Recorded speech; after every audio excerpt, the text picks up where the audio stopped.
proof of where your property crosses the river. Have you had it surveyed? Oh, yeah, we've had it surveyed. I'm like, okay, so where are the markers? Crickets. I don't think he knows. I don't think he has had it actually surveyed. And the reason that the property crosses the river is because years ago when they built the freeway, that property came across there, well, they redirected the river. Or I don't see anything bad. That's why it crosses the river. But according to even the guy who sold him the property, which is Fred Singleton, they're not related. Fred, like, he believes that the piece that crosses the river is over by the by the freeway, not. So Kent's commented, I don't know if you know this, he put a mailbox in on the county side. And last fall, when they had the temporary bridge there, he took a trailer across and parked it across. So I think he's trying to judge that it's a residence of some sort. Oh, well, we have a mailbox there, a trailer there, so it's a residence. I think in his mind, that's, I told him multiple times, the fact that you put a mailbox there means nothing. It's just, he's like, well, do you know why I'm not getting my keys? But, yeah, there's a hope to be done with that. So when I built the house, I had to establish an address with the county. No, not yet. And it was recognized by the USPS. We're kind of in between. You're out on the curb? Yeah, basically. Are you on the curb? Until it's an established lot, and to get to that point is going to take an awful lot of work. That first time I honestly think they could do that. I'd like to hear more. I've got a lot of good stories about that. About being on the curb, Oh, being on the street. being on the street. Yeah. I'm comfortable there. You'll strike me the kind. He has to have a place for that bridge to land, right, on this side of the river. If he doesn't own property on this side, he's going to be pretty road.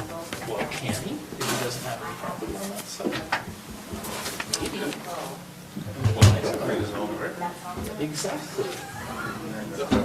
So I don't know. That's not that long. Do any of our residential On purpose. provide for anything other Not than when that area belongs, and did you do that on purpose? regulations? That's always where I put it. It was a problem.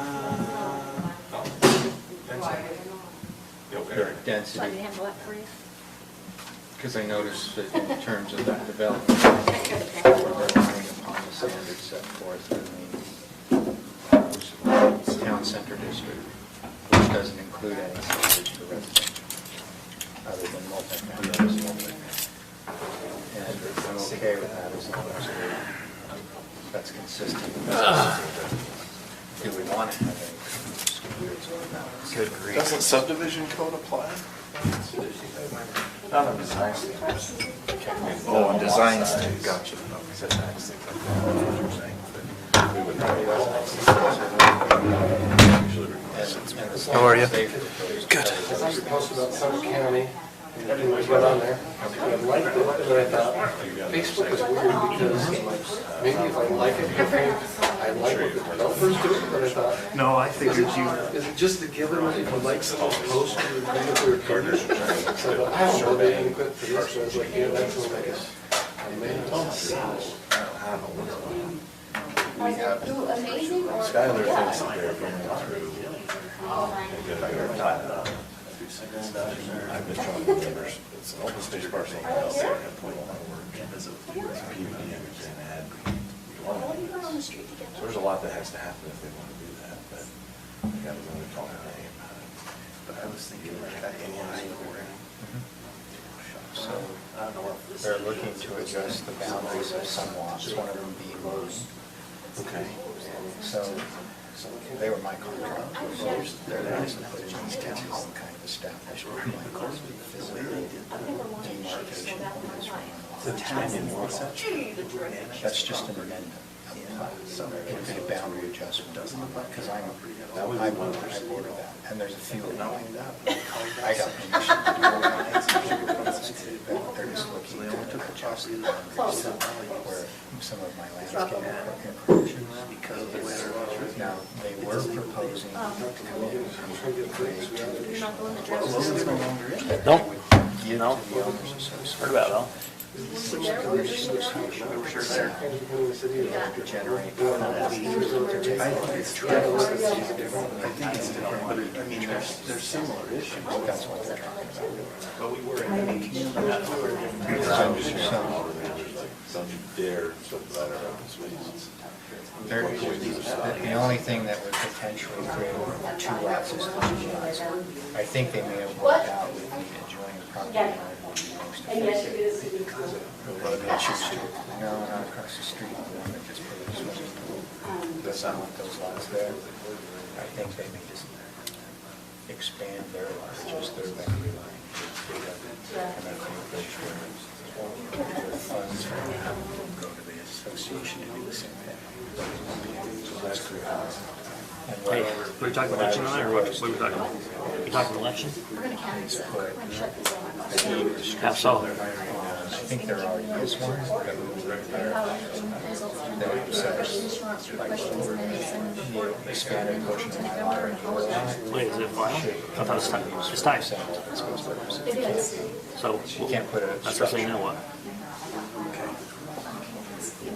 I told the guys. Oh, I'll wait, I'll wait. I'll wait. But ask me a question.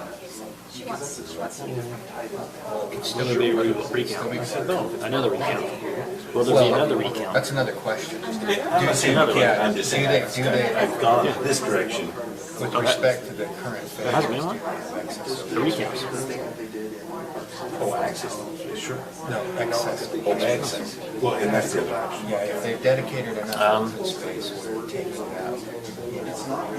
But I mean, Will they both be I on don't the ballot in November? I'm simply restricted, so the next owner of my property. Is there even a Democrat in the county? Besides me?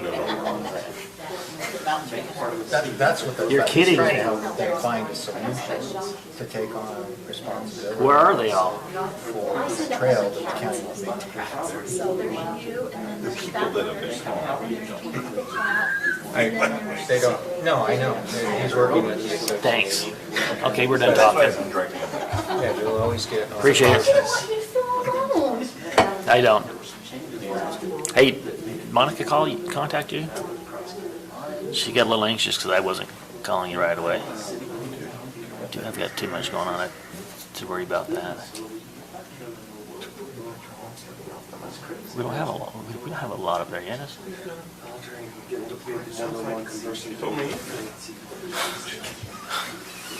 No, we're in the process of buying a lot up there. That's what she thinks. That's exactly what she thinks. Did she tell you that? Not quite. Okay, yeah. I got a text from Tina saying she was on the way. I'm assuming Sarah's not yet on the phone. Sarah, you on yet? Keep fighting against that. She's going into a meeting. Robert's. I'm here. Oh, she is there. Robert's down trying to hire a director.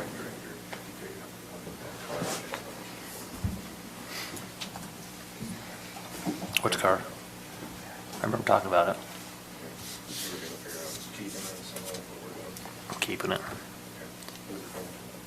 It's motor pool. Whoever needs it. Yeah.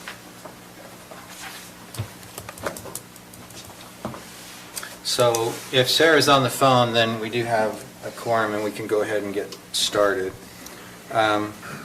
With respect to our agenda, let's go ahead and start with the canvass results of the 2020 primary election. All right. I have your official results of your June 30th primary election.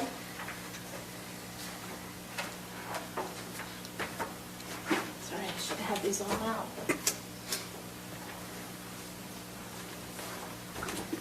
If you want to look in there. Thank you.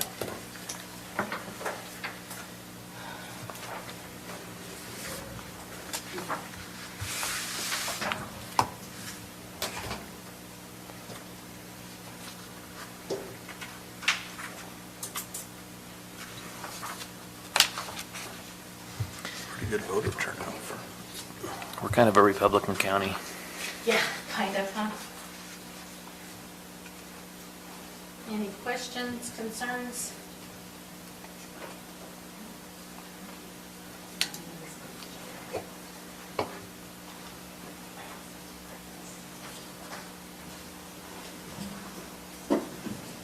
So are we saying we ended up with a tie? Yes. At this time, the District 3 is at a tie. We have contacted Judge Hyde, and he is going to go ahead and tell us when he will come and do his tiebreaker. I've got code, if you'd like to read the code on it. Can you, just tell me. Is this a coin flip or? It can be. It's up to him how he wants to do it. It can be coin flip, it can be draw straws, whatever he would like. Okay. But it'll be to chance, basically. I What's mean, that? it'll be left to chance, Mhm. some type of a, okay. Okay.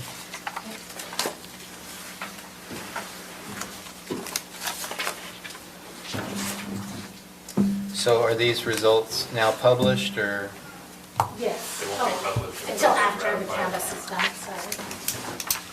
This is every district. And I have all my ballots, my signature, my spoil ballots, and camel ballots, if you want to look at them. So with it being tied, was there an automatic recount already? There was not. The candidates have to request it at this time, So did they have a deadline for when they had to request? after the canvas. So after today, they can. So they have a week request. from today, right?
There's some interesting precinct by precinct differences.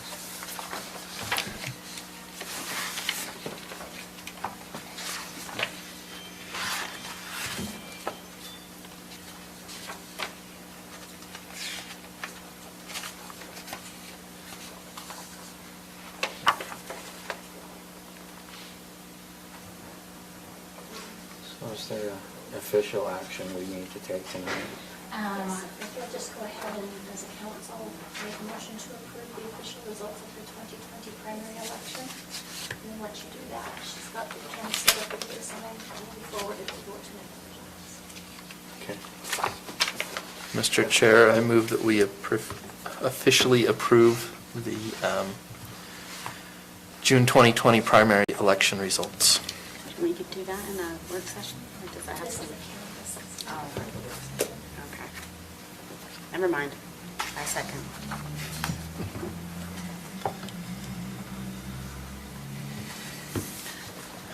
All right, we have a motion by Member Newton, seconded by Member Cannon to certify the official results of the primary election. Any questions on the motion? All in favor? Aye. Aye. Any opposed? Okay. I heard you, Sarah. Thank you. Thank you. So he's got a copy of the code related to tie votes, related to recounts, related to signature verifications, and everybody's interested in a copy of those codes if you're talking to constituents. She's got it available for you if you'd like. I'd be interested in a copy of the tie-breaking procedure. Yeah, that would be great. Just to elaborate, that's when it's in a tie in a primary or a county office, the district court judge of our county will call the meeting at a time and a place for the candidates and will determine the manner in which it's decided. So we have contacted Judge Hyde, who is our county district court judge. And then he'll just, from here, determine the time and the place. We'll call the candidates together. Okay. That'll be an interesting procedure. I asked for a draw or a arm wrestle. Okay. That should be national news. We should, I think it should have. CNN should be here to watch that. Doesn't happen very often. It's a Beer tie. pong, A tie. there you go. Like that. Especially with that many votes. I mean, that's a lot of votes to tie. Shows how important the vote is, huh? Pardon? Shows how important this is. Oh, yeah, I can't believe the people that have called me. Oh, it's okay, it's 2020, right?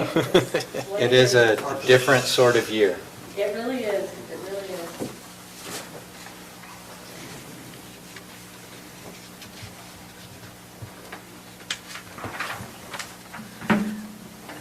Okay, our next item in the work session is Brendan Nelson, a discussion on the 2020 budget, wages, and benefit. It's my task to report that Brendan Nelson's mother passed away, and so she won't be able to be here tonight. So we won't have this as a work session item, and we'll remove this as the first item on our business meeting. And we'll invite Brenda to come back and make her presentation at our next meeting.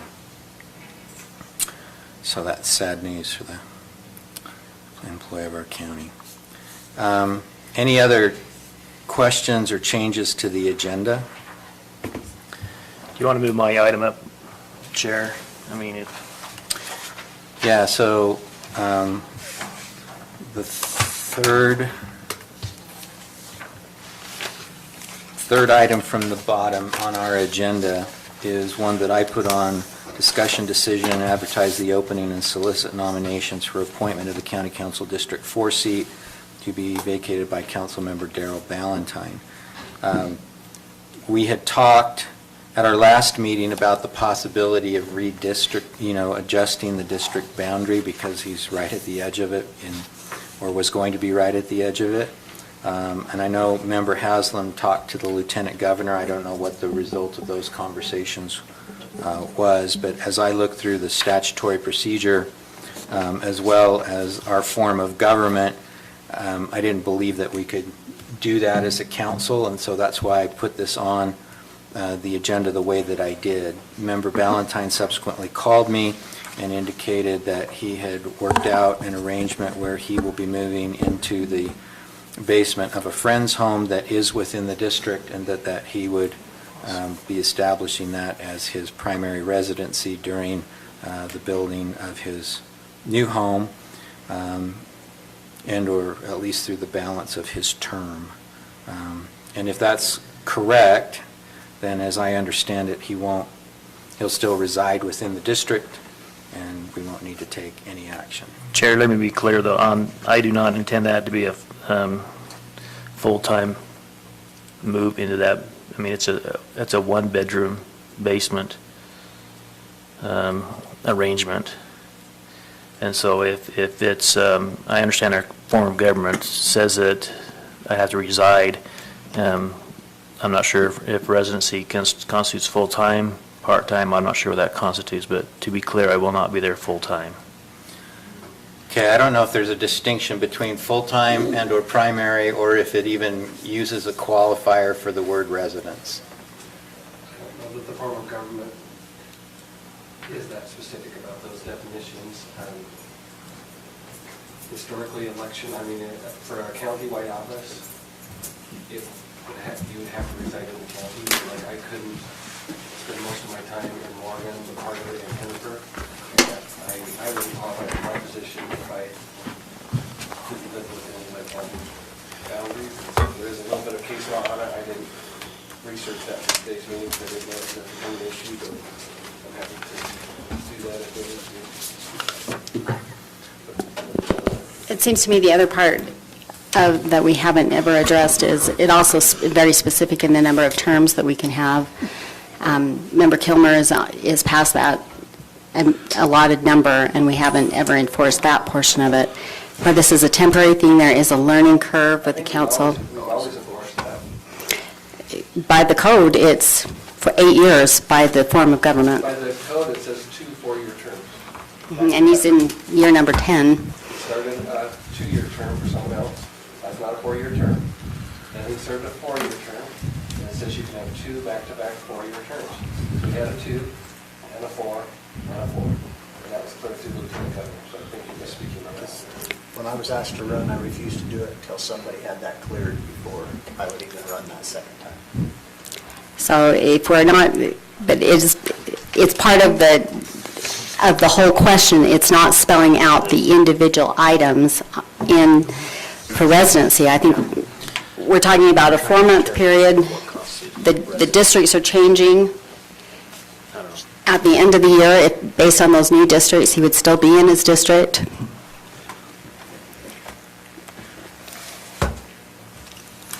I'll be clear, I would be delighted if there's a solution pursuant to which Member Ballantyne can retain his seat through the balance of his term. I don't know what conversation you've had, but I would agree with that. Yeah, I think we all, I would agree. I don't know if every council member would receive the same benefit. If it were a different council member, then maybe we wouldn't all be on the same side, but we'd all love their once in a while, like trying to shoehorn this into making it work. But, You can point at me. No, I would. Myself included. Wow, step up and take a vote, you know? It's one of those where if you, maybe no one will ever make an issue out of it, maybe someone will sit with a clipboard outside where they're all supposed to be living and say he doesn't live in this district. And so, I don't know, Stacy's over elections and she may have had more phone calls this week, than I did. I don't want to be the bad guy to say no, but I can just tell you the code says the minute you don't reside in your district, the seat is deemed vacated. So if you don't reside in your district, it's vacated. But it's not specific as to primary or secondary? Well, I would, that's why I said primary residency. That's the typical residency requirement for purposes of filing your income taxes and determining whether you're a resident of the state of Utah or the resident of another state. a court would probably say, where did the U-Haul go when it left Valentine's? Did it go, I mean, that's maybe a factor. Where did the U-Haul go when it moved? Where did it move? I mean, I don't know where this would go or where it would go, but I can't sit here and say, do whatever you want and we'll sort it out later on something like this. It's just, it's normally specific. If you don't live in the county, you vacate. So if I had to go live in Hennifer for just a month, I couldn't do that. I've got to reside in Oregon. Some days that's the worst part of this position is I have to reside here. I'm joking. But, I love Just at the residing here. grocery store, I love gas residing station. here. But that is just part of the deal is you reside there. The minute you don't reside there, you can't be an elected official. Stacy? I'm Am I on trying to line? do some quick research on the fly. I'm not able to find anything, but there are guidelines regarding voter registration and the number of days that make up a qualified residency requirement in order to register to vote, or in order to vote, or in order to participate in an election. Not able to find anything quickly, but I think that we do have resources of the Lieutenant Governor's office to be able to tell us what would qualify a residency requirement. I think the requirement, if I remember right, I don't remember, the exact number, but it's pretty close to it's just over 50% of the year you have to occupy the designated place of primary residency. Oh, we're already over. I know I was told you had some conversations with the Lieutenant Governor, Member Haslam. Do you have a creative solution for this? Well, actually, I didn't get anywhere with the Lieutenant Governor. But I will. Don't take this offensive, Member Ballantyne. In conversations that I was having, straight up, I was asked one question, and that was, would we do the same thing for all members of the council? And since Member Cannon and I get along so well, my response was no. So I have to stick with that part of my discussion. As much as I would like Member Ballantyne to stay on for the remainder of the year, if he's moving out of his district or his precinct, then we need to change his seat. Okay, I would have answered the first question that I would have treated everybody the same, but I did. And to be clear, I would have. I did check the rule, and that's why I stated it in the agenda this way, because I don't think we can just change the district boundary. And the way the rule reads is, as Mr. Ferris has identified, it ties to the residency. And I can't determine your primary residency, Member Ballantyne, only you can do that. And so if you don't believe that the arrangement to move in with the neighbor within your district is satisfying a primary residency requirement, then I think you're no longer a resident of your district. Just for the record, your tax share is over 50% is your tax share for considered residents for your primary residence. So what's the conversation about moving in? Well, 19? when Member Ballantyne saw my item on the agenda, he called and we talked about why I didn't believe we could just adjust the district boundary. And he indicated that he had an arrangement pursuant to which he could move into a basement of a friend that lived within the district.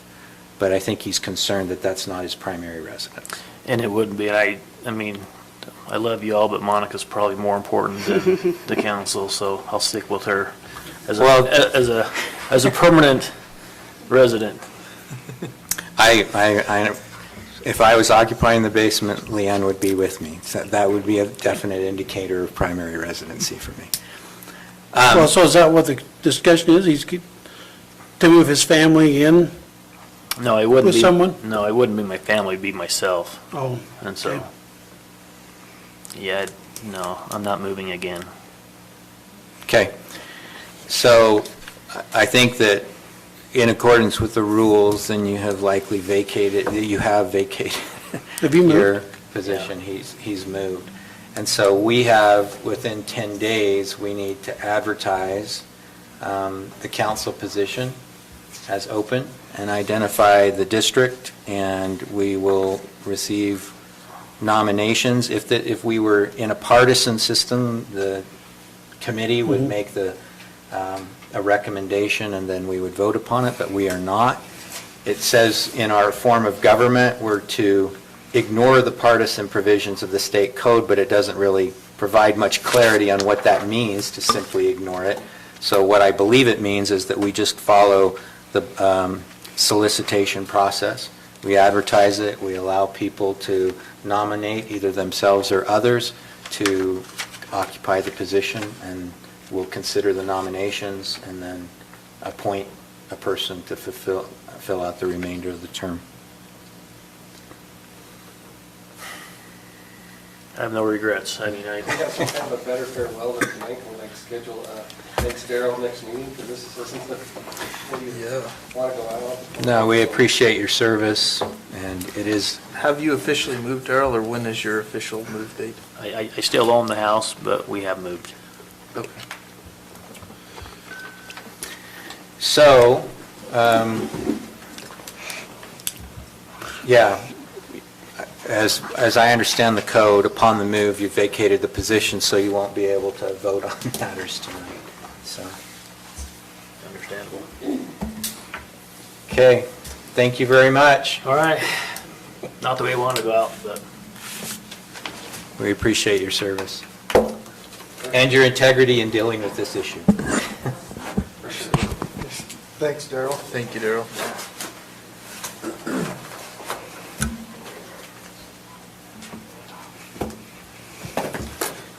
Okay, Member Kilmer and Member Haslam, for your benefit, Brenda Nelson's mother passed away, and so she won't be here for purposes of the work session or the first item on the agenda, so we'll remove Okay. that. Are there any other questions or modifications that we need to talk about in terms of the agenda? I don't have anything for the agenda, but I do have a couple of items for work session. When Okay. you're ready for those. I'm ready, and then I think I sent one thing out with respect to the health department and their promotional materials with respect to wearing a mask, and what they'd like to, they actually published all of that, I think, in Davis County over the weekend. They could do a similar thing here. It's not a mandate, it's simply a recommendation.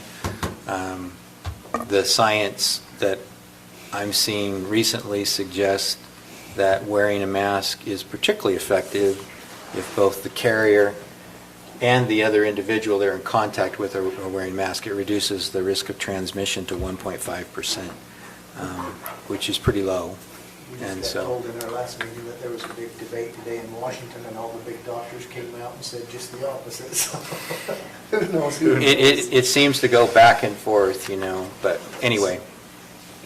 So, go ahead. So I had two, I guess, questions / items. The first one was regarding recreation. I've received some calls asking what's going on. Are you able to give an update on that? Yes, I'll do that right now. I've got about 15 unanswered emails and a bunch of voicemails from being in there interviewing candidates. So we have settled on a candidate. Obviously, we ran straight in here and haven't made any offers, so tomorrow morning, because I'm assuming this will be late, we will make those offers and see what happens. So for the benefit of the public, we're talking about a new operator for the recreation program. Okay, perfect. Awesome, thank you. And then the other question, and this might be as much for Stacy as anybody, we've been approached by some businesses and entities that even with the fair being canceled would like to still donate. So I guess the question is, how do we want to approach that as a council? Do we allow that to happen? We did pass some code changes early on this year that allows to roll over any funds not expended on the fair into a capital improvement fund, so those funds presumably would roll over into that fund. But I wanted to get the council's thoughts on what we do about that. I would be willing to accept those donations into that fund, if that's what, I think. I mean, we certainly have capital improvement projects. Right. Stacy, what are your thoughts on how to roll that? Is there intent for them to be for the capital improvements?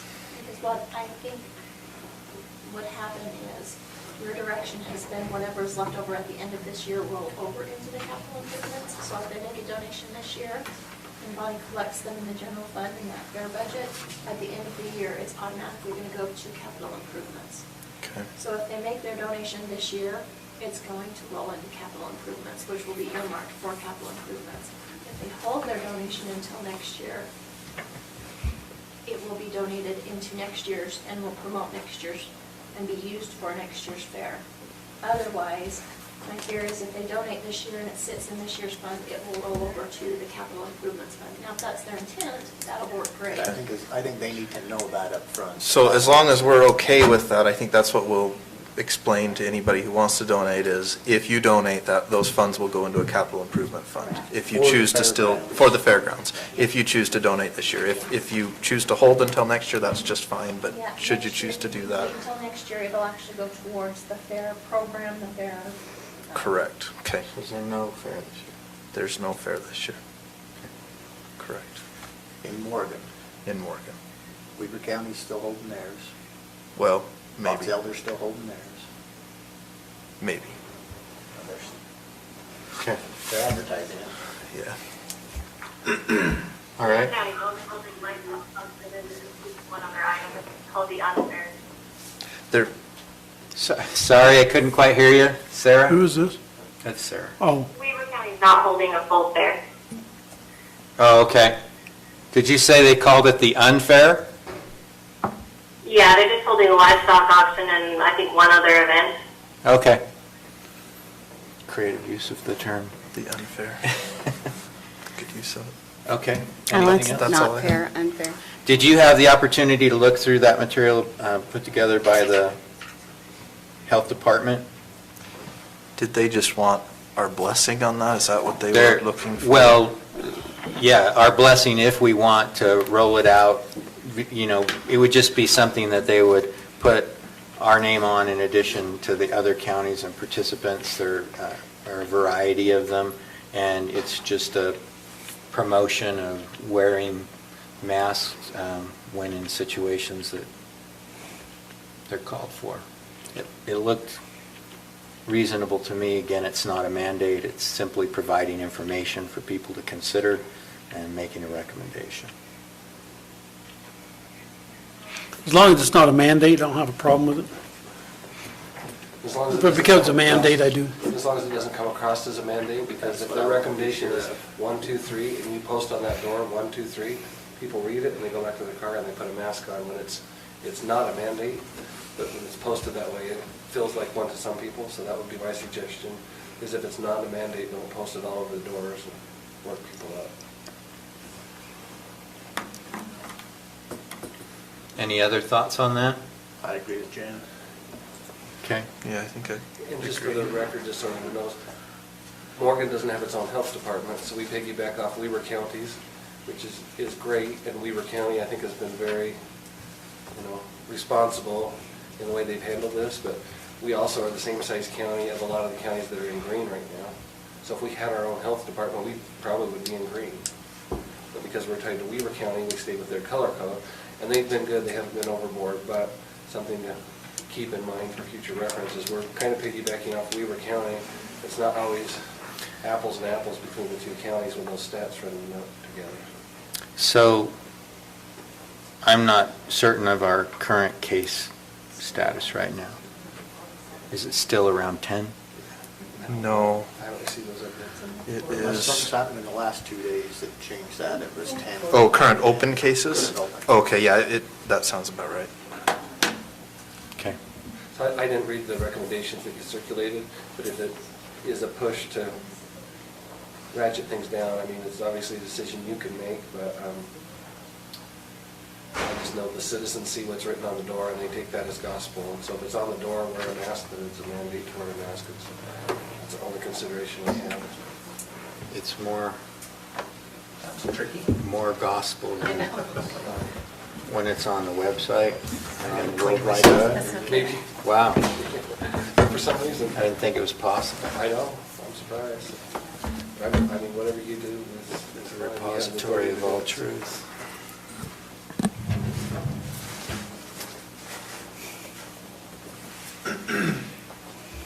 Says total cases in Morgan 41, recovered 22, so it has climbed a little bit.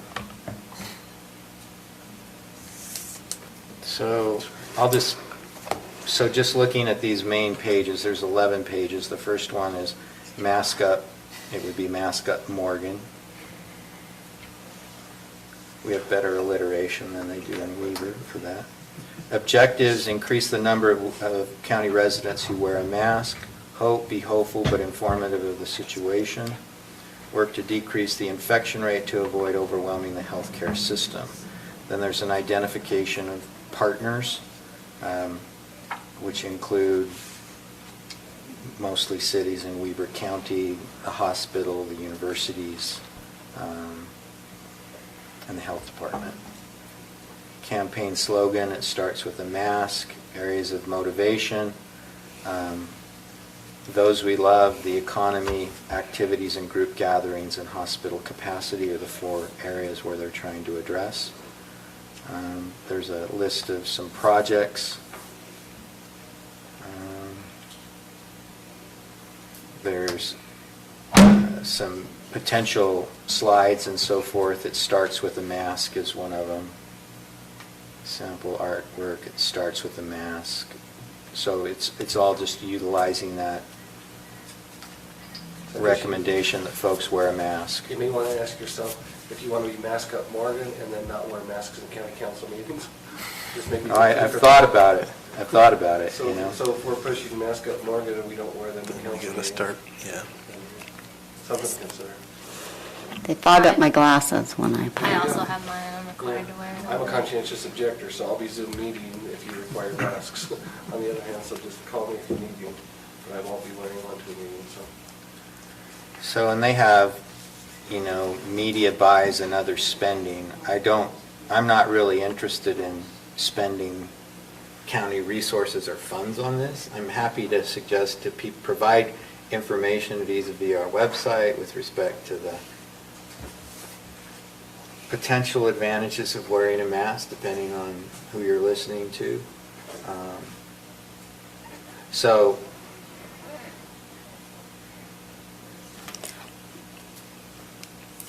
So I guess I'm not sure the question at this point. If you're asking for our opinion, you're asking for they what we ought asked to if we wanted do? participate in the program.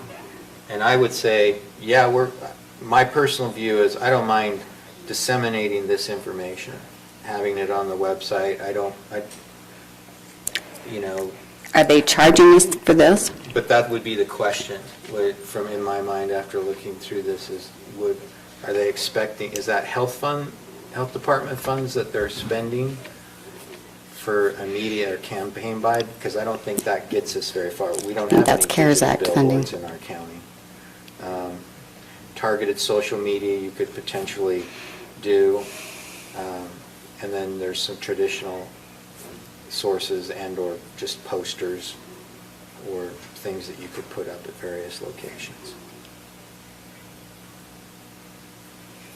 So if you want, I'll inquire as to cost, if any. If they say there's no cost to the county, do we want to participate? If they say there is a cost, I would obviously come back and say this is the proposed cost. Do we want to fund it?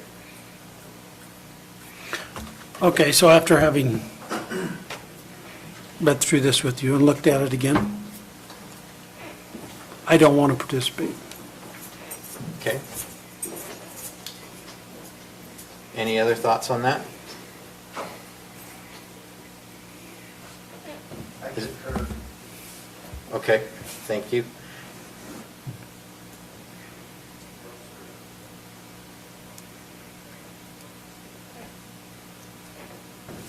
Do you have a thought on it, Sarah? Are you inclined, or? I mean, I guess in terms of the county building, or my concern would be that the health and safety of the employees is our responsibility. If somebody gets COVID here, we're responsible for it under workers' comp and OSHA. So I think that it's a positive thing in the workplace in an effort to protect the employees. So based on our responsibility for them, I am more in favor of it in the workplace. I'm not saying here, or I think it's a positive message from that point of view. And I think, there is a certain degree to which that messaging is being disseminated throughout the state already. And maybe that's enough. I don't really have an opinion on that particularly. And there's the separate issue of whether we want to ask people to wear masks when coming into the building. I think the state's requiring that in some areas now. We also require Weber County, we don't let anyone in without a mask to the county building. But like I said, that is an obligation. If somebody does get sick here, the county's obligated to prove that they didn't get it here, which is almost impossible to do, right? So if anybody does get it, they can easily we can assume they quite possibly could have got it here, and under workers' comp, we'd be responsible for their medical bills for that time, so. It is a liability issue, that's all I'm getting at. The question is, does this reduce liability or change it at all? I don't know if it does or doesn't. Probably depends on who you ask. Yeah.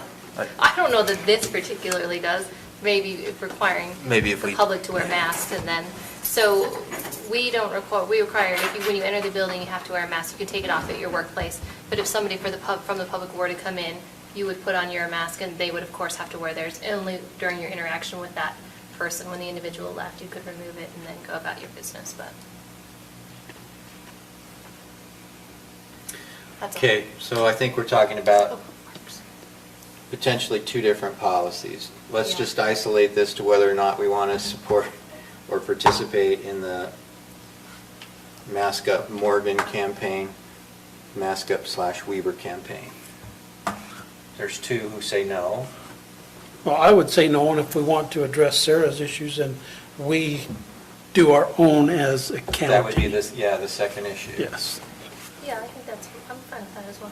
I don't necessarily think we need to use that. Yeah, I think I'm inclined to go that direction Yeah, as well. I'm a little torn on it because I can see both sides, but I think we're better off doing something on our own if that's the route we choose to take. Okay. Yeah, I'm looking at the media buys and other spending. I don't see anything that's one of the struggles that Morgan County has in general, are the targeted, even and we're not large enough to do targeted social media ads. Just ask the chamber, we run into that all the time. We would only have, the partners involved would only be the city at this point. I think we can do most of this without the cost of DCO, and their name's in the corner, and I know what their pricing is. Okay. I'll let them know. With respect to the separate issue that your comments have raised, Member Swan, do we want to impose a requirement for people to wear masks when in the county building, the public? I guess it would be the employees as well, when they're in the public areas. Yeah.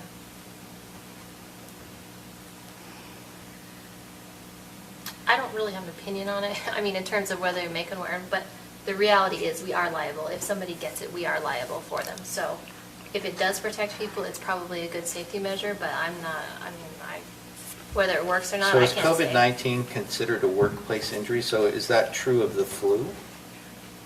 No, it's not. But How is it true of the common cold, which this is just another No. form of? you Once- have to ask OSHA, not me. I didn't make the Yeah. rules, I just follow them, I just implement them. But it does have to be reported on OSHA 300 if anybody gets it, and you're under an obligation to investigate if somebody got it, meaning you inquire with everyone they've got. If they did get it in your workplace, you're responsible. We have, Weber County has probably a lot of employees who've had it, and most of them, it's almost impossible, especially if they're working in a public setting, for us to say yay or nay, they did officially get it here, it didn't.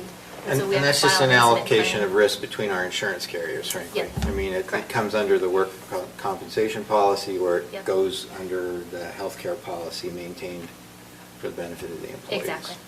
So I think it's true, we ultimately have a liability issue. I don't know necessarily why they made a determination to treat COVID separately, but The reason If they that's the do, case. the reason that it's that way, I actually looked it up, the reason it's that way is because of the national description of it being a pandemic. Once they decide that it is the viral load or the number of cases or the severity of the illness decreases over time, they can take it off of that CDC list as a pandemic, and then it would no longer be considered that. But it is based in the viral load of the virus, so just So, technicality there. in my workplace, they now ask us to wear them in common areas. We don't have to wear them all day if we're in our office, and most are compliant, are willing to do that. I guess you can characterize that either way. If you're a conscientious objector, you probably say you're just being compliant. If you're, willing to do it, it's voluntary. We've got a couple of department heads here. How do you guys feel about that in Well, terms that's- of requiring people to?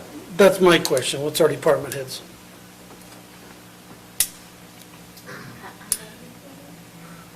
You what? No. Not No going to what? require it? Okay. Lance, what are your thoughts? Be cautious. Why not? Be cautious, meaning Wear 'em. ask the public to wear a mask and have the employees wear a mask when they're interacting with the public?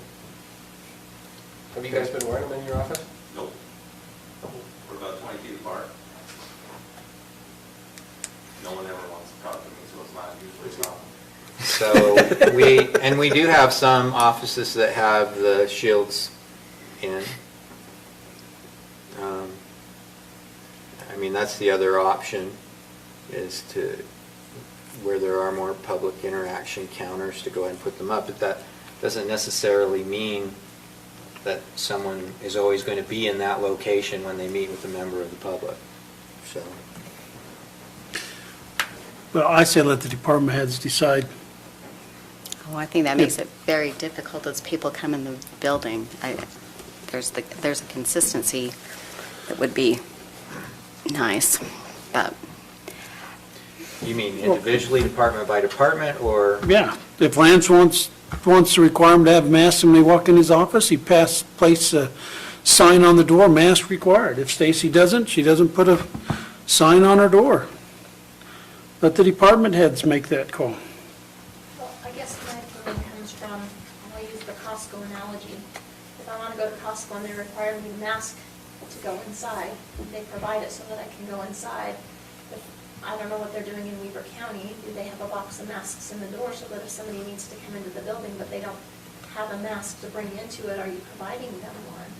Yes, each department has a box that they hand out and ask them to put on if they do it. We don't. I mean, I have a graciously given one to me by Tina, but not everybody walking into this building was graciously given one. from didn't Tina. we order them through the PPE through Austin? I mean, we certainly could, and that's an Yeah, eligible expense for our, Yeah, they're it's not like we becoming don't more have widely funding for it. available in a The- variety of ways. I think the Handmade question more is whether we mandate or ask. That's what it boils down to I me. do too, and for me, it comes down to consistency. I had a great conversation with Mike. There is no consistency right now. You gonna make us have plexiglass or not? You gonna have us wear masks or not? Are you going to spend money consistently across the board? Do you think we've ordered masks or haven't we? I think everybody is all over the place here, and we don't have control of what's going on. If it's going to be an issue of masks, let's talk about it and have something consistent. And if that's going to be the case, perhaps we should have them at the door. If we're going to require them for people to come in, we better be able to offer them if they're going to come in. Just like the Costco. If you need to come in, here's a box. If you don't have your own, here's one to put on so that you can come in and conduct your business. But right now, we don't have that. I still don't have hand sanitizer. Austin should be able to get all of that. Yeah, Yeah, I mean, we can certainly get PPE. To that point, I agree. I think we need to have a better overall plan. I mean, I see where you're coming from and saying let them decide on their own, but I think consistency is probably an important thing as well. I'd say you'd have one or the other. I mean, I do think you do need some level of protection, whether it is plexiglass or a mask. I don't know that it matters which one it is, but I would think you should have some protection other than just speaking one-on-one with the public and being in close proximity. Sure, and I agree, and it's not that I'm trying to be belligerent by saying, I'm not going to wear a mask. I'm going to say, can you hear what's going on here? I've got an office that has plexiglass, another one that doesn't. Sure. I've got one that's going to wear a mask, I've got another one that doesn't. Sure. There's just, Well, there's when one of- we made the determination to do plexiglass, that was something that each department head was allowed to say whether or not they wanted that installed. And so that's why some offices did and some offices didn't. And frankly, with the funding, if there is a request for that, I think we ought to approve it. There can be relatively simple, or the ones that are in the recorder's office, they're a little more sophisticated, but they weren't that expensive. The separate sheets might be available just hung from the ceiling like it's in the assessor's office, is another relatively easy way to approach it. But we can also just do masks, and I agree, if we're going to require the public to put them on, we need to get a supply. And I don't know why we don't have hand sanitizer. That would seem to be part I'm a of little just... surprised because after she talked to me about that, I was told it would be delivered the next day, so. So we ought to And get I that noticed it taken didn't go care up of. in the entryway the next day. Yeah, I mean, you can order it off Amazon now. I mean, it's Yeah. available now. It's not hard to But get, so. And I was told it was already delivered to the offices, and I informed them that it was not in all of the offices, and was told it would be by the next day.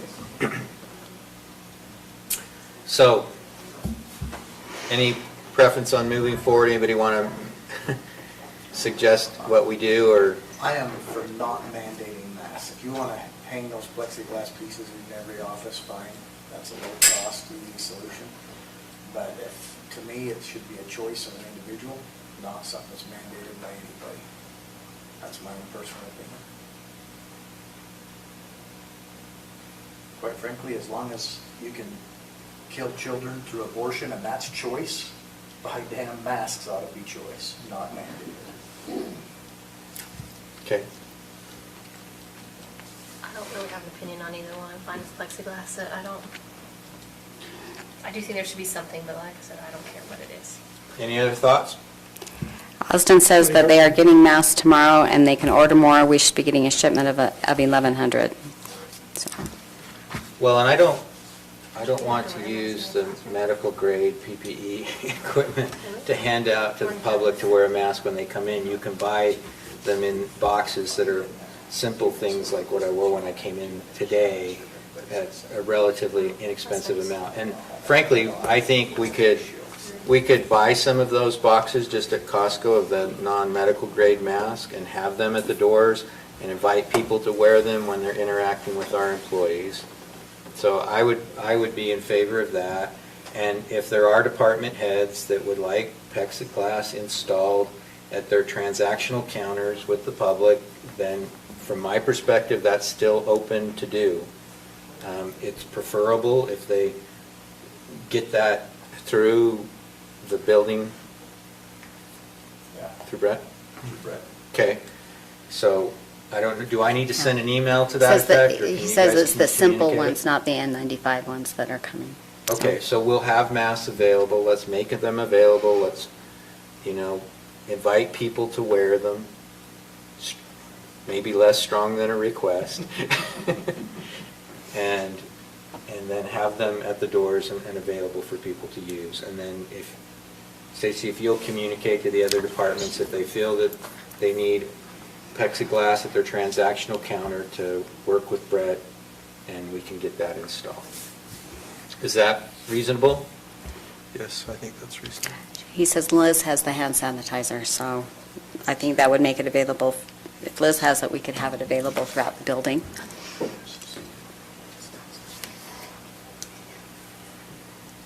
Okay. And of course, the employees are welcome to take a mask and wear it inside the building as well. Any further things for the work session? Oh, good. Okay. Can I? Want a quick break? Yes. 5 minutes.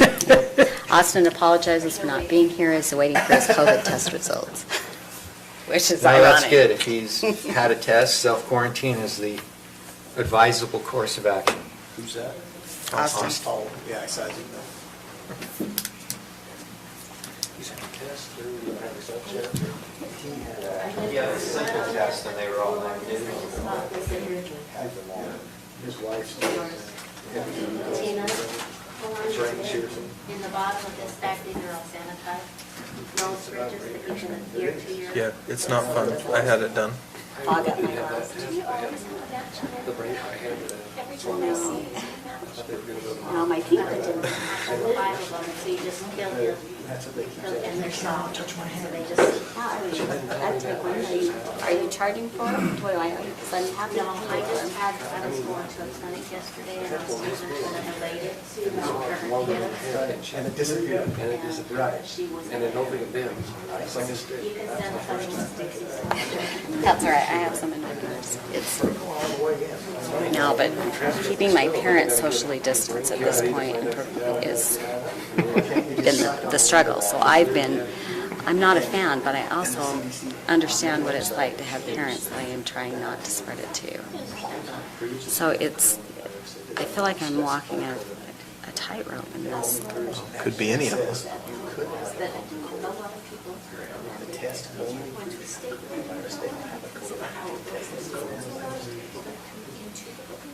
Off their website last week. Yeah, well, I know, yeah, I don't want to have what they had happen down with Bill Lee in Utah County, but at the same time, I hate to wear it. I hate to wear it. It makes me. Me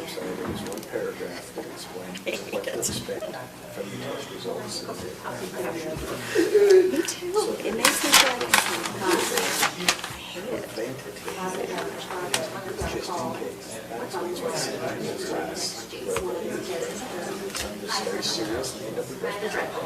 Some actually have it, some have cold. I thought there was only going to be one, so.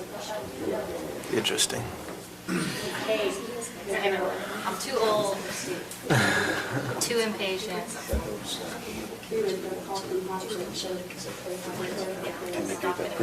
Sure. Yeah, me too.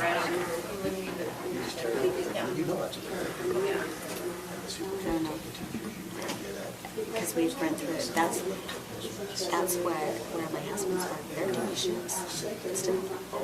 And he's working from home, which is driving me insane. Because I can't work. I can't work from home. So work You just being more take them off effective. forever. They're not even cute. That only works if you're alone in the As long as house. you get the 5. Flinging them. But my sister's really upset about the state mandate for students because she's going back as a teacher this fall. And Bill's like, oh, sure, don't want it mandated for the Steps to reduce. teacher, enforce it with the little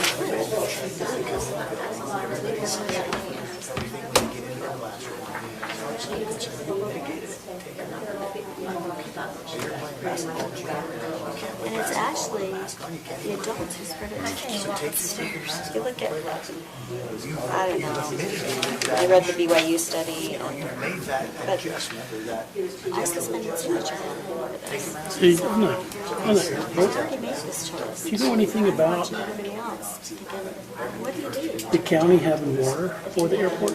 Because Cottonwood Water, Mike told me that we have no water connections for the expansion of the airport. I know they're having that discussion right now. I know the county manager, or the airport manager believes that they have an additional connection, not plural, but an additional connection. And that the airport The manager, city is still closed.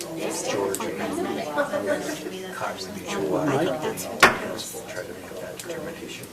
Am I recording? I've raised that issue with them, talking about the plan. You guys. Yes. I liked it when we had the numbers before. You could say item number. Yeah, because it's hard to be like, Because number, I know I've heard Mike you gotta try and Johansson count down. say they didn't think they had any additional capacity. So we'll see what I don't know that what is. changed, but it's much easier. Okay, well, yeah, because they got water for A, B, B, and CC. But when you get to D, D, and EE, Right. there's no water connections. So that's the question. Is Well, that our we- responsibility or the individual? Well, collectively, if we're It's ours. I guess it's developing ours the 'cause we're- airport, we're developing. and we're it, leasing it And then we as- could with recoup costs from utilities. it, but Gotcha. we may need to acquire water right, and we need to acquire water storage capacity. Yeah, that's where Mike's going, is That could get you guys expensive. need to get a water right for that bank of hangers, because each bank of hangers has a water right. And then, in order to do that, you have to have storage, And source. yeah. So they're Okay. meeting to discuss it, that's all. I don't know what the outcome is yet, because they All haven't met yet. All right, I'll go ahead and call the Morgan County Council meeting. It's Tuesday, July 21st. We have all members of the council present. Member Ballantyne has vacated his seat by virtue of his move to outside of his district boundary. We'll begin with a prayer and pledge by Member Newton. Our Father in heaven, we're grateful to be gathered here as community members. We're grateful for the blessings that we enjoy in this beautiful community. We ask Thee, Father, to bless us as we discuss the needs of our community, that we will do so with Thy Spirit and that we'll be able to make wise decisions. We ask Thee to bless those members of our community who are ill or have infirmities, that they will be able to get better very soon, and bless us that we'll be able to take wise steps in order to rid our community of the coronavirus. These things we pray for in the name of Jesus Christ. Amen.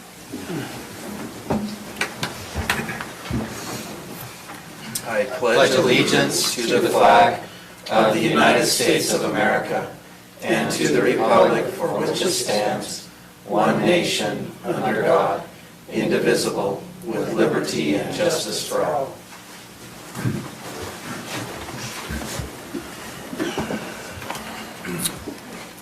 Okay, our first item is approval of the agenda.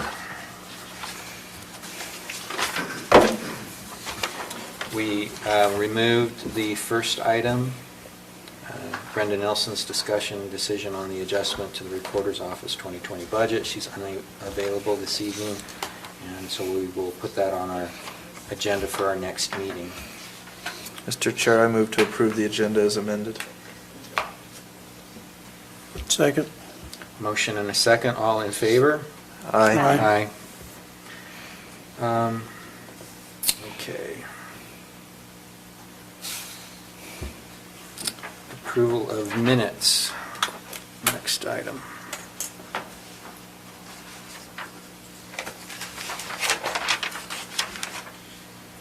I noticed one on the very first that I was going to ask you about in the,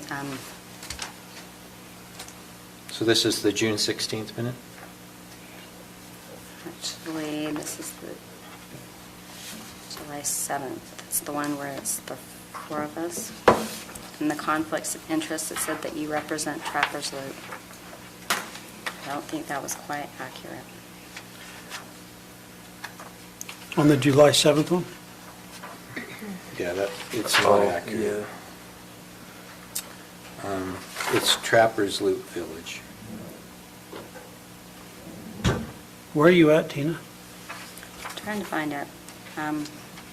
Or was it on the The June 16th? the 16th? It's got to be, it's got to be the 16th, because the 17th, there's no conflict, so it's got to be, Trappers Loop Village? yeah. Yes, it's the June 16th minutes. Or it's technically the village at Trappers Loop. Village at Trappers Loop. Got it. And then on the, so let's go ahead and, if that's the only change, let's go ahead and, I'll take a motion to approve those minutes, and then we'll move on to July 7th. Move to approve the June 16th minutes. And it's the village at Trappers, is that what you said? Yes.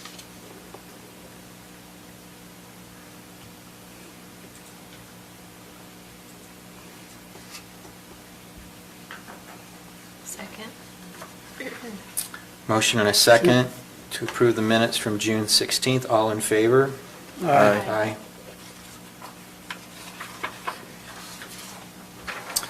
All right, moving on to the minutes from July 7th. I have one change on page, actually, let me have two.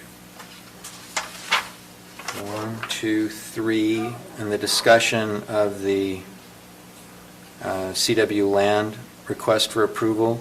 It's the Basin Development Agreement in the second line. On which page? It's page 3. One that says 3 at the bottom. Or the one that says 4. No, it says 5 at the bottom right there. Oh, it says 5, okay. Very faded 5. Yeah. Back on page 3 of that, where it lists the members present, This is kind of a dumb one, but there's a 0 before Daryl's name.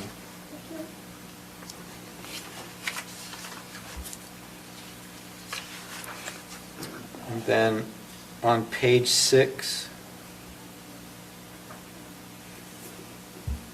the last paragraph, 1, 2, 3, fourth line, include 4 additional members, as opposed to just addition. On the discussion decision of the proposal to install a speed bump on Willow Creek Road, in the second line, the word "at" between street and much can be deleted. Those were all I had on those.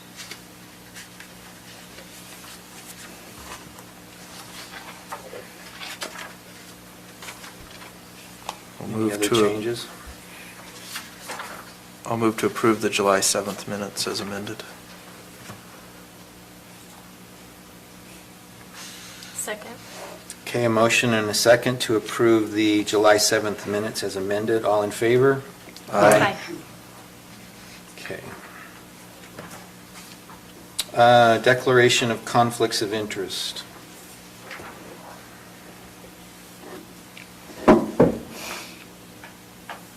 Okay. Hearing none, we'll move into our public comment period. If there's any of you here to speak, do we have any public hearings? Yeah, we have a couple of public hearings tonight. You can speak to those items separately during the public hearing. If you have items that you want to raise with the council that are not on our agenda, or that are not with respect to which no public hearing is scheduled, now is your opportunity to do so.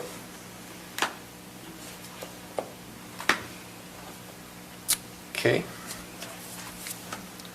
No public comment, so let's move to the second item on our agenda, Shane W. Johnson decision, request for commercial road impact fee for private hangar at airport. I think it must be a request for a reduction of the commercial road impact fee. Is Mr. Johnson here?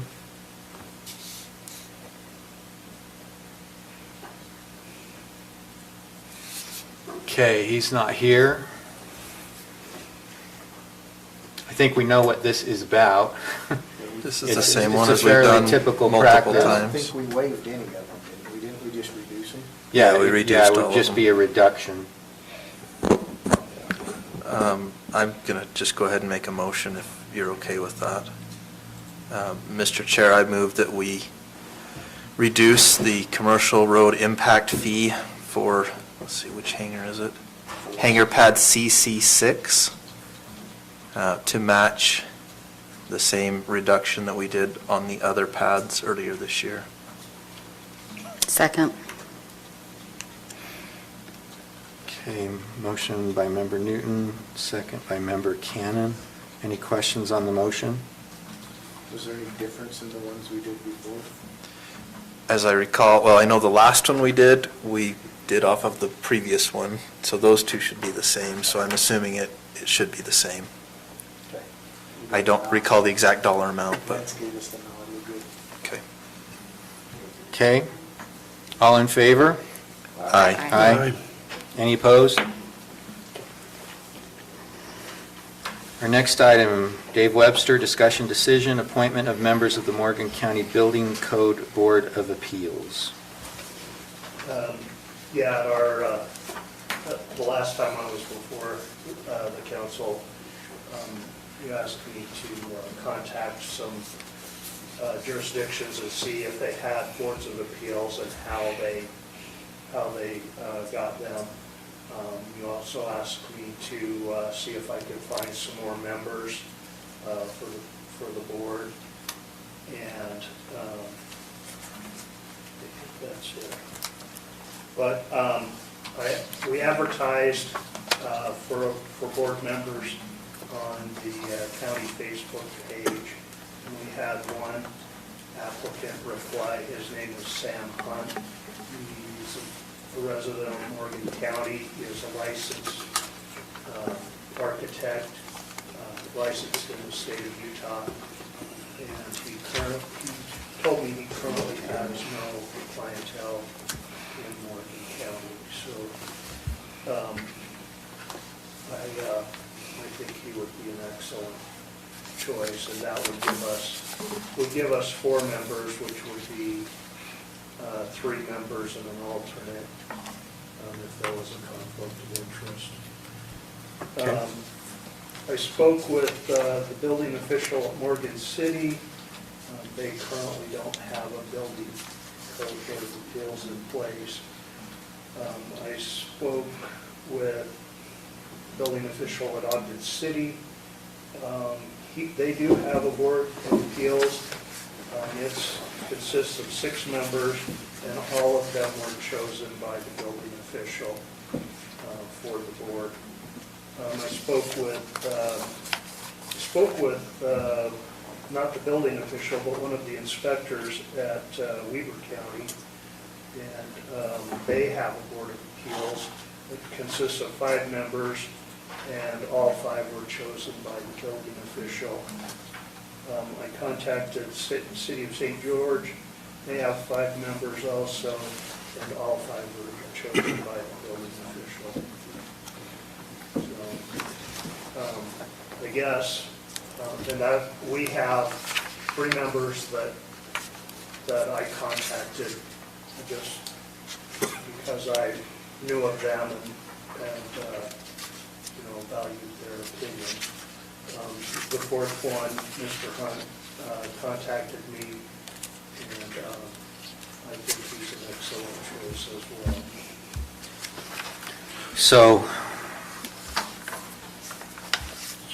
So the composition of the board presently would be, and as recommended, would be Jacob Welker, who's a structural engineer licensed in the state of Utah, Kirk Sackett, who's a retired firefighter and fire code instructor, Roger Randall, who's a general contractor licensed in the state, and Mr. Hunt, who you've mentioned and is an architect licensed in the state. Yeah, and I might add, Ogden City told me that they have, of their 6 members, 2 are engineers, 2 are architects, and 2 are contractors. So we've got kind of the same composition, not as many people, Right. plus someone that may have some information on the fire code as well. Right, and our ordinance specifies the board be 3 members. So we have, I would guess that they would, if needed, review whatever case came before them, and they would decide who the alternate would be, or if anybody recused themselves. Okay, no, I think it's a good idea to have someone that, 4, so that if there is a conflict of interest or something, someone can recuse if they feel necessary to do so. Okay. Question, Mr. Chair. Sure, go ahead. Okay, so what exactly are they doing? Are they, if Lance gives them an answer that they don't like, they can appeal it to this board? Yeah, well, it's. Is that what we're doing? Different board. It's an answer that I give them. It's It's building code, not land use. Yeah, so if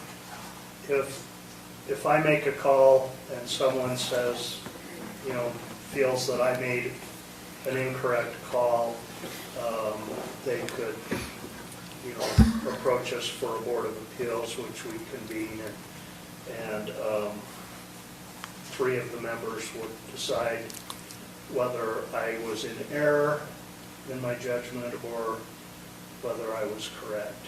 They don't have any authority to change any of the codes, just to determine whether or not I interpreted it properly. And that's different than the hearing officer who the county has appointed to hear land use appeals. Yeah. And, Meg Ryan. and, Remarkable. Not that big. we probably won't ever need them. We were thinking we might, and that the time frame on that one has run out, so, but I figured we probably ought to have them in place just in case.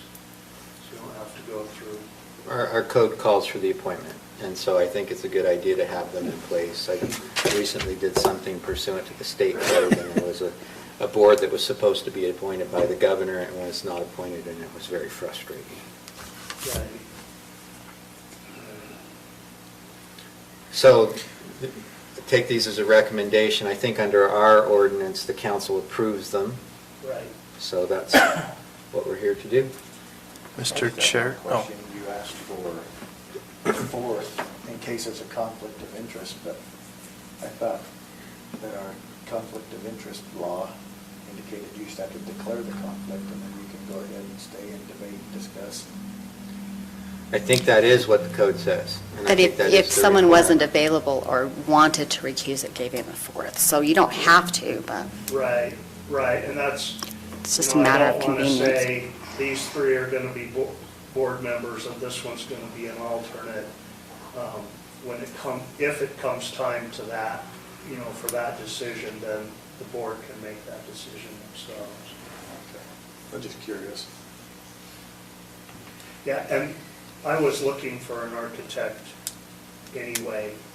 The few that I contacted either weren't residents of Morgan or really interested, so.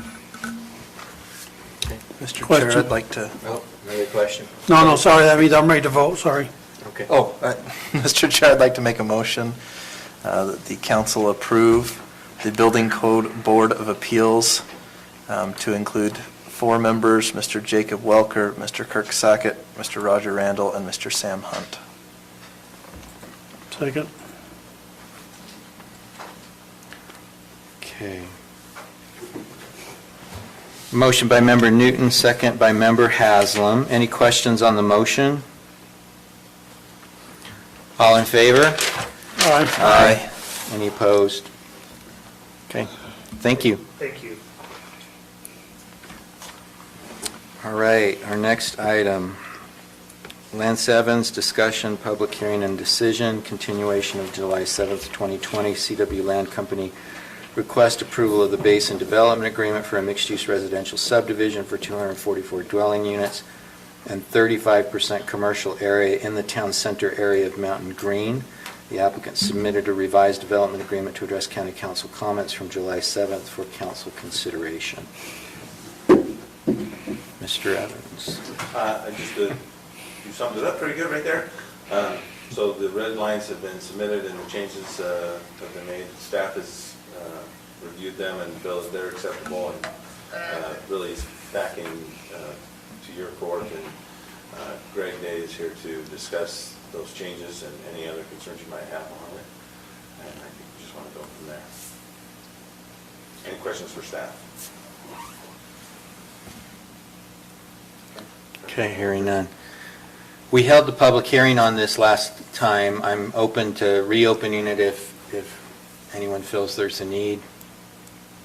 Is anyone out there here wanting to address this as part of a public hearing? Okay. Tina already did, so Did you want to talk?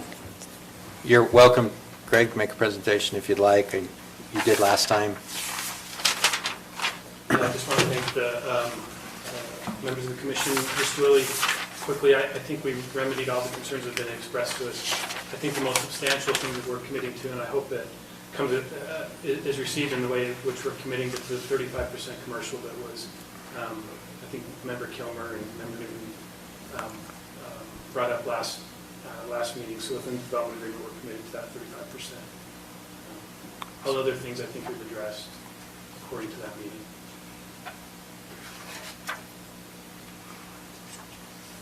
Any questions? Yeah, so on the reduction of commercial designation, it's still in there that you are able to reduce your commercial designation with residential density equal to 14 units per acre. Is this the new one that's in here? Yeah, there's the red line version is in here, and I think Member Haslam is on the carryover from page 2 to 3. Page 2 to page 3. 3 of the That's- 20 of our packet and 3 of us. Yeah, what's that's saying is if they end up working a deal with the development across the street and that development has enough commercial to cover both their 35 and the other 35, then they could reduce their commercial. Is that correct? That's correct, yeah. We feel like for the long term, that's the better commercial location with the interchange. So in the event that they can exceed their 35%, you cover our 35%, and we could come to a mutual agreement. The county, then we could approach the county and possibly reduce our 35% to whatever the sum total would be. Maybe that's 34, maybe that's 30%. So within the town center, you still get the 35%. Okay. Lance, the 14 units per acre, where does that come from? That's just a suggestion from the developer. So is that consistent with your townhome proposed density? It wouldn't be, okay. That would be a townhome density.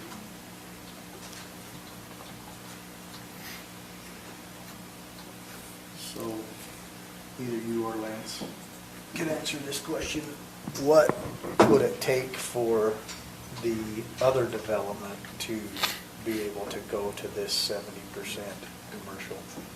Yeah, that's a good question. We did a joint presentation, I want to say 30 days ago. I think some of the roadblocks ahead is they would have to amass enough land within their development agreement, rezone some property, and do a few things in order to get that commercial percentage high enough that it would account for both the town center.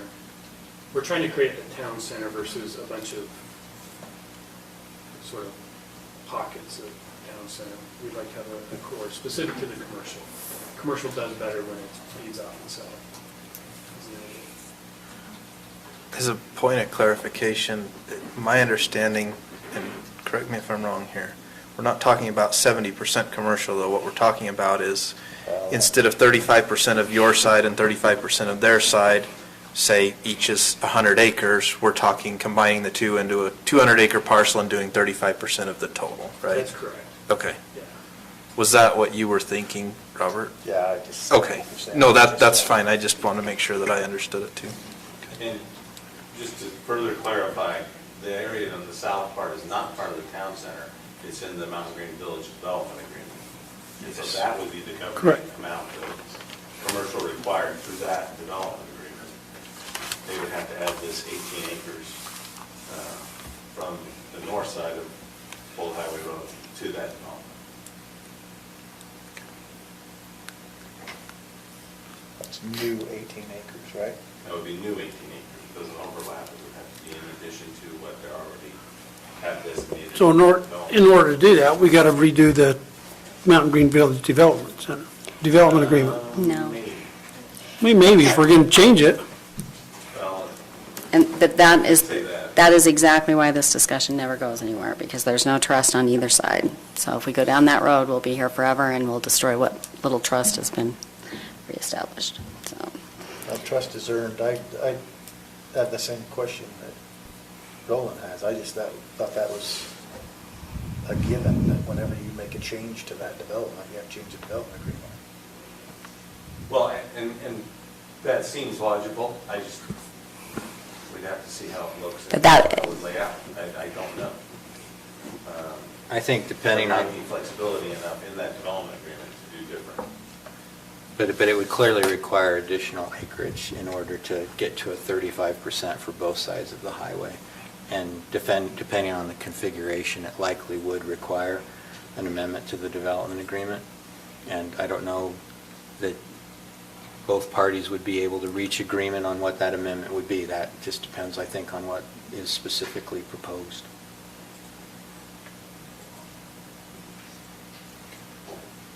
And what we're saying in our development agreement is if we can do that, which who knows if that can happen, we will comply with the 35%. If it can't be done. If it we can't will. be done. Right. That's correct, yeah. Any other questions on the agreement? Yes, I had one, and now I don't know what I've done with it.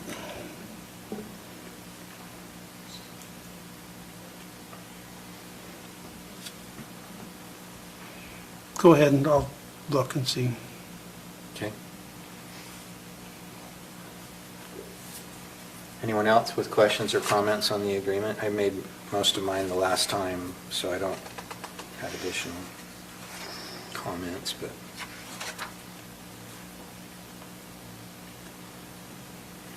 No, I don't have any. Thank you for making those adjustments that we talked about last time.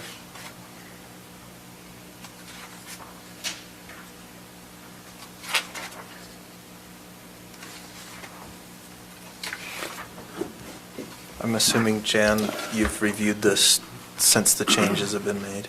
I did as part of the packet review, and it looks good. Okay, so help me because where was it that was talking about the trails and that becoming the county's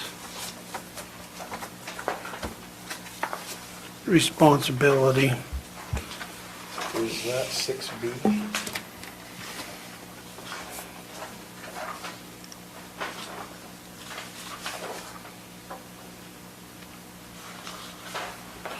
I don't know, that's what I'm saying, I don't know where it was at. Let me look back at my copy from last time.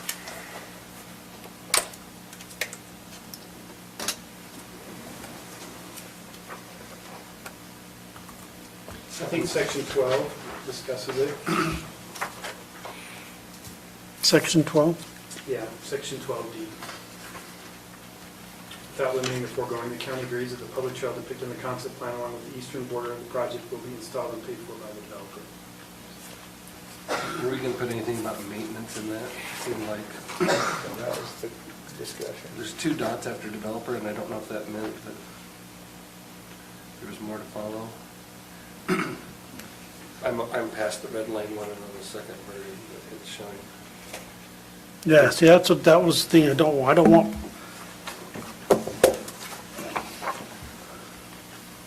I don't want these trails cruising back and forth through these, along these houses, and the county have to be responsible for them. So the prior language was different. It used to say, without limiting the foregoing, the county agrees that the public trail depicted in the concept plan along the eastern border of the project has been designed as a system improvement to connect a large county public trail system and will be used and enjoyed by the county as a whole. So that was suggesting that it was going to be part of the public trail system. I may have read the previous version. And this does say it is a public trail still. They'll install, the fact that it was a system improvement made it a potential for reimbursement from impact fees, and I think that's been removed. Correct.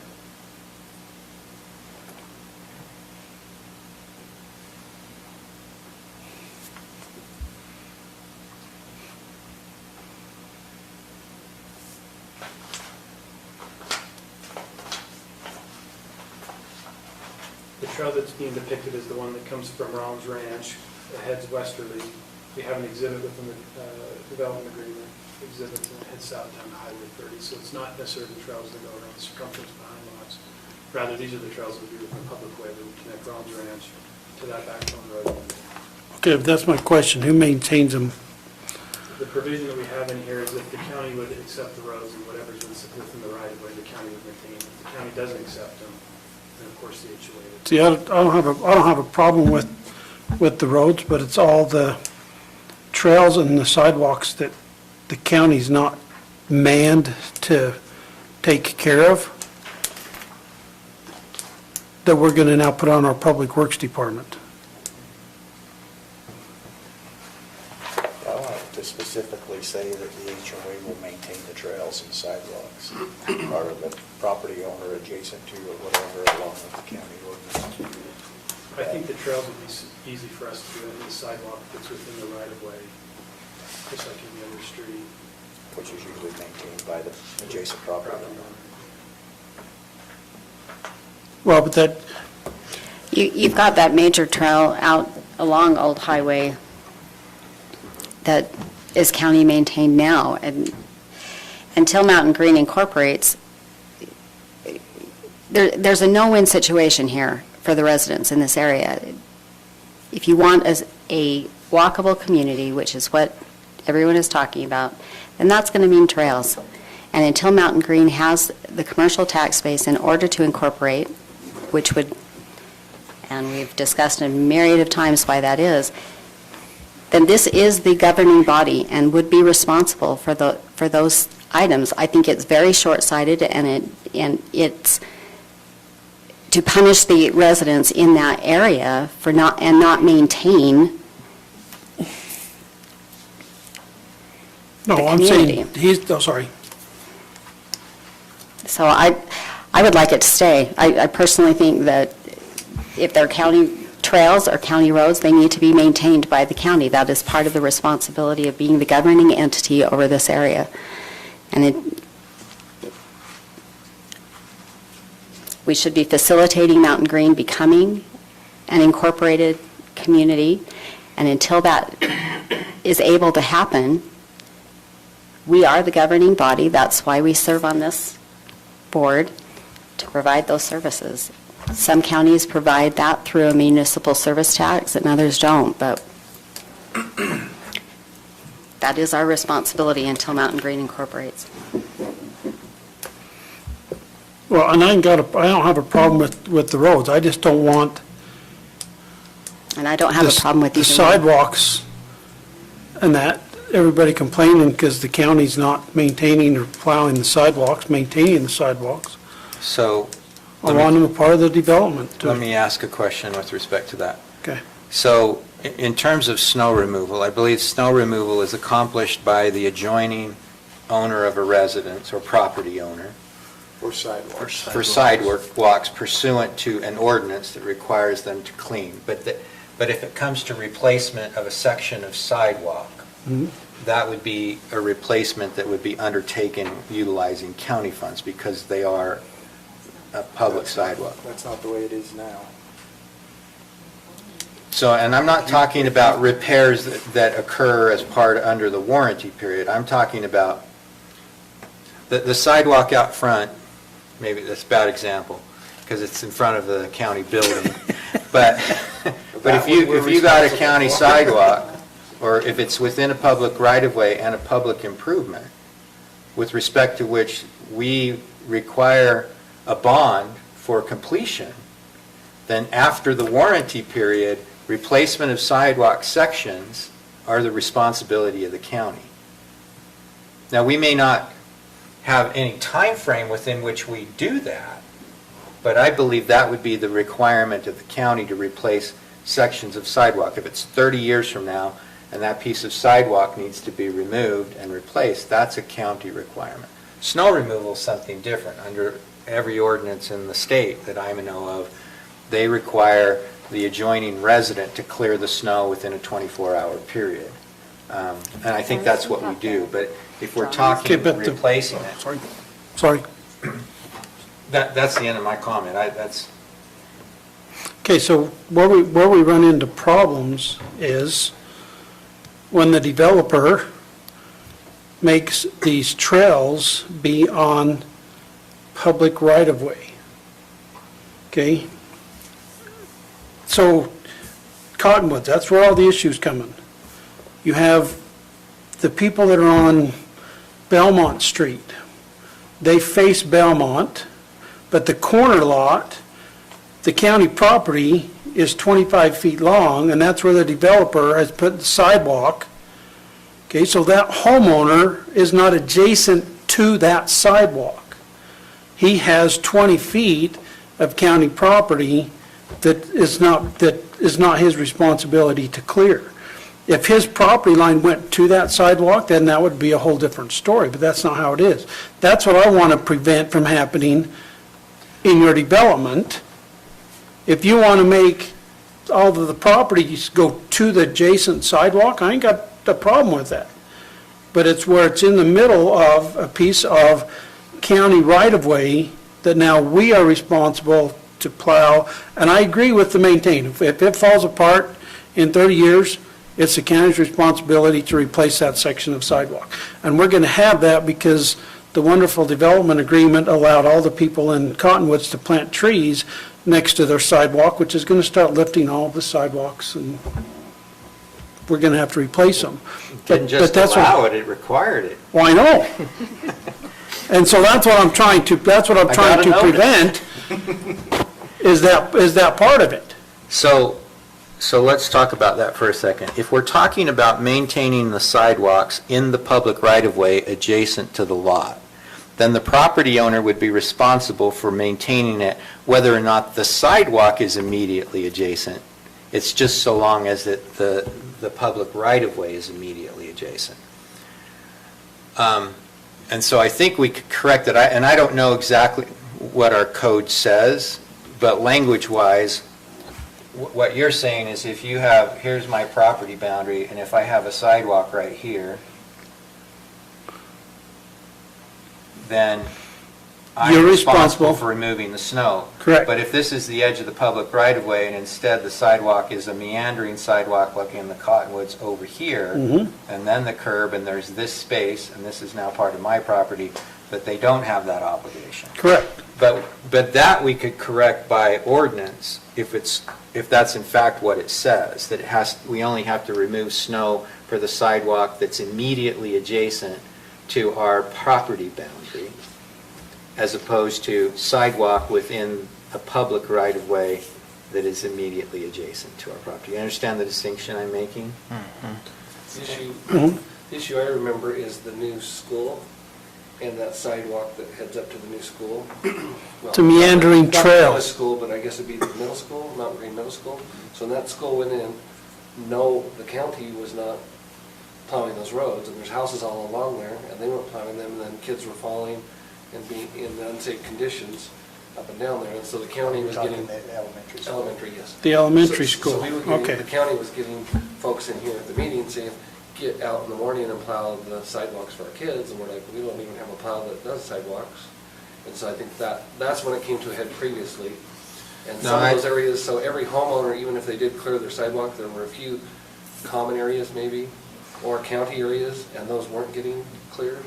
So on the common areas, my position has been, the common area is owned by the association, so the association should maintain the sidewalk. So that's what we want this development agreement to say. If it's the common area that's down the street from me, it's maintained by me, because they don't do it. I just run my snowplow another 100 yards is what I do, so that's, but if it's an adjacent property owner, I mean, the more difficult circumstances was my home in South Jordan, where I'm on a cul-de-sac inside a project, and my back lot is a public right-of-way with a sidewalk. To plow that, I had to go down the street and up another street onto the public road just to clear that section of snow. I never did. No one ever did along that whole way. It was the same situation. School kids tramped it down. It became icy and snowy because the city would never come and clean that off. So I guess my point, I think Roland's point is, I think he wants the trails to be privately maintained by the association. Trails, I don't know what, and you correct me where I'm wrong, as opposed to sidewalks. In the Cottonwood agreement, initially, the county was going to maintain the trail system. And it still may say that. But the county wasn't in a position to send someone there to plow them. So what the county started doing was posting them closed for winter maintenance. Because it's in the development And so agreement. we're technically maintaining them, but not maintaining them. And so my suggestion from this seat is let's just clear that up for this development. If we've had those few little issues, let's just make it clear now on trails and sidewalks and snow removal. So it's good to clear that up now. And frankly, the preference, I will speak as to what I think the preference is for the group without claiming that I actually know it, because there's been no official vote. I think the preference at this juncture, because the county doesn't maintain them, is, for it to be an association responsibility. It's easier as a homeowner in a neighborhood like this to go to an association meeting and say to the association, hey, look, if you need to raise my dues by $20 a year for my portion of hiring somebody to clean off the sidewalks in these common areas, then do it, because we'd prefer that over having the kids trunk school through the snow. I don't know how you guys feel about that. Yeah, just two thoughts for you. One, the trail, really one of the main beneficiaries of the trail are going to be the neighboring developments, Rollins Ranch, et cetera. The whole point of it is to get people from Rollins Ranch over to our backbone road and down. So it's really to accommodate kind of that circular pedestrian circulation. And so there will be other members of the county outside of our development who will be the I shouldn't say primary, but be some of the main. An additional user. Additional users. So, you may have an incident in the future where you have an HOA that's somewhat upset because you have some of the neighbors doing some things or whatever. However, if we can make it clear now, similar to what Mr. Ferris said, I think that would be fair, and that'll help us get a positive vote, and I think we'd be willing to do it. We're at a point now where we can set up our HOA and disclose those things in a fashion and account for those financially to take care of the trails. I think the sidewalk is a different issue. I think that should be maintained, by the adjoining property owners, and then if it's a public one, it'll be taken care of by the county. If it's a private one, it'll be taken care of by the HOA. But the trail, I think we could accommodate that and say that the HOA will take care of the maintenance of the trail. So we could revise that, Mr. Adams, to say, will be installed and paid for the developer and maintained by the association. Member McConnell, you expressed my concerns perfectly as far as the trails are concerned. I agree with those sidewalks that are along the boundaries of people's personal residences, but you made a comment about ones in the public right-of-way. Essentially, they're all in the public right-of-way, all the sidewalks. What sidewalks are you referring to that you want the county to maintain? Because the county still has no method of maintaining sidewalks for snow removal. Well, if they're in the public right of way, if they're public improvements, I think the county will then maintain it. If they're in a private right of way. Let's make a distinction between maintenance, i.e. repair and replacement of sidewalks in the future. That's what I said, snow removal. Oh, yeah. And snow removal, yeah. Can I request that we put the map up so we can just talk about where these trails are that we're talking about? So that, right here, so predominantly we got, so this is the trail that we're talking about. The ones in red will all be private. The ones in blue would be the ones primarily, the county has a map, an open space map within the ordinance, and it shows they're trying to get a connection down here ultimately to the town center. So that's the one. That's the trails? That's the trail that's in discussion. Is the blue? Yeah. So where is this public right-of-way sidewalk that you're referring to? Or is there any at this point?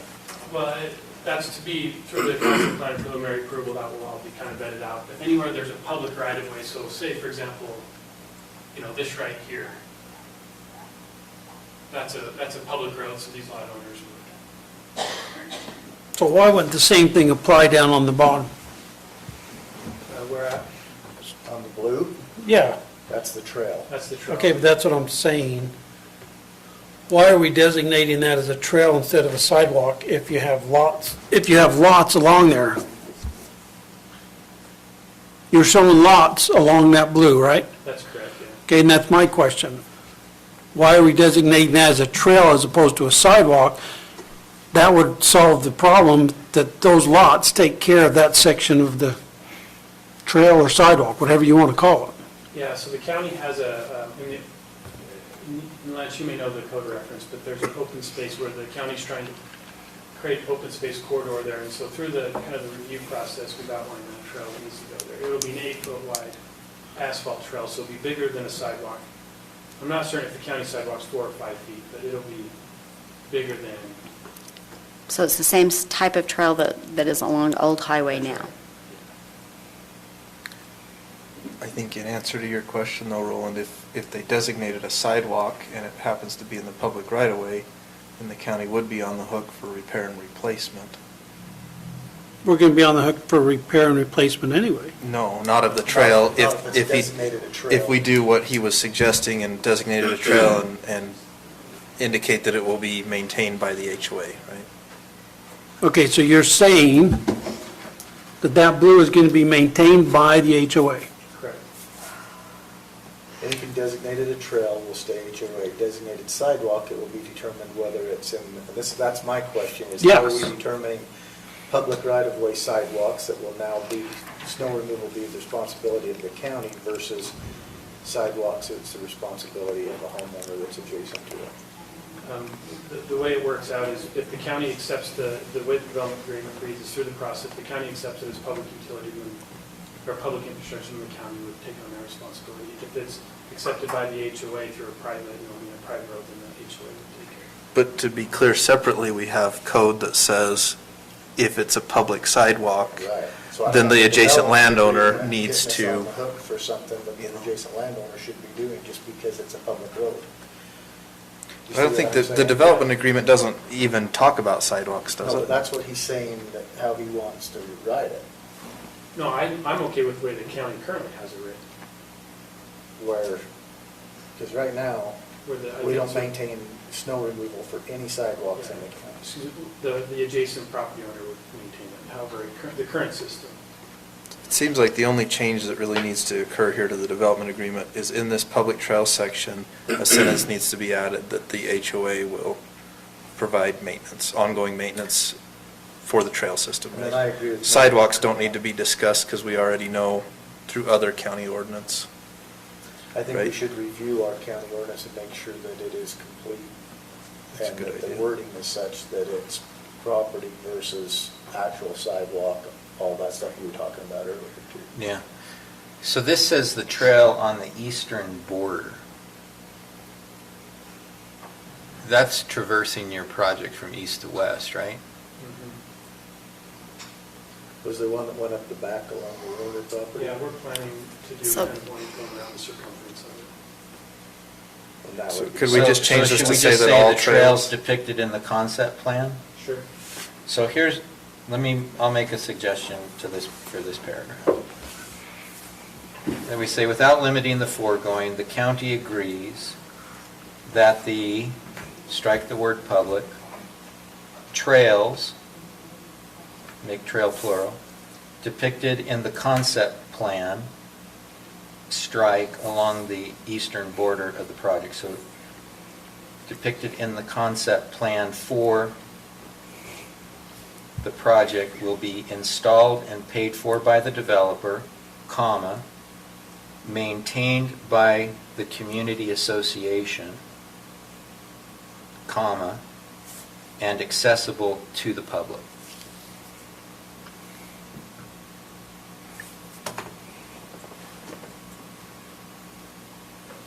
Is that workable in your mind? Yes. Did everyone get that? Is it workable for you? Yeah, so you were saying anything depicted in the concept plan, is that what you said? Mhm. Any trails depicted in the concept So plan? is this your concept plan? Yeah, and then we're going to have another concept plan. The county has, this is the development agreement, which has a very high-level concept plan, and then the concept plan coming up next is a more detailed version of it. And that will include the perimeter trail, and that will all be included in this by definition of concept plan. That's correct. Okay, so the red lines are sidewalk? Trails. The red are private trails and the blue are public trails. That's correct. And the private trails will be maintained and taken care of by the HOA. That's correct. Well, this, what Okay. what Chairman McConnell just read or wrote here would indicate that all trails would be maintained and taken care of by the HOA.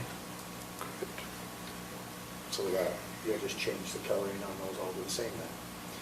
Okay, now, the road that goes up to the middle school, is that far left one that's blue and red and, Yeah, this is existing road. I think. okay. So that's considered a trail, Correct. and that sidewalk that goes up to side 11, and that will be maintained by the HOA. That's correct. I think I'm good with the trails then. I had one other change, sorry.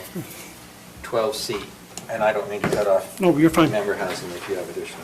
No, 12C, the third line down. So I don't have a problem with this section in concept because it's consistent with the law, as I understand it. The county shall not require developer to upsize any public improvements unless the county agrees, and I want to strike promptly, i.e. no later than 30 days upon substantial completion thereof. We can agree to compensate developer for the pro rata costs incurred as a result of the upsizing. That's our obligation under Utah law. But the method may vary, and the timing may vary. If you come in and we're doing an infrastructure agreement with a reimbursement component, then we'll specify in that agreement when it will be. My preference from the county perspective would be that we would give you a credit against the impact fees paid. That is one way to handle it anyway. Maybe that's not my preference. It'll depend on when we get there and what improvement you're talking about. Or impact fees collected over time. We may or may not have the capacity to pay you within 30 days. So, any other questions or comments?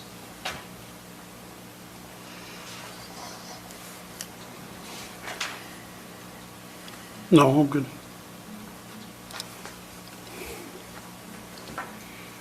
So I think those changes are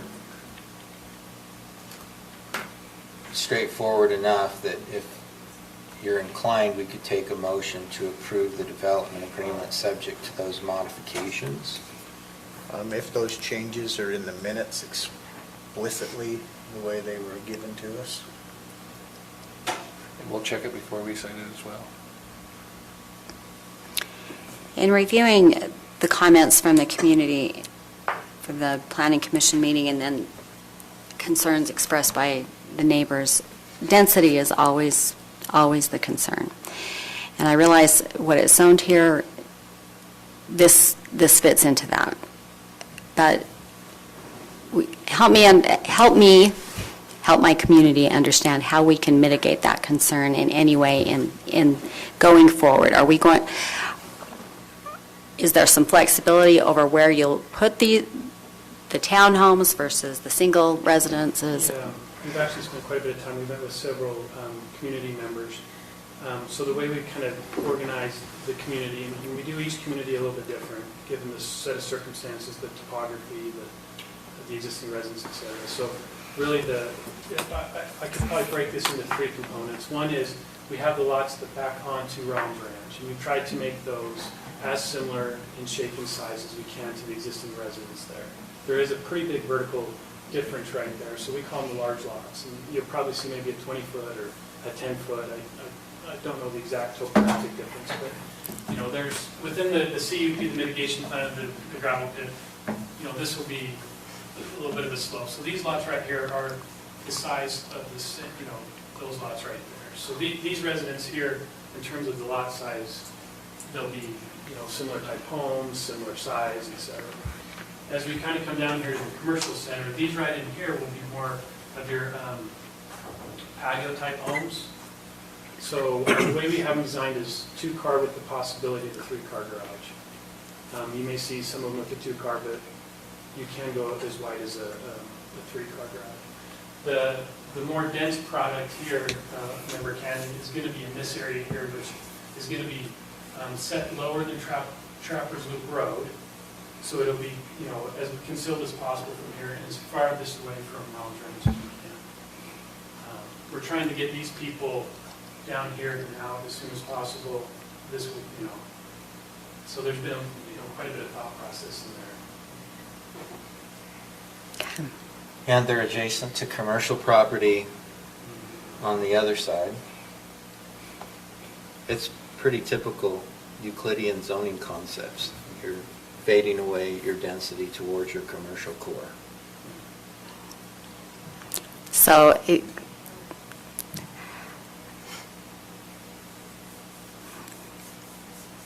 I'm not going to finish that sentence because density will always be a concern, especially in a rural community, especially in this area. But I do realize what the zoning is, and this fits into that. And I appreciate the work that you've done on the project in addressing those issues. So my only follow-up question to that is, is the development agreement holding you to this concept as part of this agreement? Okay. Then Lance is nodding, so I'm going to take that as a yes.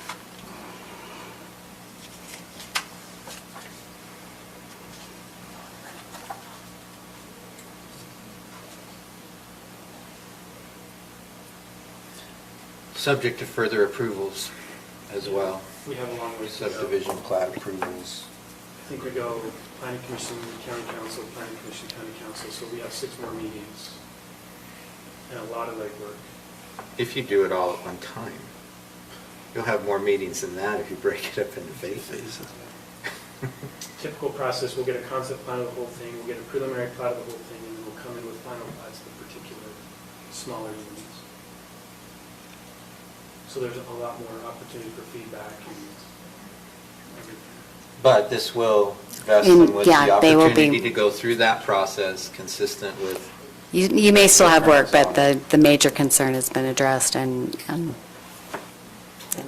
The design guidelines from the town center still apply. So we're still, the multifamily will still have to have those architectural elements and landscaping and that type of thing to help. So we've got a design element as well.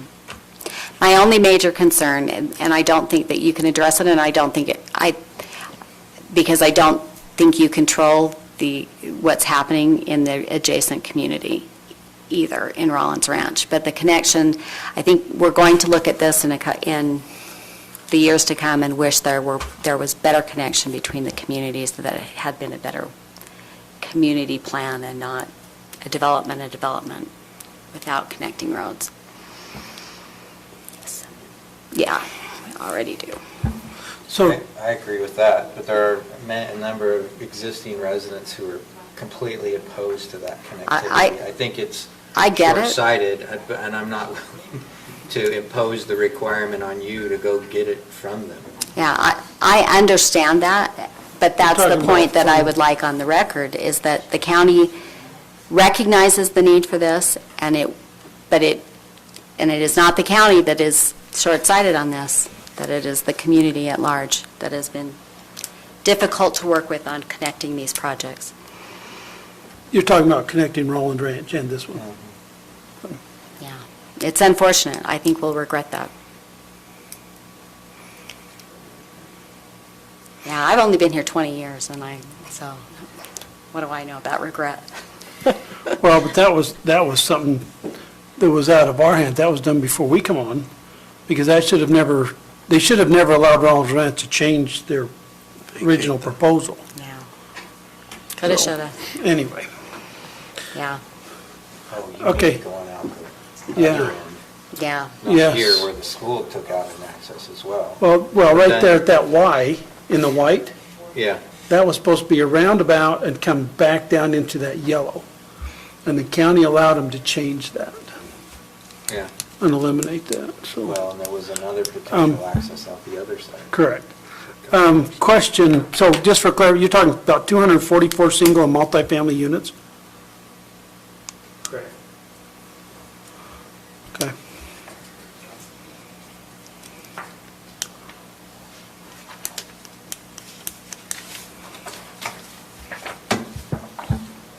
Okay, so we've looked a lot at the red line version. There was also a version in our packet that included the exhibits. I don't know if there's any questions on any of the exhibits. I'm assuming staff's checked the legal description. Here's the concept plan, Exhibit B. There's the use table, which is just a replication of our code.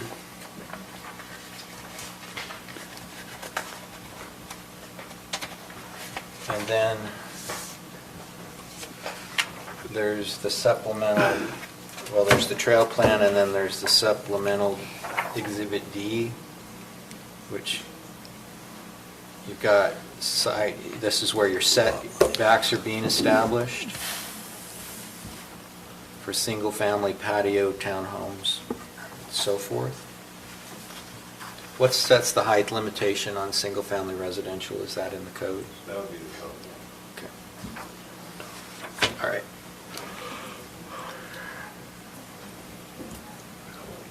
Any questions on any of those?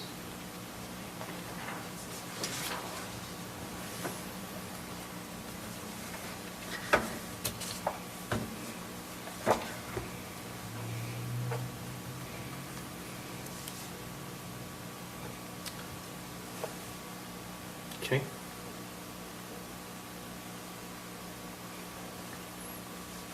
Okay, yes, there, we have an issue.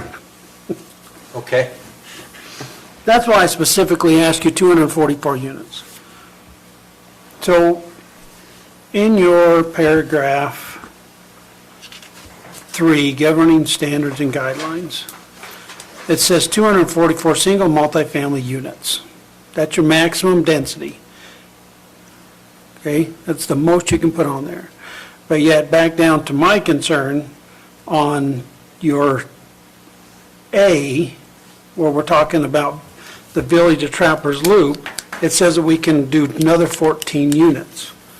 So we contradict ourselves with saying 244 maximum units, but then we turn around and tell them, no, if you want to trade with Trappers Loop, or the Village at Trappers Loop, Village at Trappers Village of Loop, Trappers Loop. we're going to allow you to put 14 more units per acre. So which is it? Is that 244 maximum, or are we allowing them to do the 14?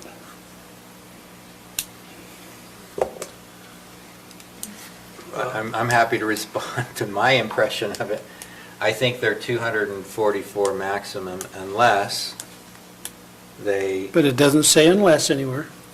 well, it does in that other section, but you may be raising a point, the point you're raising may be that we need to say, not only can they adjust, well, they've indicated that they can adjust, reduce the 35% and then do an additional density of 14 units per acre. So I think we are saying that they could do that. But if you want to clarify that, I'm sure that's what they think they're saying. Yeah, that's correct. If we're going to remove the commercial space, we need to fill it with something, and that's what we need to fill with. Keep in mind. Okay, I'm just saying what this says. Your maximum density is 244. So that's Unless- doubling the size then, correct? 18 acres at 14. Well, yeah, 256 units. What's that? 256 units. 256? yeah, 18.3 times. and keep in mind that's with the county approval. It's not a unilateral decision. It doesn't say county approval, it just says you can do that. It says the project shall be developed by the developer in accordance with the concept plan in this agreement, subject to any deviations or modifications allowed herein. So that modification is allowed herein. Now, if you want to be more specific about what we're doing over there, then we can do that. So Tina brought up the concern from the community on density. That portion of this agreement allows more than double the amount of density. But only if the commercial moves, though. So it, and we've already discussed the difficulties they're going to have in that, so. And if, Not impossibilities. right, however, it wouldn't make any sense, especially based on where the commercial is, if you're going to go from larger lots to smaller lots. I'm more inclined to say not 14 units per acre on the other side, not the section that we're talking about they would be able to switch, just based on the location. But the point is well taken. If it goes to commercial, or leaves the commercial, it would be it would be like the orange section that's on there now. That's probably what would replace it. Yeah, high density. The thing that triggers that possibility is the language that we haven't approved before about bartering with the commercial zones between the two developments. Because the development agreement across the street doesn't anticipate this. And then this agreement says, well, if we were able to barter with them and change commercial, and so that's language we've not used before, but that's what's triggering this discussion. I'm not saying not put it in there, I'm just saying that's either have to work through that language or. So for it to come from across the street, the area that we'd be talking about it across the street would be zoned in that higher density area. So you'd be losing the residences from the other side and putting them on this side. In that development agreement, I don't think ever anticipated this, so that would probably. And that's why, for it to happen, it has to be an open agreement, and it has to be a trust on both, from both sets of developers and the county on, we're not going to punish you for trying to do something better for the community overall in the planning. So if that lets you still have enough of a thumb on it, then you're okay to go forward with this, but if you have other concerns, then you may want to continue to Yeah. try and write yourself out of those concerns with this agreement. But the concern that would happen on it is on the other side. And that, you can't hold CW Land to the concern on the other side, because what could happen on the other side is, well, I guess you can, because you could just say you don't approve the switch. But if they add additional property on the other side that's considered commercial property, you would hope that that would be property that is currently considered residential, so that you would be lowering the overall. But if you're adding additional acreage in that is not considered part of that to lower the density, you'd have the same density overall, if that makes sense. You're not doing what hope would be. But now that would be my community. I would move to a rural community and want the rural feel. But if I was looking at it from a developer standpoint, I have to tell you that and from the long-term vision of the area and what we're getting from across the state, is that area around the interchange should be the high-density area for the community. And that would be where you would want it to be. Well, I didn't say I agreed. I tell you that's the spin it however you philosophy. want. What you're approving, if you approve it like it's written, is the potential of 500 units. I don't care how you say it, I don't care how you spin it, I don't care how you justify it, you're approving the potential of 500 units.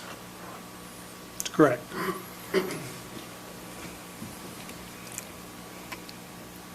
Or 244 with 35% open space. Maximum density possibility of this approval, as that development agreement is written, is 500 units of residential. Correct. I agree with that. If the county and the adjoining property take a specific action, that's absolutely correct.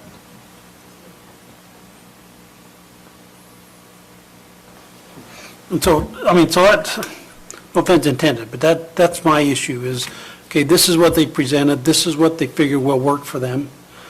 Okay, build it. You know, you figured you can do 35% commercial, I mean, it's according to our ordinances and what we've set out. Here you go. Take that 35% out, build that right there. Well, just respectfully, we just can't take the 35% out. We just can't put another 200-something units. We would have to come back to the county would have to approve it, we'd have to go to the neighbor, we'd have to get him to approve it. So I respectfully maybe add that into the record, that it does not just mean carte blanche, we get 500-something. And that's not what I'm saying. I'm saying the potential is there for up to 500 units as per this development agreement. Just like our development agreement with Snow Basin is the potential of 2,500 lots, just above you there. Doesn't mean we'll ever see 2,500, but that potential is there, and we could see that. And that's kind of how we have to look at development, as what is the total potential that we're putting upon that community in that area.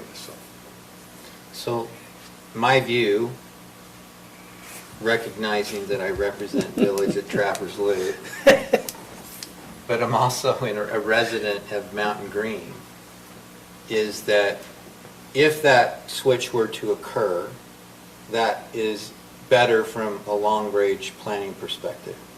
And I think CW Land has been fairly forthright in their discussions with us that they don't believe that the market will currently allow them to develop 35% of their property as commercial. But it could change over time. And the contingency that's identified in this agreement, you might give it a 20% chance of occurring, given the current personalities involved in making the decision. And I'm talking on all sides when I say that. But from my perspective, if we incentivize that, that's better from a planning perspective. To Member Cannon's comment, I don't think it would result in a net transfer or reduction in residential density because some of the property that it would take to increase the total acreage to get to the 35% is not within the current Johnson development agreement, and it has a zoning that frankly makes no sense from my perspective. It is a rock pit that is zoned agriculturally. Yep, that's my point. That's what I'm saying, unless there's commercial property that is switched that's not currently in there. I believe that they will come in and request, in order to make that happen, they're going to have to request some level of residential zoning on that property to go with the commercial that they're proposing. But if they did, and 35% of the overall project over there, plus the acreage that is on this 35, or a portion of that acreage, if it's added, that to me gives us a better commercial core and gives us more flexibility to design a town center than splitting it over Old Highway, even though I believe you should have some commercial, drive-up commercial along Old Highway Road. I don't think, I don't conceive of them being able to take all of it, but I don't think, from my perspective, you would want all of it to go, but a significant portion of it, I think, would go. And again, I think that's good planning and design to try to incentivize it. I know there are many residents in our community that are concerned about density. I know we also have large families. I believe that we plan not only for the present residents, but for the future residents of our community, which I would hope that most people would consider making room for their children in our community. And I don't believe we as a community should foist the responsibility to house our children to the other side of the Wasatch Front. I just don't believe that fundamentally. That's just my personal view. And so having affordable housing in the community, which generally means that you have an increased density, from my perspective, is not a bad thing from either for purposes of building a well-rounded community and for purposes of providing for housing at multiple levels. I understand, Bobby, I really do, but I do, at the risk of sounding like a broken record, the only way that overall vision works is with the interchange. It's the only way. You get that kind of commercial viability. It's the only way that you can switch those that residential, which it does make more sense for the homes to be on that side in that area than it does for them to be where the current Holly Pit is now, based on elevation, based on view, based on a sense of community. That makes a lot more sense, but the only way it works is with the interchange. I don't know that I disagree with that. I think ultimately, that's why the UDOT's bought the land, and I think we plan for the interchange. Now, when it will occur, as we discussed last time, is somewhat up in the air. Can we influence? I think we can influence. Can we influence negatively? Absolutely. Absolutely. Can we influence positively? I think we could, if we wanted to put forth the effort to lobby the legislature and push in that direction. I think that we could. And I agree with you. It would certainly give it a much more high likelihood of success if the interchange came in. And for that reason, I would do that as well. But that's just me. Those are my views on it. I try not to hide them. So, Mr. Chair? I'll never Yes. accuse you of that. So let's shift gear just a minute. So where was the one that you modified as far as the trails, sidewalks? What Okay. number is that one? 12. Just a minute, I need to find it. Section 12 is right. 12D. You probably can't read my writing, but you're welcome to try. 12D, okay. So does Stacy have 12D all wrote down? Lance does, I think. Lance does, I don't know. Did you take notes of I it as well? didn't have any. No, I didn't- So you want to? I'm happy to So give you want to a read that? copy of You it. want to read Yes, that? I'll read this one more time. Okay. Public trail. Trails. Without limiting the foregoing, the county agrees that the trails, see, you asked me to do this, and then I keep making changes myself. Sorry. Without limiting the foregoing, the developer and the county agree that the trails depicted in the concept plan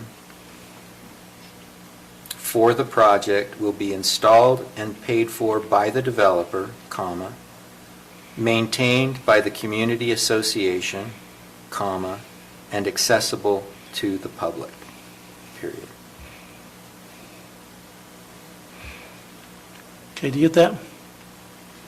Do we have to have a public hearing on this thing? We already did Okay. last time. And we asked if there were members of the community here that wanted to speak to it. Good. So, Mr. Chair, I'll make a motion. If there ain't nobody other questions. Okay. All right, so, motion to approve CW land request of the Basin Development Agreement for mixed-use residential subdivision for 244 dwelling units and 35% commercial area in the town center area of Mountain Green. And what's the application number, Lance? I guess, what's the date on this thing? It'll be dated today if it's signed today. I don't think it'll be. But it won't be signed today, I guess. It'll be dated. Okay. As outlined in our July 21st, 2020 packet with 12D being modified per Member McConnell's recommendation, addressing trails.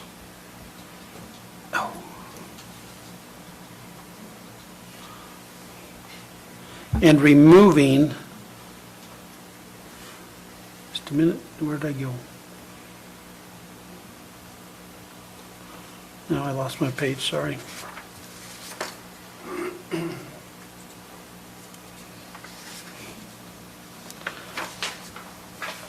Removing number 3, governing standards and guidelines, the second letter A, reduction of commercial designation, that entire paragraph. One more time, and removing number 3, governing standards and guidelines, section A. The second A. No, it's, Or I how- believe you're saying section 3. Section B, 3. Romanet 2A.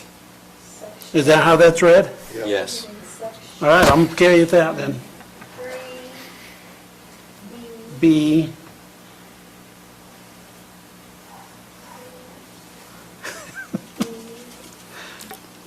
Romanet Roman 2. number 2, A, A. reduction of commercial designation.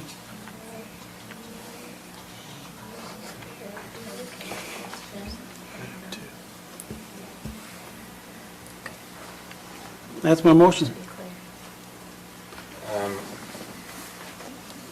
One clarification, so that will also result in the relettering of that Romanet 2. And then I had made Correct. a deletion in section 12C. Yes, agrees to promptly, so deleting the word, the phrase starting with promptly through the parenthetical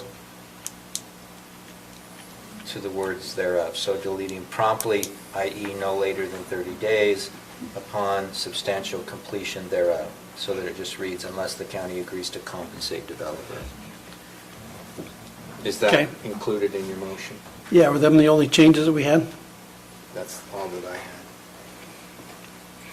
If them are all the changes, then yes, that's my motion. Is there a second? I'll second that for discussion. Okay, motion to approve with the modifications made by Member Haslam, seconded by Member Kilmer. Any questions on the motion? I do have a comment. So when we approve any of this, a couple of times the comment's been made that, you know, we're not thinking forward, we're not doing this, we're not doing that, if we were to delete that. I just want to remind the council that we're not tying the hands of anybody. In 6 months or less, an entirely new form of government's coming in here, and they have the ability to change everything we've done. In addition to that, and this goes to my argument with this from the very beginning, the day will come when Mountain Green will incorporate. And the decisions that we make today are going to affect what they're able to do with their community once they incorporate.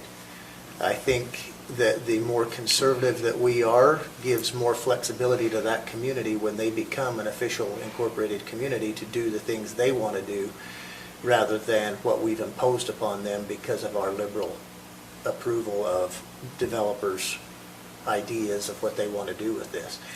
I think we can still reach our goal of trying to right now we're getting these applications, so we're trying to figure out how do we want this community to be. I've argued for years now that I think that ought to be a question that the community answers in that area once they have incorporated. I can't control when they incorporate. They've made an attempt this year. Lieutenant Governor told them no. Big reason for that is because one of the major landowners and supposed commercial developers in the area asked to be recused from that incorporation. I can't control that either. But what I can do is I can vote to make sure that I leave the options on the table for that community when that community becomes an official incorporated community, rather than taking those off the table by saying, oh, we thought your community should look like this, or we thought your community should look like that. And I just think it's important that we make an effort to be as conservative as we can in these decisions so that that community has a right and the ability and the option to design their community the way they see fit, rather than the way 5, 6, 7 people who are not near as affected by it as those people who will be on that city council, on that city planning commission will be at the time when they get there. So I would like to ask that you keep that in mind and that you try your best to preserve the ability for that community to develop and design their own community as much as possible. As you can see, the council has done a very good job of screwing up a lot of that by making what Tina calls these individual communities inside the community that are not connected. And I think that the council needs to butt out and let that community do their own designing. And if that means it waits until such time that they are ready to make that, and it'll come, they'll be ready to bite that bullet and make it happen. But I think it's something that they should be making a lot of these decisions on, not us. Thanks. One point of clarification. If we approve this as recommended by, or motioned by Member Haslam, they will have the agreement, the ability to move forward pursuant to this development agreement, and that will be binding on the county. So I agree that the developer and the county commission, as it comes into play in the upcoming years, could come back and amend it. You could have an agreement with the people across the street to do what is now under this motion being taken out, but it would require both parties to agree to it. Absolutely. But fundamentally, under the development agreement, the new form of government can come back and just undo the agreement. Absolutely. They can do any of them, yes. By limiting their ability not to move the 35%, though, you say we're giving them more flexibility in designing their own city. Yet, if you remove that, aren't you limiting? I would say you're doing just the opposite of that.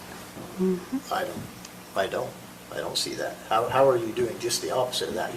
You're saying that now they have the ability here to go up to 500 homes in that very small area right there. Only by moving the Right. commercial space, but if they do that and And that's that what plan works is for the already in the city, works. you're still limiting what they can do. You're further limiting their flexibility with moving that if it does make more No. sense on the other side of the What road. I'm saying is if you leave it to what the ordinance is currently, and you don't throw this little thing in here that allows them to more than double their development size, you're being a little more conservative and saying we're keeping it where the ordinance is now, which is less homes in the town center area and more commercial in the town center area. I understand what they want to do. They want to push all that commercial across the street. We don't know when that's going to happen or if that's going to happen. I get that, I understand all that, but when you give them approval all they gotta do is make that one change, and they now have 500 units right there instead of 244. You have drastically changed that section of your community. And they can't, Sort they of. can Yeah, never. I do see that. it as They a can trade-off never though on the change other that. side. If they Yeah. add the commercial to the other side of the road, they're reducing residential on the other side. So to me, Not it's, necessarily. The no other matter side's which not- side it's The other on. side's zoned A20 Well, some of it agriculture is, right now. some of it is. So there's nothing saying that will ever be zoned for residential or commercial. Yeah. Can it be? Absolutely. But that process has still got to go. You're opening the door for 500 homes today. If, No, Yeah. that's only not, if that's they a, get that approved. that's a really poor characterization That is that we're not. opening the door to. You are opening the door for 500 homes. All they got to do is jump through those hurdles. We're providing. And those are high. Yeah, we're not providing necessarily the door. I opening don't think it, we're opening But it. We so- can so I- respectfully disagree. I- Obviously, your guys' I plans are actually- made up. Actually, I can agree and can vote in favor of the motion as made. And the reason why I'm willing to do that is because contrary to what some people say, I believe that a development agreement can be amended in the future. And if CW Land gets together with Village at Trappers Loop and they put together a proposal and come in front of the county council and articulate a vision on both sides, and then the county council agrees, then we can amend this agreement to allow them to have that additional density. What will prevent us from doing that is if CW Land says, you know what, we didn't think this would ever happen, but we got a great proposal to develop this commercial property, and we're going to go with it. That's where we limit the community going forward, is because they have the flexibility now and perhaps the incentive to go out and market that as opposed to getting behind the other proposal. I mean, I think to a certain degree, you're both right in terms of the way, it's just a difference of approach. One says, I'm going to be conservative and I'm not going to build in that particular element of the development agreement that provides a doorway through which they have to take certain steps in order to get through it. And the other is, I'm not going to, one way is to say I will provide it, the other is I'm not foreclosing the opportunity to come in the future and modify the agreement pursuant to a specific plan that people can look at and get their arms around and understand. So, Mr. Chair, so going off of part of your comments, and that's some of where I'm going on this. This is what he's proposing. We can actually see it.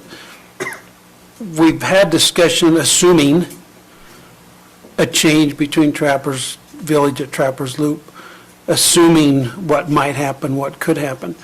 With your comment, at that point, CW and the Village at Trappers could actually present us so we could actually see what we're going to get in the development.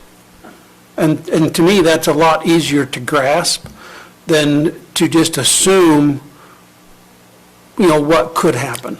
And so that's some of my reason why I'm against allowing you to automatically move your 35%, because we don't know what's going to happen. This way, Member McConnell mentioned, you guys can get together, you can present the county, this is what we want to do, and this is how it's going to look, and we can now actually see what the development is. Right now, we're just speculating. So I could agree with this exception. The biggest problem that we have in this area, and just so everyone's clear, I take offense to saying that this council doesn't have a vested interest in this. This is my ward, this is my neighborhood, my burial plot was on that last picture, so I have a vested interest here. But what I worry about with this is that what we were trying to do in saying, okay, there can be a swap, is to incentivize what was done in the DAT. And the design assistance team spent a lot of time in saying, this is where your town center should be. What I worry about in taking this out is the message goes back to CWN, don't worry about the overall planning, we'll continue with the hodgepodge. Instead of the message being clearly, what we would prefer as a community is to have a community.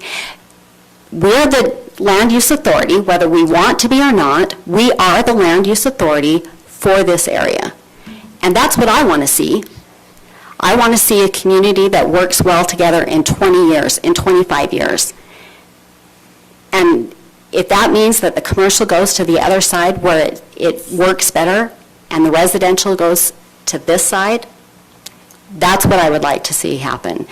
And so if that message isn't delivered clearly with leaving it in the development agreement, then I want it left in the development agreement so that everyone has an understanding after we're no longer on this council that that was the intention and that that was our concern going forward. So is there a potential rewording of this that would be agreeable to both points of view on this? In other words, is there something that we could change here? And we've had all this discussion, but we haven't yet even asked the developer if he would be agreeable to what we've discussed here. And ultimately, he has to sign this agreement. This is a two-way agreement. But my question is there something that would be agreeable to both points of view here? I mean, I understand both points of view. I think it's incorrect to say this automatically opens it up to, double the density. However, it does put a door there that could potentially have that impact, absolutely. I like the flexibility. That being said, I understand the concern that perhaps that flexibility is too, perhaps it's just that it's unknown, what that might look like. So is there, from your point of view, is there something that could be reworded to that would make it easier for you to stomach? I don't see anything that leaves the ability for them to make that transfer without a whole entire plan that the entire council, I don't see any way you can leave that transfer in the development agreement and still make it amenable to me. Having spoken, You would have to change the density that they're asking for drastically. Well, I'm just wondering if we even remove the density portion and simply have something that says, the county would consider a transfer of commercial property under circumstances that it's negotiated with the other development. And leave it at that. It's simply I like the idea of having something in there that gives them some peace of mind that the county is willing to at least discuss that, if that makes sense. It doesn't have to automatically give them the right to do that, but it could at least give them that thought. And I don't know how you feel about this, because we've been having a lot of discussion here without you. It's a great discussion, and I can appreciate it. We have two values when we work with the community. We operate communities, we just don't sell paper. We come and we go communities. So understanding what the community vision is and trying to execute it, we find it helps us operate better over a long period of time. So if I were to propose language that would compromise the two positions, this is what I would say. So you're talking about the 12D, right? This is different. This is The being revised, against your motion. the revised 12D, okay. So you would start the section by saying, with the consent of the county council. If the project's designated commercial areas included within the Village at Trappers Loop's concept plan, then you would leave it the same until the last sentence. Or is this all one big sentence? No, it's the last sentence. which I would modify at the end. So it would say, notwithstanding any provision herein to the contrary, following any reduction to the designated commercial areas, developers shall be entitled to replace such commercial reduction with residential density agreed to by the county and the developer at the time the VTL concept plan is approved. So you're not getting an automatic 14 units per acre. The whole change is subject to the consent of the county council at the time that the VTL concept plan comes in. So you'll see it, it's subject to your consent, you'll be able to see what the overall proposal is, and the density that they will gain by virtue of the exchange will be by virtue of an agreement reached at that time. That leaves open a door, it provides a doorway, it perhaps invites the change, but make sure that the mechanism through which we go through to get there is subject to council approval, both as to the concept plan and as to the density that they get on this side in exchange for that concept plan.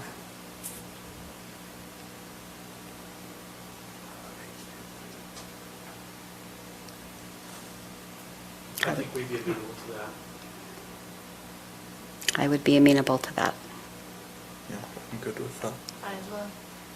It's your motion. So, yeah, there's a motion on the floor. It's your motion. Well, are you agreeable to It doesn't that? make any difference if anybody else says it. You're not amenable to the motion being amended, or somebody Well, doesn't yeah, make it. we'll Well, just that, call you it. you just vote it down and then you start all over and keep going. Okay, so read that Okay, I'll again. go again. So,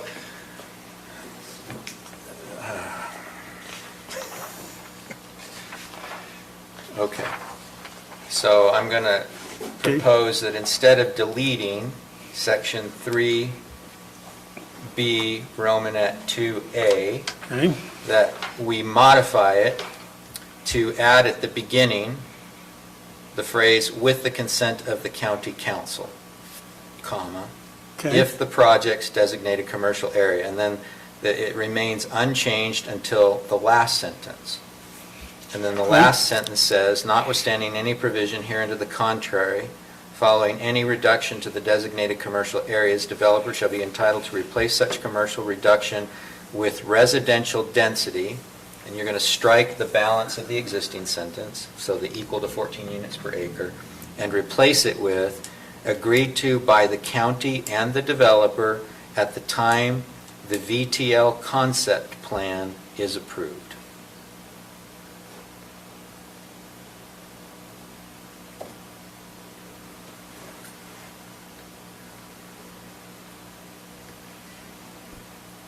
That's how I would propose to bridge the divide.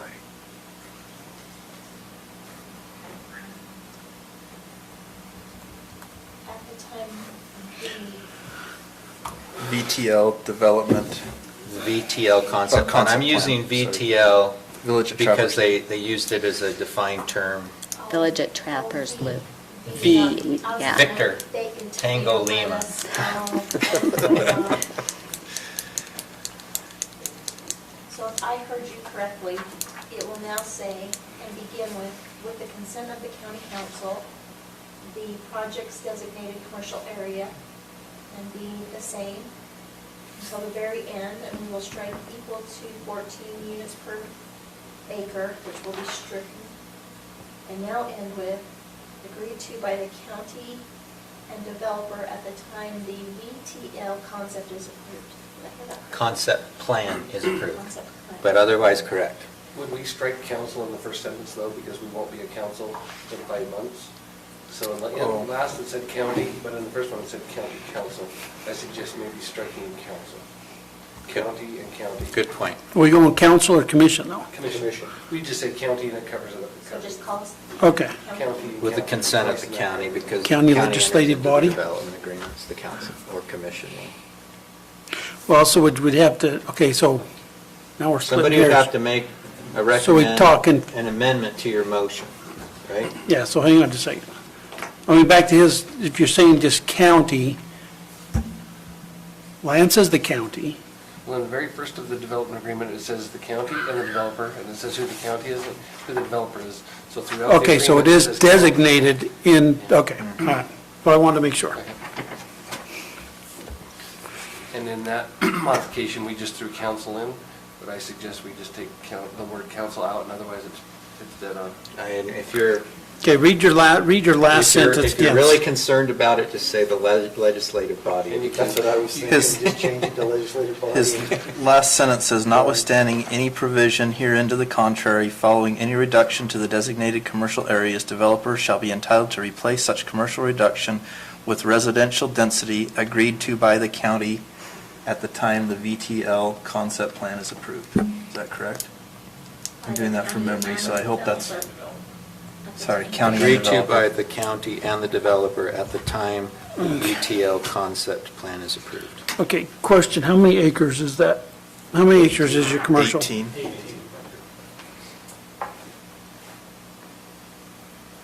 Okay, so question to Tina.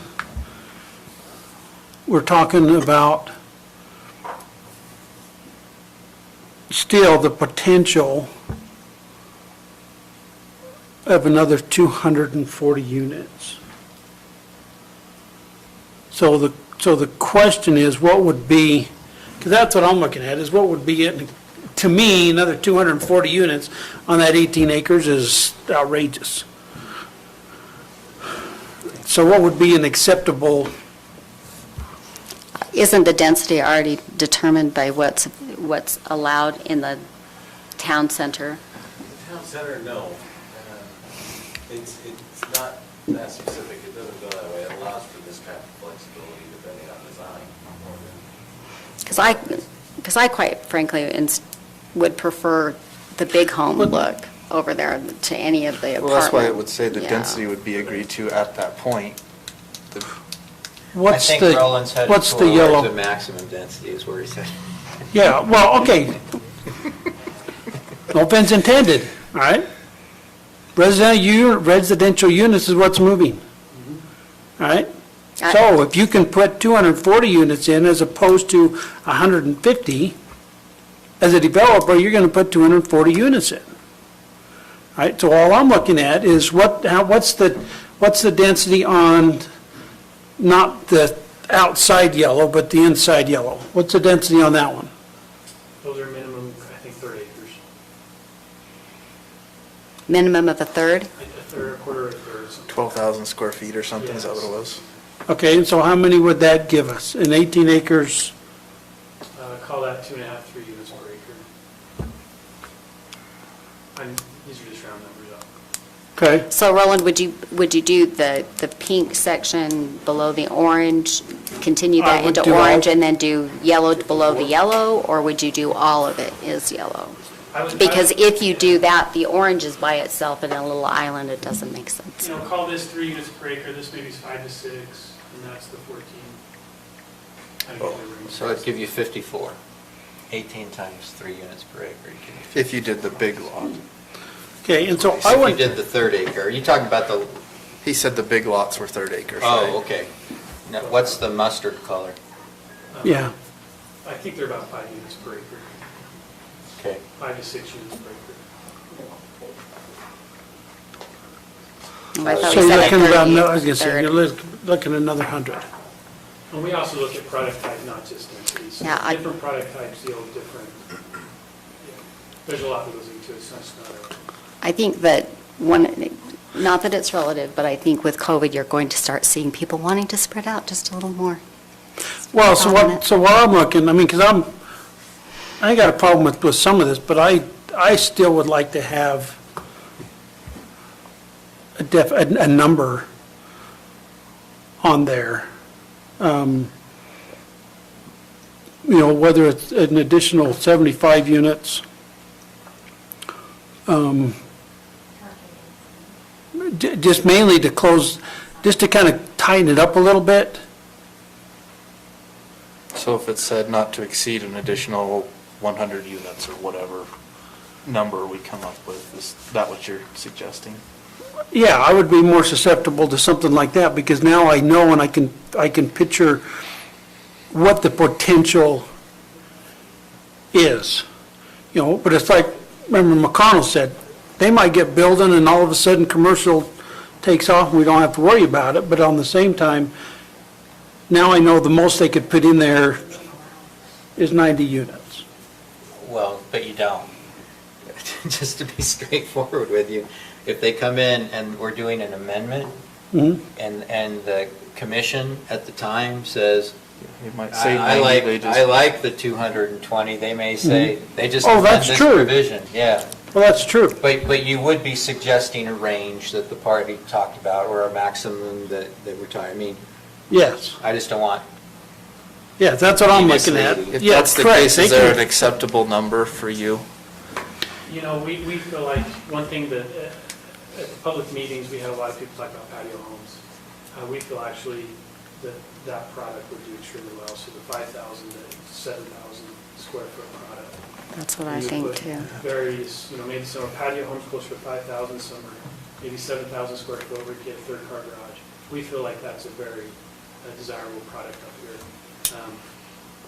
We've talked a lot about apartments, just to be full disclosure, I don't know if we're super excited about that product up here. I'm really not super excited about that product. Maybe call it 20 years down the road or some future date, but that's, in full disclosure, that's where our mindset is. So at like 5 dwelling units per acre, you're talking another 90 units. If we, Correct. if we put a number in there, like maybe say 100, To not, give to them a little bit of not to flexibility. exceed, And that would, but in I guess January, it you would- guys can change it anyway. well, so but it the don't thing matter. is, I think where you're coming Who from knows? is it would give future councils or commissions the understanding of what we were thinking when we initially.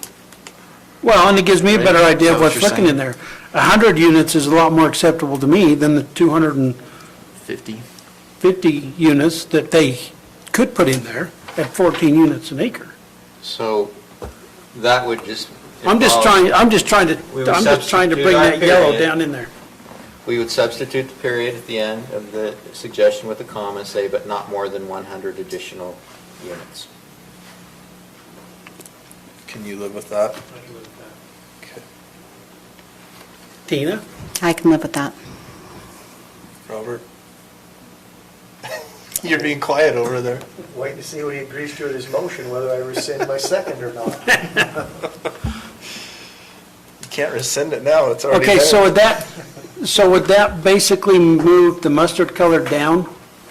We would, in this diagram, we'd keep it red unless we could present a concept plan that would be mutually agreeable. Is that the way I understand it? Yeah, but assuming I think what he's asking is if in fact we reach that agreement, they move it over, it would effectively move that density that's in the mustard colored. The mustard, that would all be mustard colored.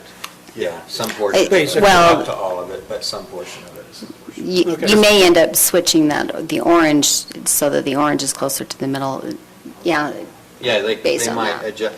yeah, They who have knows? a lot of flexibility if we get into that situation. Yeah, if we from were to my go down that perspective. road, yeah, maybe I think it'd be no.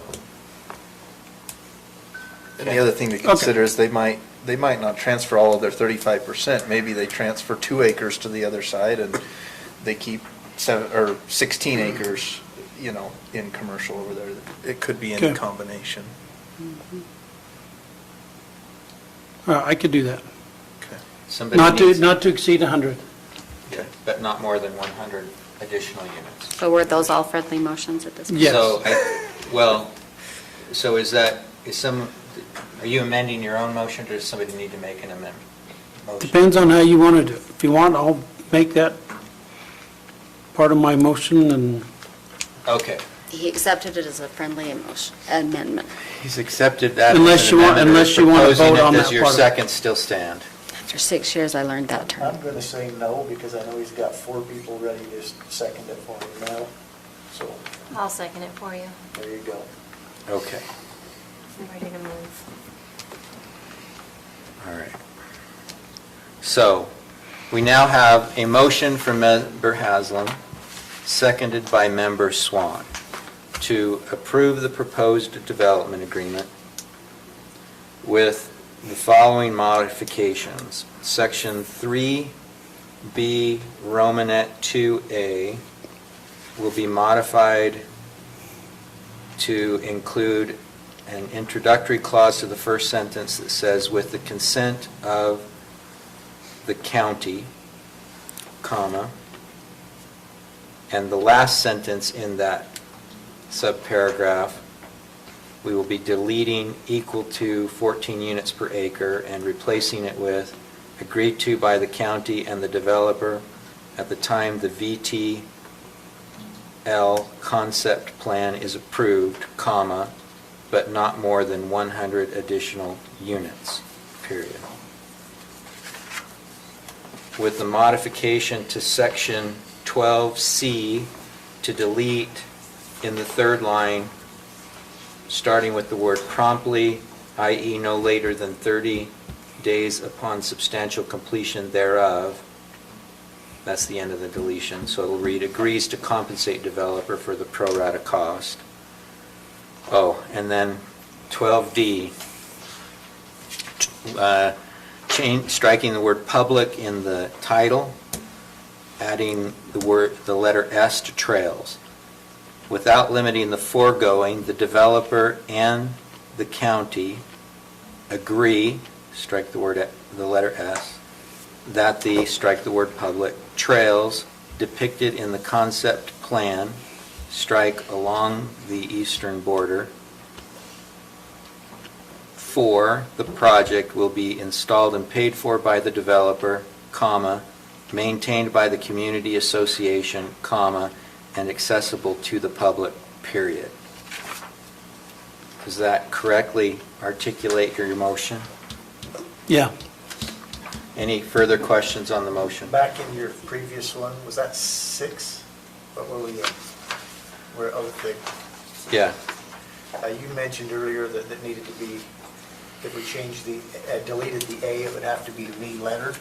It needs to be re-lettered anyway because there isn't even a B in there. Correct. Okay, relettering section 3B, Romanet 2, following paragraph A to be B, C, D, E, and F. Thanks. Okay, any further questions or discussion on the motion? All in favor? Aye. Those opposed? Nay.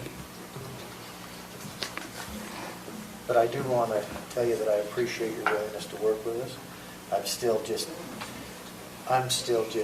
on that I want that community making these decisions instead of us. But I really appreciate how you've worked with us on this and your willingness to work with the community. We promise to do a good job, and it's very interesting. Thank you very much. Thank you. So that motion passed 4-2. Do you need? Nope, I got it. You got it. Okay. Thank you.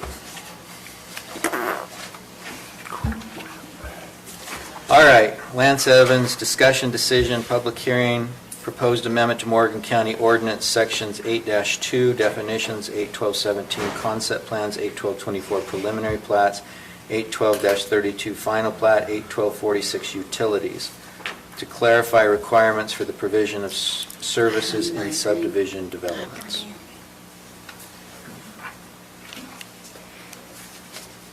Chair, I need to step out for a second. I'll be back. So we have been dealing with trying to understand and make sure that our ordinance is clear when we go through the subdivision process on multiple subdivisions, what is required for utility providers at each level of the subdivision. So concept plan, what is required at preliminary plat, what is required and what needs to be stated, and at final plat. As you're well aware, we've had some of the issues and need to make sure that these are clarified. I think the current code actually is clear, but we tried to take that and make it a little bit clearer, hopefully. And it helps on two elements. One helps understand what is required. When the utility provider says we're giving you a letter of intent or we're giving you a will serve letter, we added those definitions in so that everybody would understand that at a concept plan, we need these elements addressed, and then that's okay.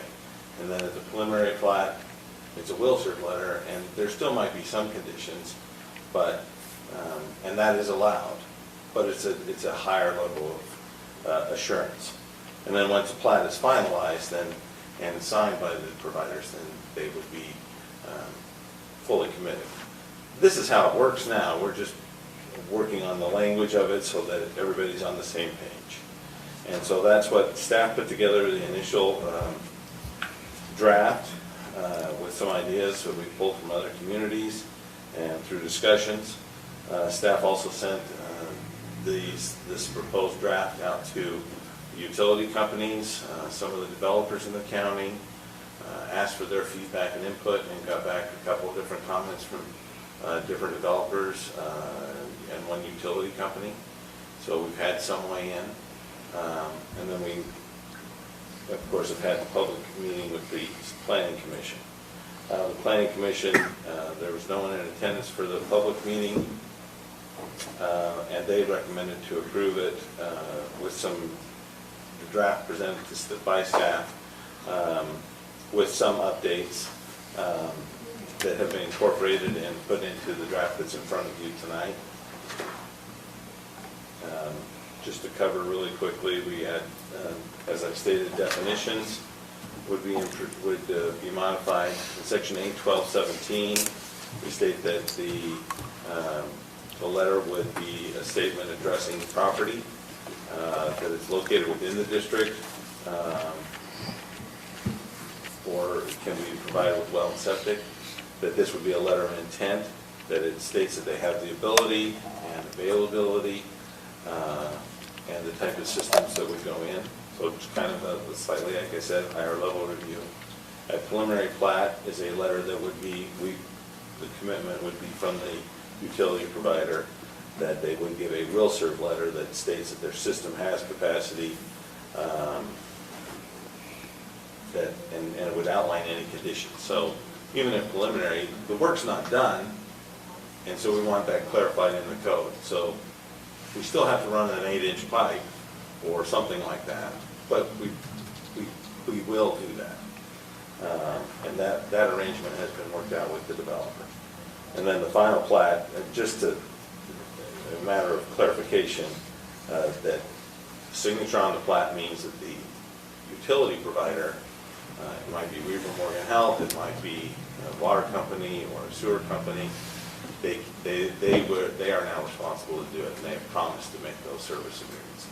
Whatever they need to do with the developer to get there, they need to have arranged and completed at that point.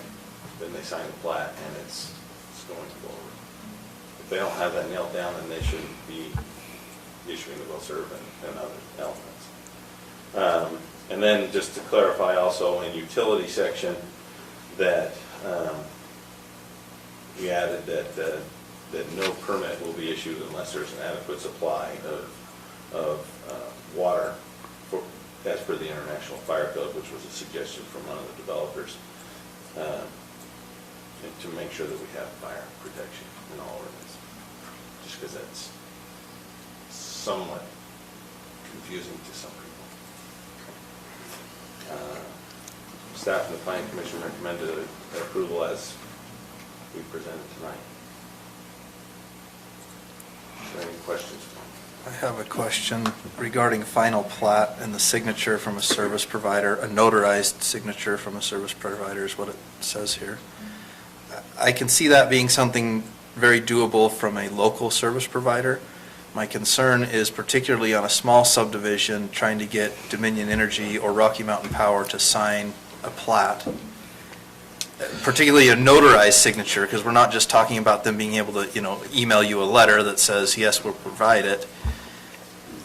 And the way I read this is all utility, so it would include gas and electric.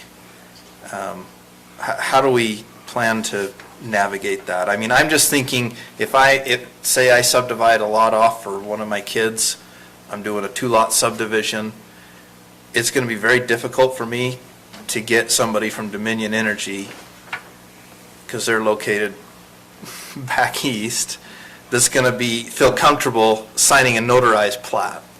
Does that make sense? Yeah. And it says appropriate with appropriate notarial acknowledgments. We do not usually require a notary for. Okay, but even to get them to sign a plat is my concern, especially to wet sign a plat, is going to be an issue from those big entities. And those, they traditionally don't sign the plat. Okay, so do we need to change that so it doesn't say the electric and gas companies need to sign it? I mean, how do we make that distinction? I'm just concerned about that becoming a huge roadblock down the Are road. they not a signatory to the plat? Because we get plats signed all the time by utilities.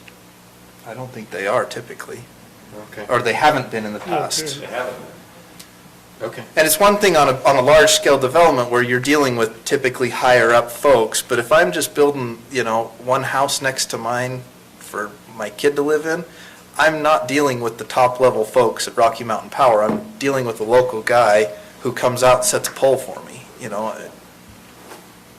those are not traditionally the ones that we, like I said, if we were talking about the sewer service districts, the water, sewer. Yeah, which are local and much easier to get somebody that can actually sign it. So my question is, how do we finesse that to either exclude the electric and gas companies from signing it, or do we say, I don't know how we go about that. I'm not sure, because we haven't traditionally used them as, we get little sort of letters from them, and that's really a matter of course. It's rare that they don't have capacity or the ability to get capacity, you just gotta pay for it. Exactly, and that's why I'm not concerned about the first preliminary and concept in terms of getting their approval for that. I'm just concerned about the final plat with a large utility company.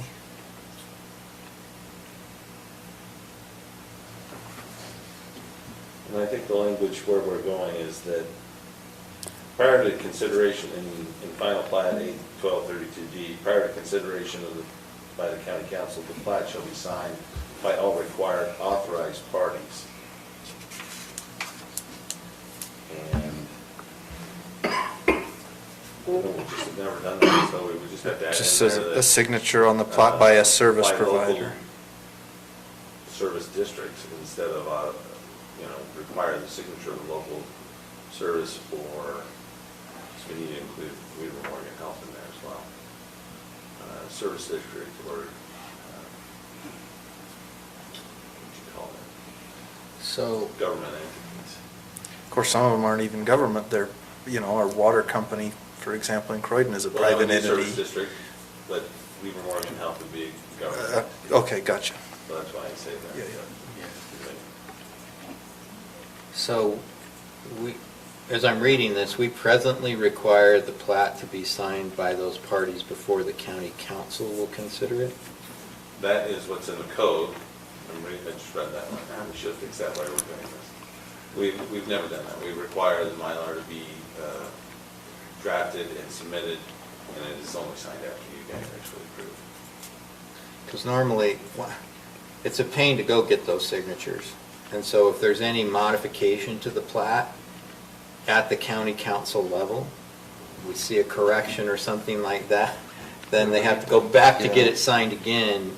So, I've got a few additional changes, but I think I would change that. I agree. Prior to recording, I clearly believe that has to happen. But prior to consideration by the council, I think they need preliminary plat approval, and it needs to come forward with whatever recommendations provided by the code, but I wouldn't require them to get signatures on the Mylar. So it's been approved. Of course, the truth is, if you're talking about making that change, it really doesn't do you much good to get a service provider to sign it, right? Because it's already been approved by the county. And I think the intent of Well, having but them you sign approve it it, was you- to say, Yeah, they will You know what I mean? confirm that they're providing the service, Yeah. and willing to provide the service. but if we approve it and they don't sign it, you know what I mean? Well, we would approve it conditioned upon them securing the requisite signatures on the Signatures. plat. Well, and it does say that all these entities would sign it before the planning commission and the other county signatures take place. Yeah, So but before- what Okay, he's so saying not- is that could be a problem if we tweak something after the fact.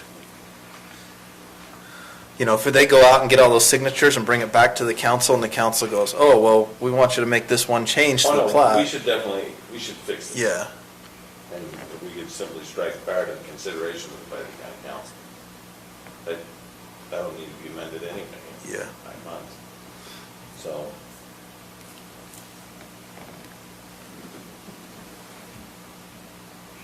Mr. Chair. So, I guess for clarification, because the way this is reading, you're talking about utilities, but the only utilities you address are sewer and water districts. Well and septic. For your concept plan. So, where are we including Up further. Dominion? So page 4, where it says page 4 there, the last line says service provider, any entity that provides services for water, sewer, electric, natural gas, or other service to a specified area. So the definition of a service provider includes those. And then it goes on to say you have to get this information from the service provider, which includes those. So I don't know, perhaps we can eliminate electricity and natural gas. The problem is if you do that, then you don't have a will serve from them, right? Yeah, and I would go to 8/12/17, the submission of the concept plan, and I have just there D, the availability and location of utilities and drainage facilities existing and proposed within. So it's utilities and drainage facilities. I think D1 is, you're being specific as to that because there are different ways of which water and sewer are handled within the county presently. We have some areas that are served by a sewer district. We have some that are, there is no sewer district, there's septic systems. And you have water providers and water systems, and you have some properties that would be developed with a well on the property. Whereas power and gas, we only have one provider for each of those. I guess with gas, you could say, I'm not going to have gas, I'm going to serve it with propane.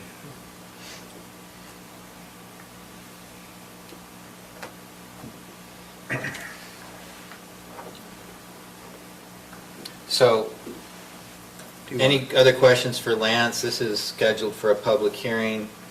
We could open it, get comments from the public, and then go through questions and comments, if that's your preference. I'm good either way. I've got a question, but I'm waiting to after the meeting. Mr. Chair, I move that we go to public hearing. Second. Okay, motion and a second. All in favor? Aye. Aye. Aye. Is there any members of the public that would wish to speak to this matter as part of our public hearing? Going once, twice, 3 times sold. Mr. Chair, I move that we go out of public hearing. Second. Motion and a second. All in favor? Aye. Aye. Okay, I have some comments, Lance. So, in the definition of letter of intent, the second sentence, I realize you're using this as an example, so that's why you use water. But I would say the service provider can provide conditions of service such as whether there is sufficient capacity or utility capacity as opposed to water, the required infrastructure to safely and effectively deliver the utility as opposed to water. On will serve letter, a letter from, I'd insert the word the utility company which guarantees their service, explains how such capacity,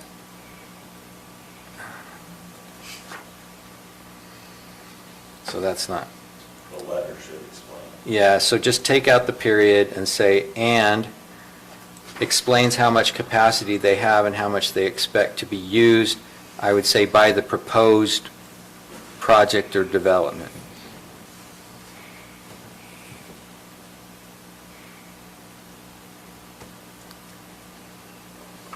And then I'd do again, comma, and a plan describing how they will extend the applicable utility to the development. So that's where my question was, if I can jump in right here. So you want the utility company to develop a plan of how this development's going to get the utilities to them?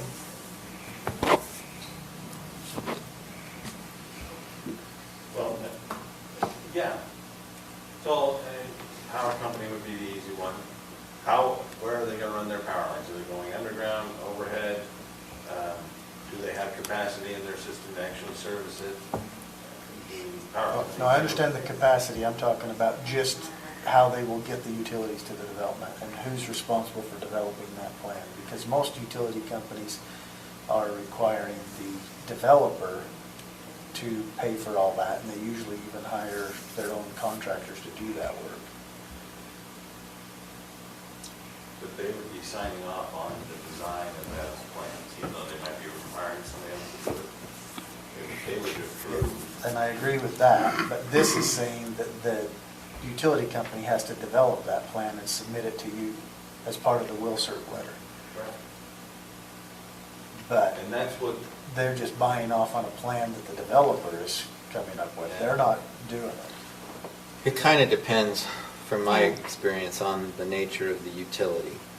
So developer clearly is going to have to engineer and provide the engineering drawings for the gas lines within their project.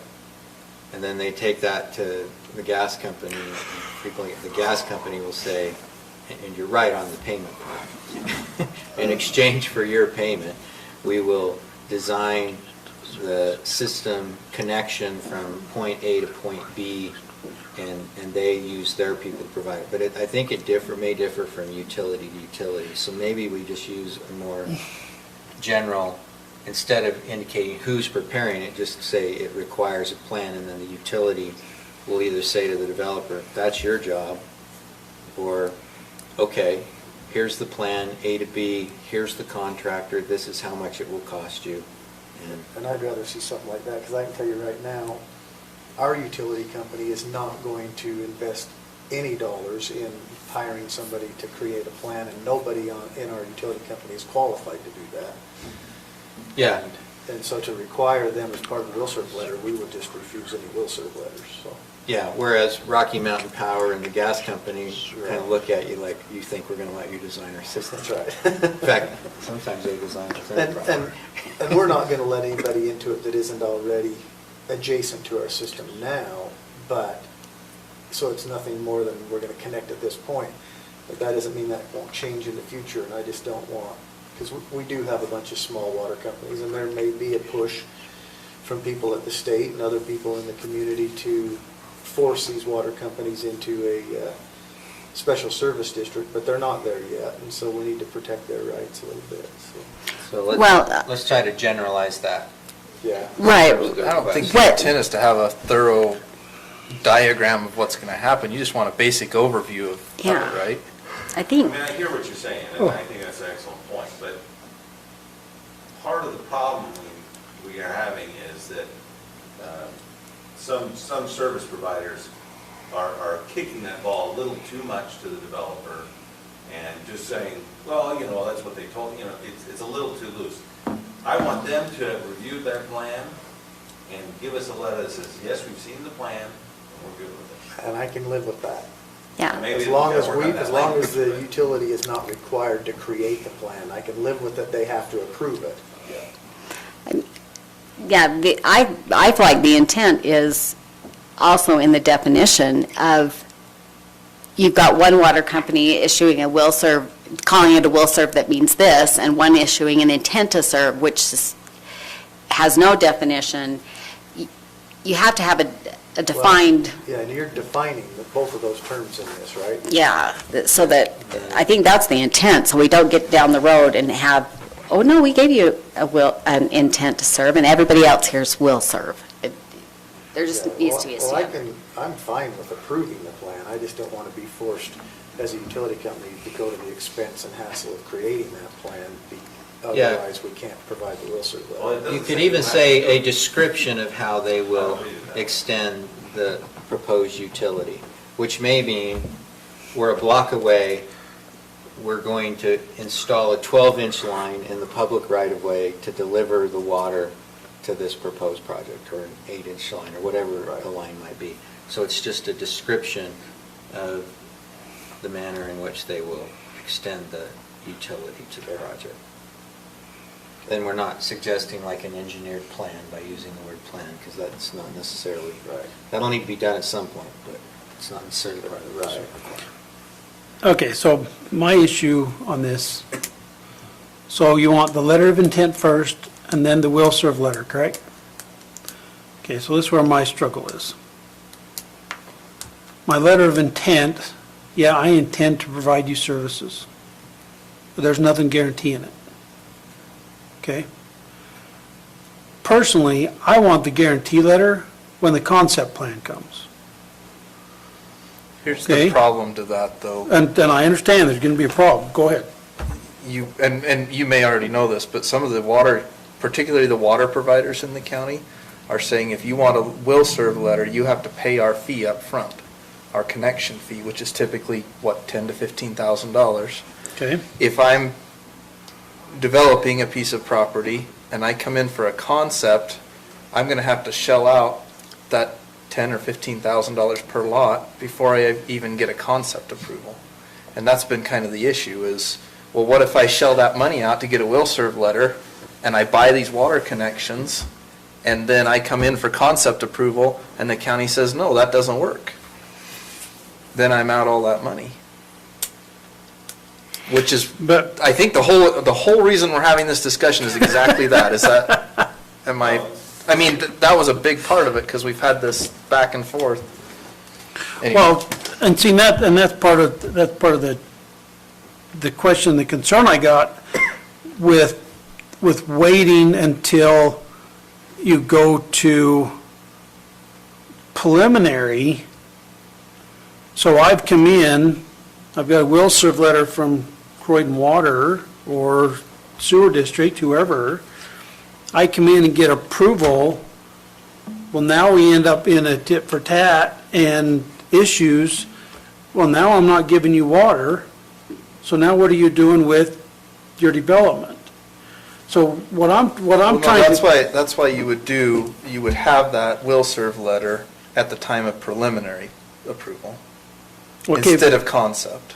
But see, that's what I'm trying to figure out. How do we lock in a utility at the concept? We can't. Okay, so you come in, I give you a concept, and in the meantime, you and I get in an argument, I'm not giving you water anymore.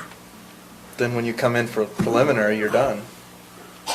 Well, you can't come in for preliminary. Yeah. I mean, so that's what I'm trying to figure out is, because if we look at our ordinance, and some of the issue, I mean, the water is the issue, I see where we're going with this, but the part of the ordinance talks about certain utilities. If you're within a certain distance of utilities, you have to use that utility. Okay? Which is specific to water and sewer, right? I don't think it's specific to gas or electric. But I could be wrong. You know, so that takes some of the issue out with what utilities they have to use or what options they have. But I'm just trying to figure out how to avoid a person going through concept, getting to preliminary, and having the rug pulled out from underneath them. I think they're better off doing that than what I described, in that they go out and spend their money to get a water connection before they go to concept. They go to concept and the county says, no, you can't do that, because then they're out a significant amount of money. So I never developed, so you're saying Questar or Dominion? It's If you not the go- power and electric companies that I'd be worried about, it's the water companies. Because, I mean, Peterson Pipeline came in and they specifically said to us, we will not give a will serve letter until they pay their connection fee. And I believe is it $15,000, right? So if I'm going to do a 10-lot subdivision, I have to give $150,000 to Peterson Pipeline before I get a will serve letter from them. I would not want to put that kind of money out, even for one lot, prior to concept. If I come into concept and say, here's my plan, county, and the county says, no, we're not doing that.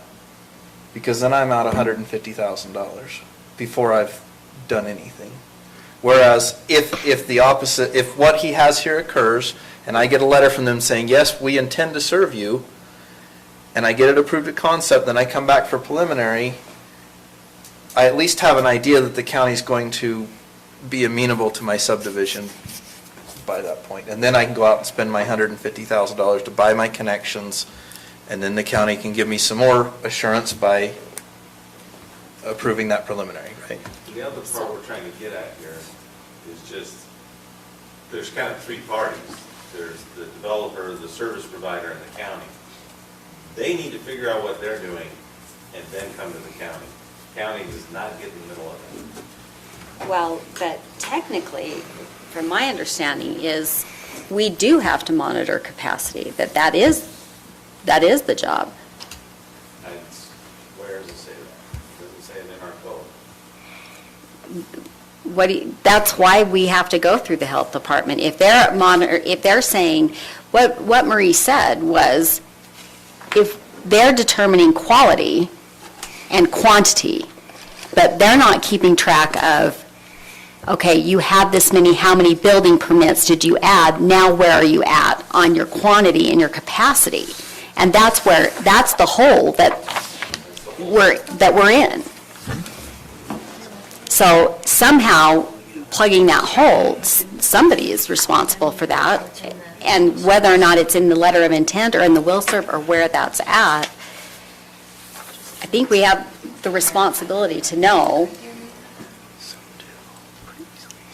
Well, the question is how we know, and what this is proposing is that pursuant to the will serve letter, the letter of intent and the will serve letter, we're asking the utility to confirm the availability of their capacity and their willingness to serve. Part of it might be the language of the letter of intent. They can be binding or non-binding. If I'm a developer, I want a letter of intent from the utility provider that says it's binding, subject to my following or meeting their specified conditions. And then I bring that into the county, and county says, okay, you can move to the next step.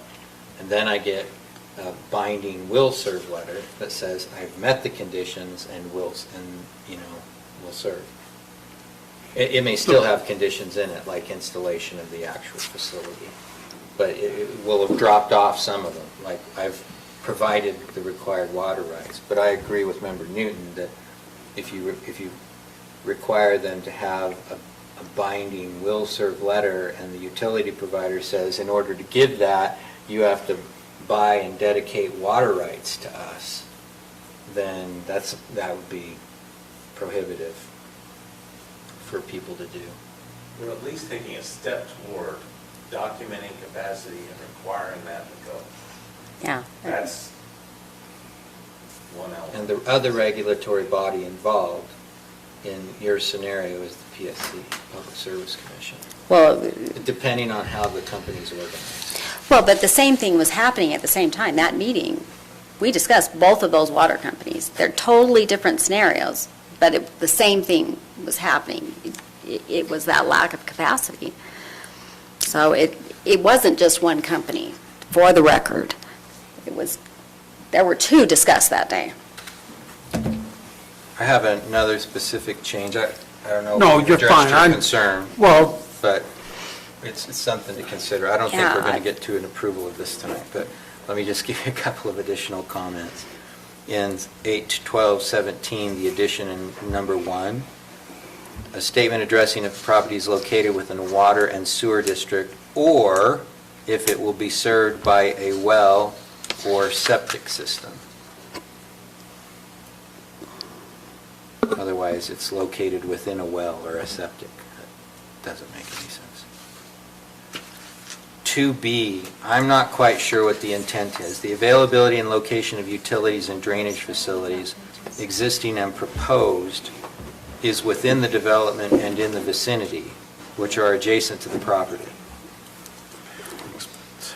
That's a crime against the English language. You should have seen the original. we need to, I would have tried a proposal to fix it, but I'm not exactly sure what the intent is. So what we're trying to get at is that they do have the availability and that the utilities are in proximity. We can't get we do not want them to give us a letter, even a letter of intent of something that's, one, outside their jurisdiction, or so far removed that it's you know, that it's not a realistic proposal. Okay, but, So we are. so what, let me try to go with that. The availability and location of, Service lines? yeah, or the applicable utility, if you want to be more broad. Drainage facilities are specific to a certain type of utility, so you can't have the power company tell you where the drainage facilities are. It won't make any sense to them. Existing and proposed. Otherwise, I think the rest of it is possible.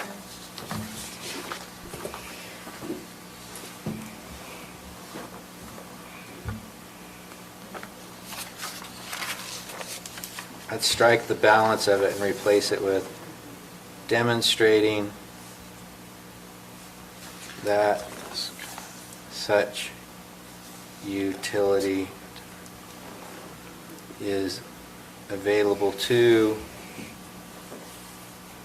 or may be extended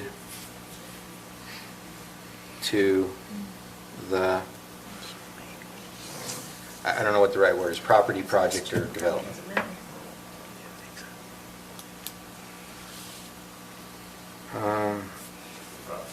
Need to readdress number 1 also. I already gave some changes to that, Joe. Did you hear those? Yeah, but I still have issues with it. Okay. So will you remember, will you repeat to me again, as you have changed it, the availability and Location of the applicable utility, comma, existing and proposed, comma, demonstrating that such utility is available to or may be extended to the property. Yeah. And I suspect that we should have one word that fits that, but it looks like we're using property.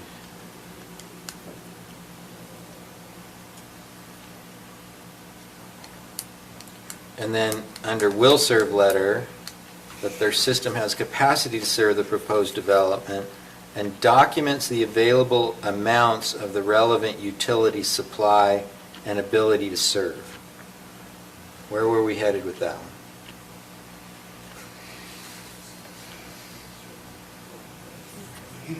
Which one you on? Yeah, which one are you on? I'm 8, 12, 24, 4A. F4A. 4A. What page is that? It says page 5. Page 5. 8, 12, what, 24? Under preliminary plat. So we don't want them to just say, taking a step back from this language, because we've played with it a lot. We don't want them to just say, yeah, we have capacity. That's too easy for them to say. We don't have any proof that they really do or don't. We want documentation of, we have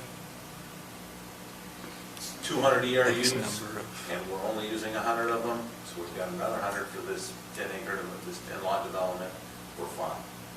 That's what we're going for, is we're trying to say, you need to put in that will serve letter, here's our capacity, and here's how many we have to use, and we're using that for this development. So you're going to get that from Dominion. So we got to get that from Dominion. We got to get it from Rocky Mountain. Yeah, but those guys, it's real, they do that every day, in my experience. Okay. They say they have the capacity in there. And that's where it got difficult, because we're talking about all the utility companies, water, sewer, power, electric, gas, So I want to document their utility amount, what is their capacity? Okay, so I would say that their system has capacity to serve the proposed development, documentation of such available capacity, and specifying the amount of such capacity be used by the property. Is that what you're saying, wanting to say? So after the word development, put a comma. I aspire to have that brain, I really do. Someday. Documentation of such available capacity and specifying the amount of such capacity to be used by the property, project, or development. We may, frankly, Lance, want to come up with a term, development, project, or for purposes of this paragraph, as opposed to just property. Just give that some thought. PPD, the property project or development. Yeah.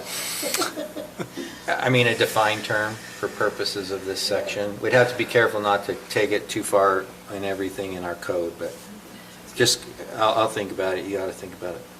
And then the last one in C, such letter shall indicate terms and conditions of service and impacts to the company's facilities. I don't think we need that.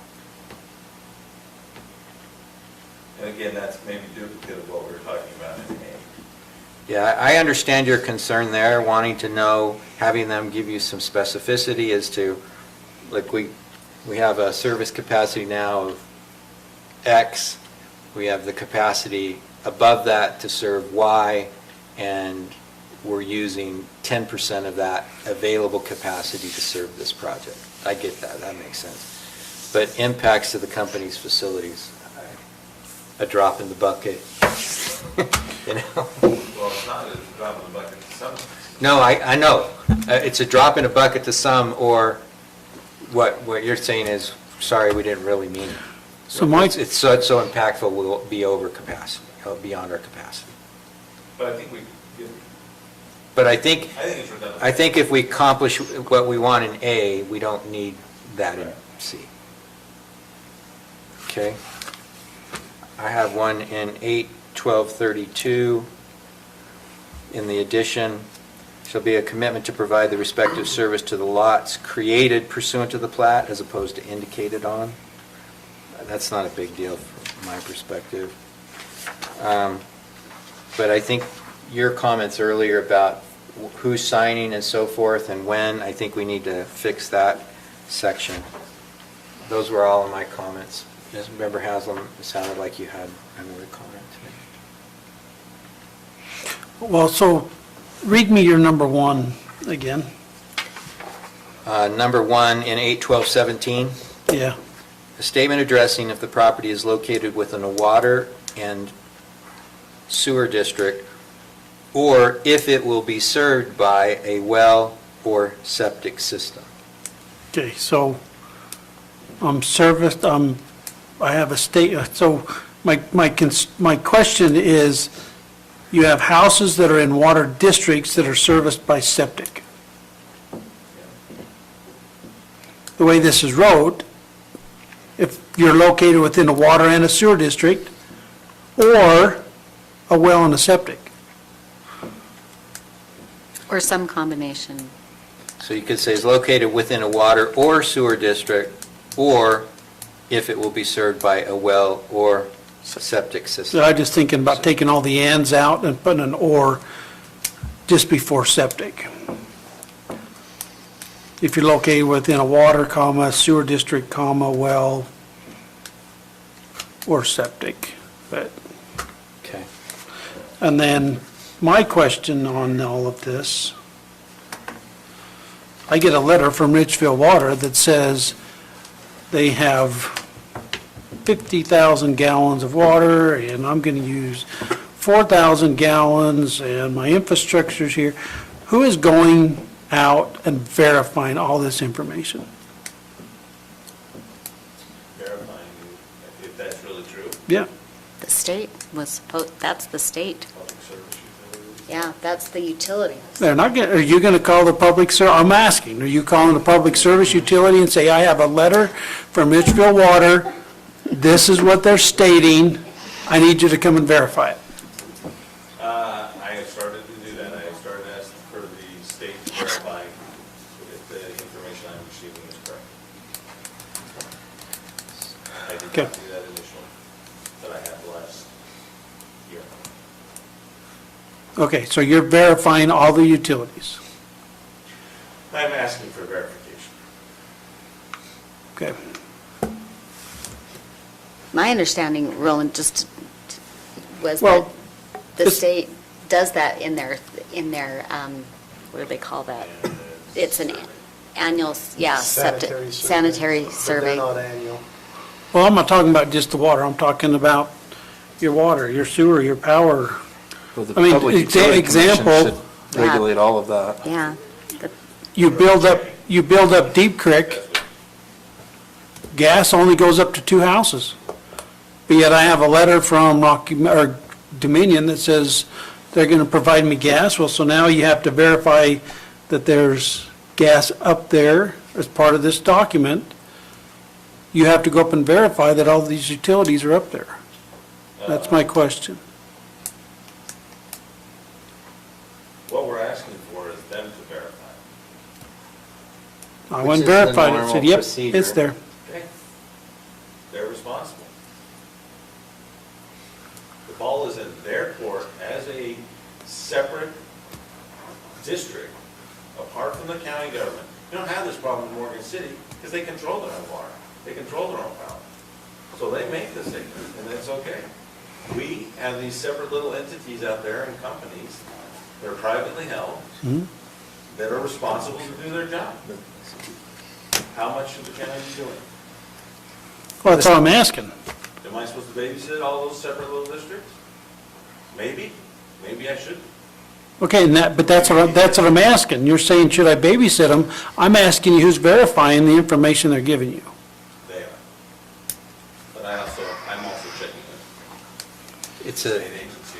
I think it's pretty typical self-verification process pursuant to which we request the utilities. I recognize there's some issues with certain providers in the county, and we probably ought to, as a matter of policy, do what we can to verify that within reason. Mr. Chair, I'd like to make a motion. I'd like to postpone this item till our next meeting to give staff the opportunity to make the revisions that we've discussed. Second. Oh, Who, Tina. okay.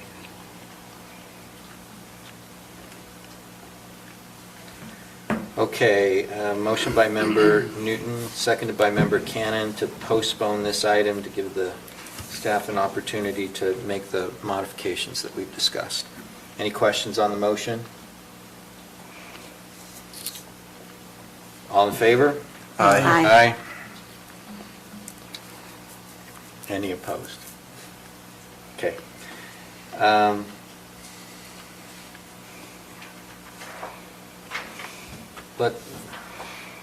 Okay, the next item is a discussion, public hearing decision, county code amendment to address and define public and private cemeteries and to establish standards for conditional use for public cemeteries. It's been For noticed. as a public or hearing. private?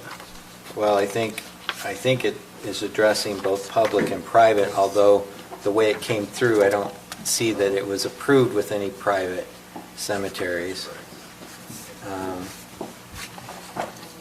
This was noticed as a public hearing, so I don't want to take it off the agenda, at least in terms of opening and closing the public hearing. But given the lateness of the hour, I think that just... Chair, I'm also willing to move my agenda item to the next meeting also, just because of the lateness of the hour. I am too. I have a. So, okay, so Tina's your can move as well? Yeah, I'll hand it out to everyone so you can. I still delete Okay. everything. We need to address the District 4 seat, although that will be quick. We have your approval of the CARES Act funding. Do we need to do that one tonight? I'm happy to. I'm I willing think we to need stay. to have that discussion. We can try to make it brief. My concern is that we're limited in time in terms of how we can spend and when we can spend that, so we need to have some discussion on it. Okay, so I can let's- shorten mine substantially, but we probably should at least give me some direction. Okay. All right, so I think we need to do those three items. Member Kilmer will move. I think we should open the public hearing Oh, heck, on let's this. just And if you adjourn. have specific, what's that? Let's just adjourn. No, we can't just adjourn, but I am willing to take a. Mr. quick Chair, I break if move you'd that we like. go into public hearing for the cemetery land use code amendment. Second. Okay, motion by member Newton, Motion second by number member Kilmer to go into public hearing. All in favor? Aye. Aye. I have the public sign-up sheet. It's blank. Is there anyone in the public that would like to address this issue? Mr. Chair, I move that we go out of public hearing. Second. Still a little slow, Motion and a sorry. second. It's late. Gonna throw All something in at you. favor? Aye. Okay, I'm going to have, Lance, if you would just introduce this. We've had several inquiries about public and private cemeteries, putting private cemeteries on people's private property. So we didn't really have it addressed in the code. We came up with these definitions so that we could have it addressed. When I went to the planning commission, we had them as allowed uses. The planning commission's recommendation was to take private cemeteries and make them not an allowed use, which is just kind of cleaning up the ordinance. We're addressing a topic. It's not that big a deal, but at least we have definitions, and we have now said that private cemeteries, at least my commission recommendation, is to not have private cemeteries as allowed uses. So, meaning no permitted use and no conditional use anywhere in the county. And what is Mr. your Chair. definition of private cemetery? A private cemetery is one used only by a family or a small portion of the community up to 10 plots. Do we have- So, why don't we give some thought to that? All of them are privately owned. And you can look down in the valley, how many of those are privately owned? But they're big. So, that's introduced, but I would entertain a motion to postpone this to our next Mr. meeting. Chair, I move that we postpone. Oh, man. Oh, Let's did you just wanna- wipe this out. Let's go. Oh, if you guys are ready to vote, I'm not, I had a few questions. Yeah, if you want to go through it, I'll stop. No, I want to make a motion that we follow planning commission recommendations and not Then make it. allow private cemeteries in Morgan County. Okay, I'm good with that. Make the motion. That was the motion. Okay, I'll second it. Okay, then I have a question. How does this affect the existing private cemeteries? Got to Maybe demolish them, grandfather. dig them up. You have to dig them up, move them? Yeah, they would be Robert's taking pre-existing responsibility for non-conforming that. uses, No. assuming that they were conforming to begin with. And that's what wouldn't cover an ancient burial ground, but they're protected pursuant to federal law, so. Sorry, did you answer my question? Yeah, They'd be conforming. grandfathered in Grandfathered. pre-existing non-conforming uses, assuming they were lawfully put in at the beginning. Should probably question if they were lawfully put in at the beginning, but we probably don't need to address that or There's a look bunch into of it, we'll this- just assume it. Bunch in this county that just started Yeah, I'm sure. in the corner of somebody's yard. Now there's 75 people in them. Mhm. Wow. Okay, it's an interesting concept because we have a definition of private cemetery, but we're not allowing it anywhere, so. Particularly the up to 10 plots portion. Now, isn't it the understanding that the state was going to start addressing the people just getting buried under the oak tree in the backyard? State code currently requires that any burial plot or whatever the term is a recorded document. That location is recorded. Okay, we have a motion and a second. And the motion was a motion to approve the revision of the code, section 8-2, 8.5, and 8.6, to address cemetery uses in the Morgan County based on the text listed in this staff report dated July 20, 2020, because that's what causes it to be, they're no longer an allowed use anywhere in this, in the county. It's not, it doesn't say anything now. Now we've said not allowed. So the actual motion for approval was, To approve it as it's presented to us in the packet. In the staff report. which means that private cemeteries aren't allowed anywhere in the county. Do you see it on there, Roland? Do you? Yes, Yeah. cemeteries are not permitted. I move that the Morgan County In all Council zones. approve the revision, so. Are we voting on that? I just want to make sure that's your motion. As long as they're not allowed, that's my motion. All right. Okay. My second still stands. Any further questions? All in favor? Aye. Any opposed?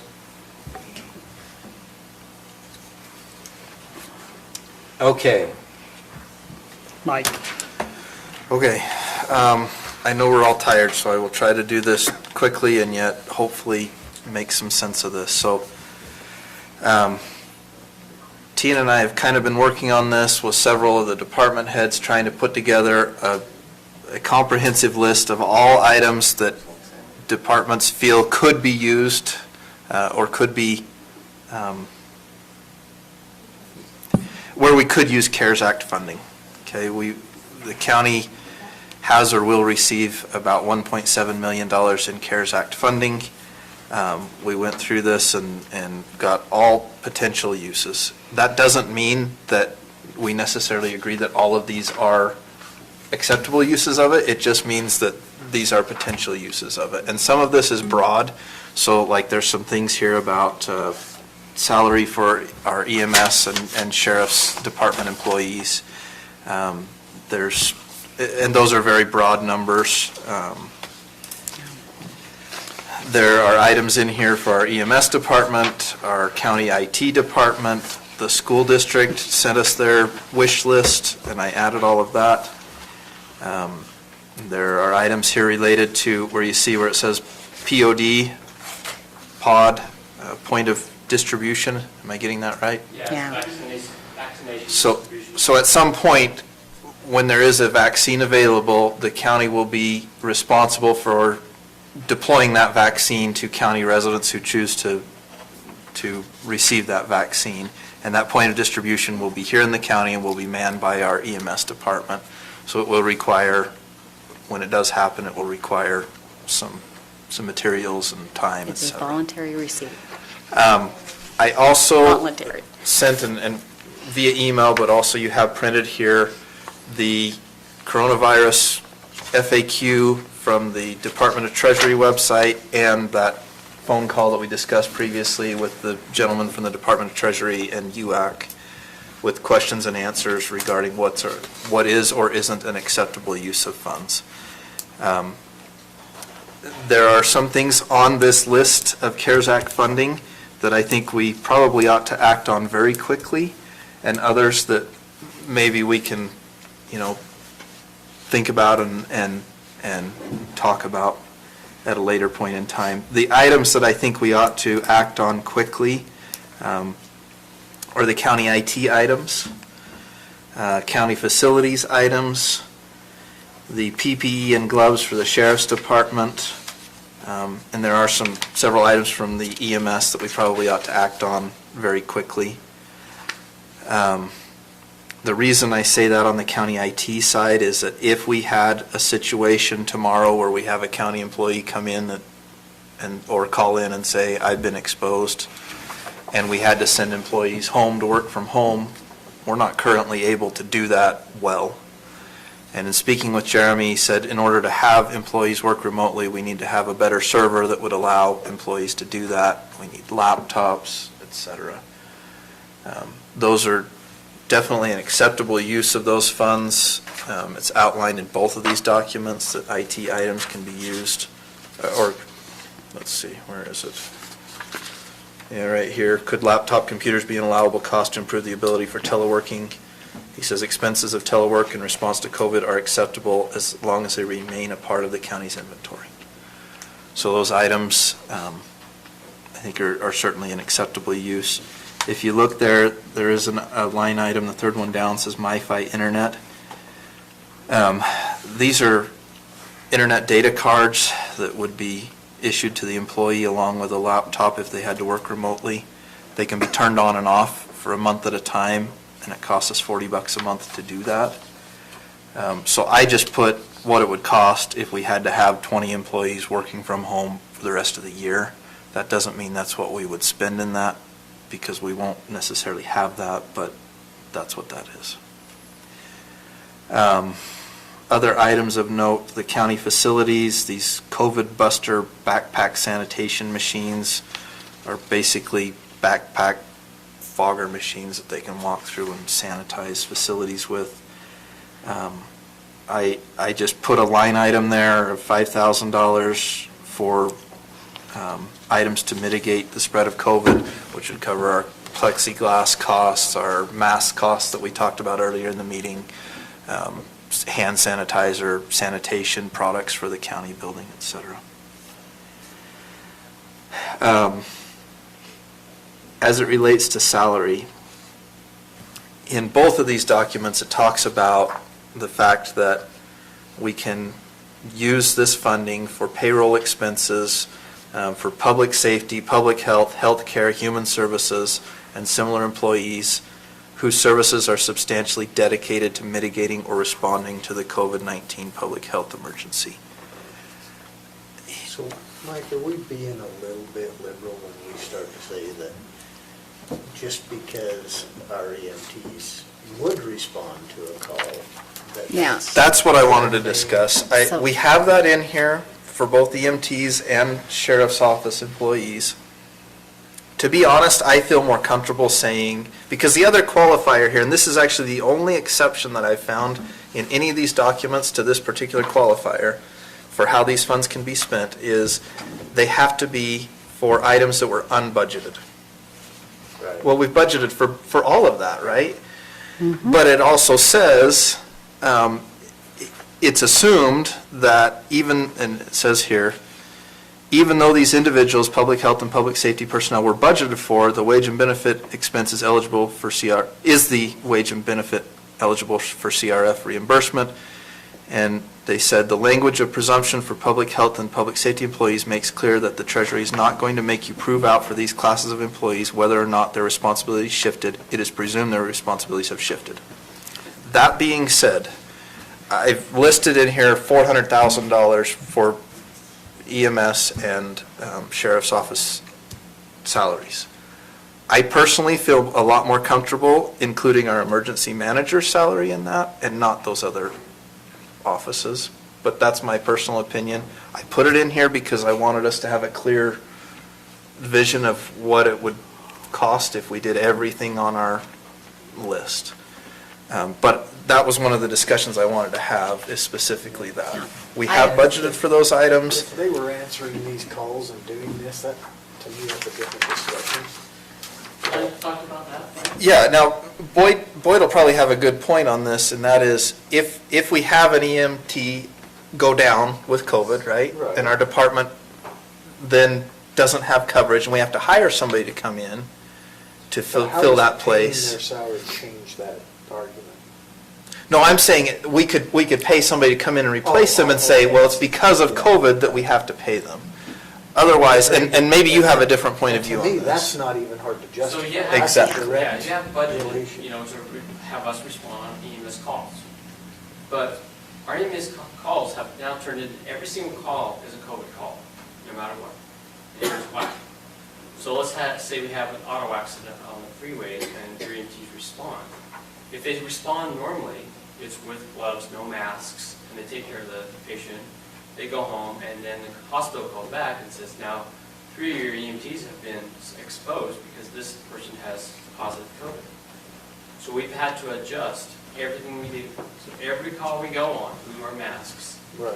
And completely take all the precautions. Even full rest. Full rest is considered a COVID death. So every call is COVID. Once it started, all the way to the end of the year, it's going to be. See, and I get that, but I'm going to go back to the pigs versus hogs. Piggies are cute, hogs get slaughtered, and I don't want to be slaughtered on this. I think we have to, there is some of this that we can justify, but not all of it. And finding that line is always tricky, but I would rather that we err on the side of not than going overboard and getting us into trouble. So I'm recommending that there is portions of this salary that I think are justifiable and can be done. But 100%, I'm not signing that. And I'm with Tina, I just worry that because there is so much gray area still, we don't know where this is gonna end up. It's a moving target, they call rules and regulations for this. That I don't wanna get ourselves in a position where all of a sudden we're coming up with a lot of money Yeah. to bail ourselves back out. If it's cut and dried, I won't even question it. If it's gray, then I think we ought to look at it very carefully.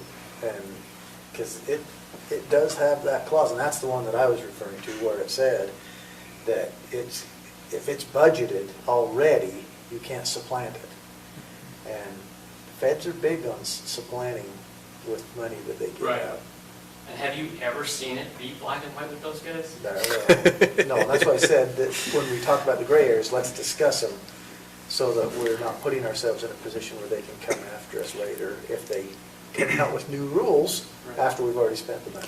Well, and I think where Robert and I are going on this is there is a justification that can be made. And as long as we can do that well, then that's justifiable, which is what the point of my question was today.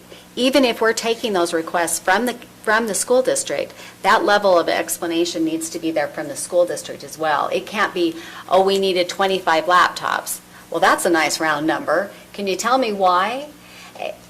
That's the Here's my type. idea on that. Yeah. So I will volunteer my department to come up with a justification form, something that the council is comfortable with, something that the Stacy's comfortable with.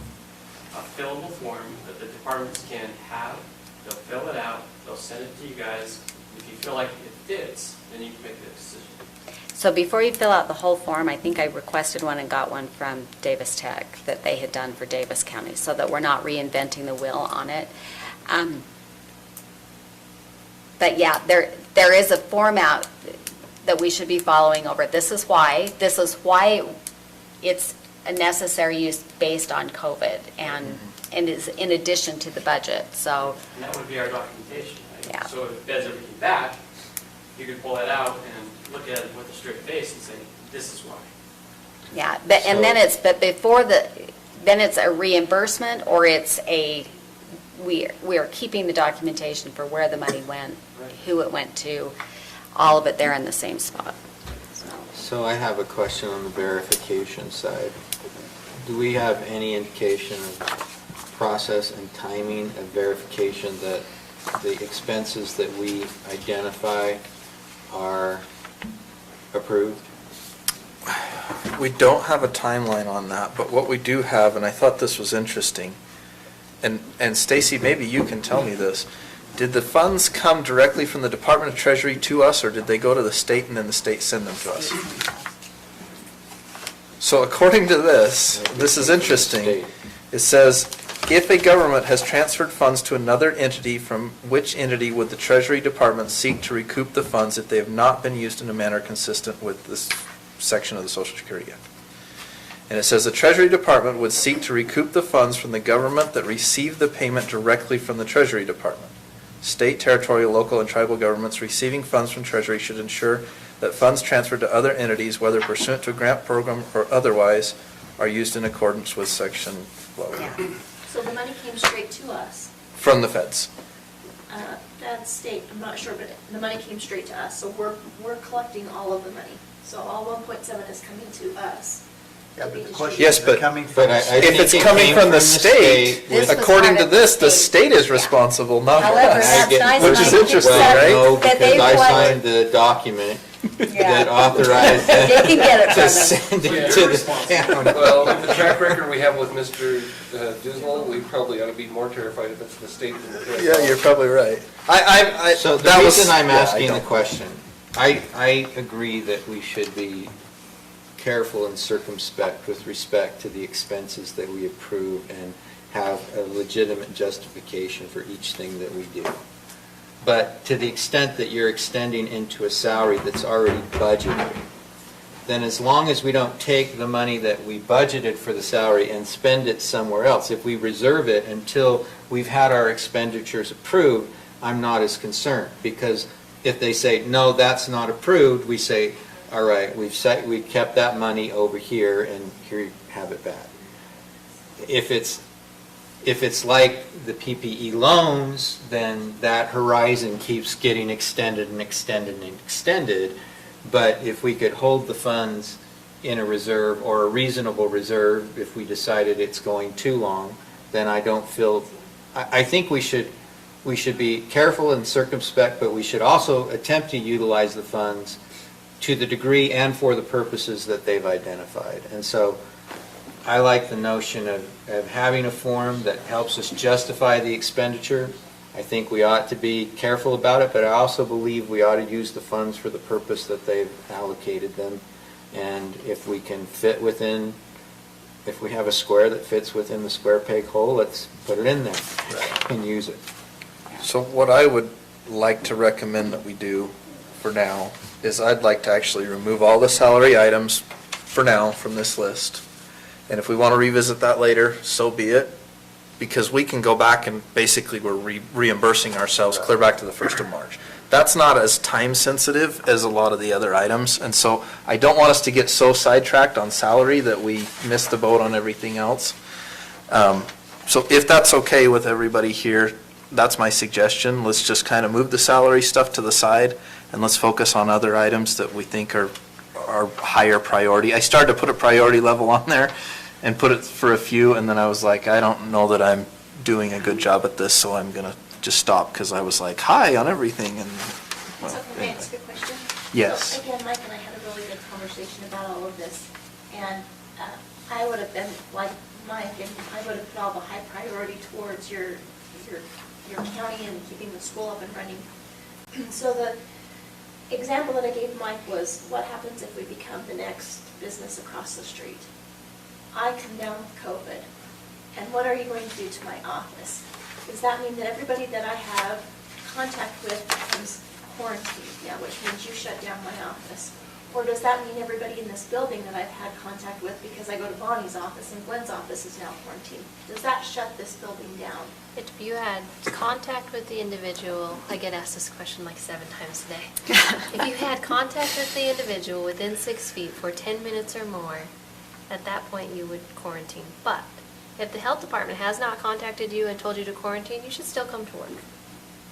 They'll let you know if you should not. But the way they judge it is 10 minutes or more in a 6-foot proximity. Okay, so in my example, if you end up shutting down my office because we are within that time frame, I'm now forced to work from home, and are you prepared for that right now? We're not.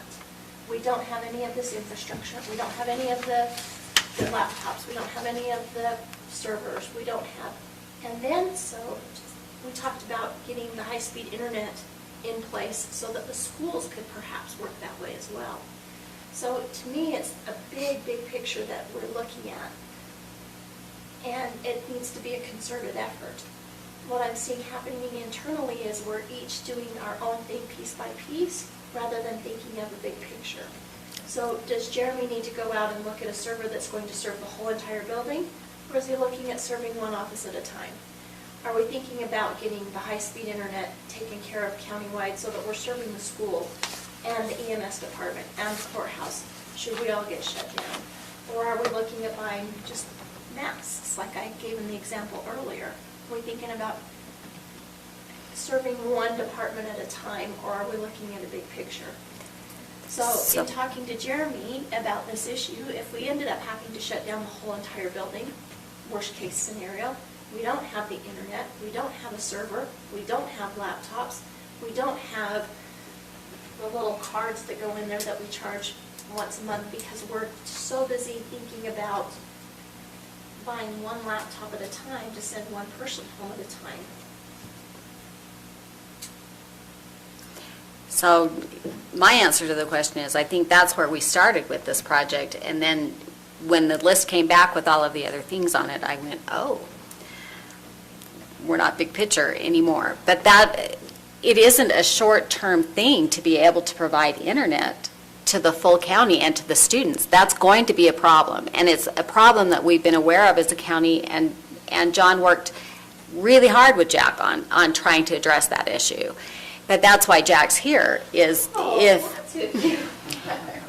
if we're looking at that as a broad picture, we should be moving on it, and we should be moving quickly, because if we go into a lockdown, you can give the students all of these laptops, but if they don't have internet at home, it's not going to matter.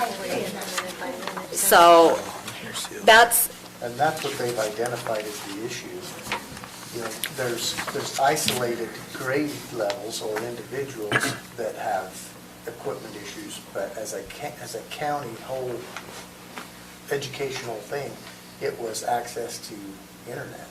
Yeah. It was a bigger issue. When they did it, they did an actual survey to determine that, and the number of people that had issues with the internet service was like 90-something%.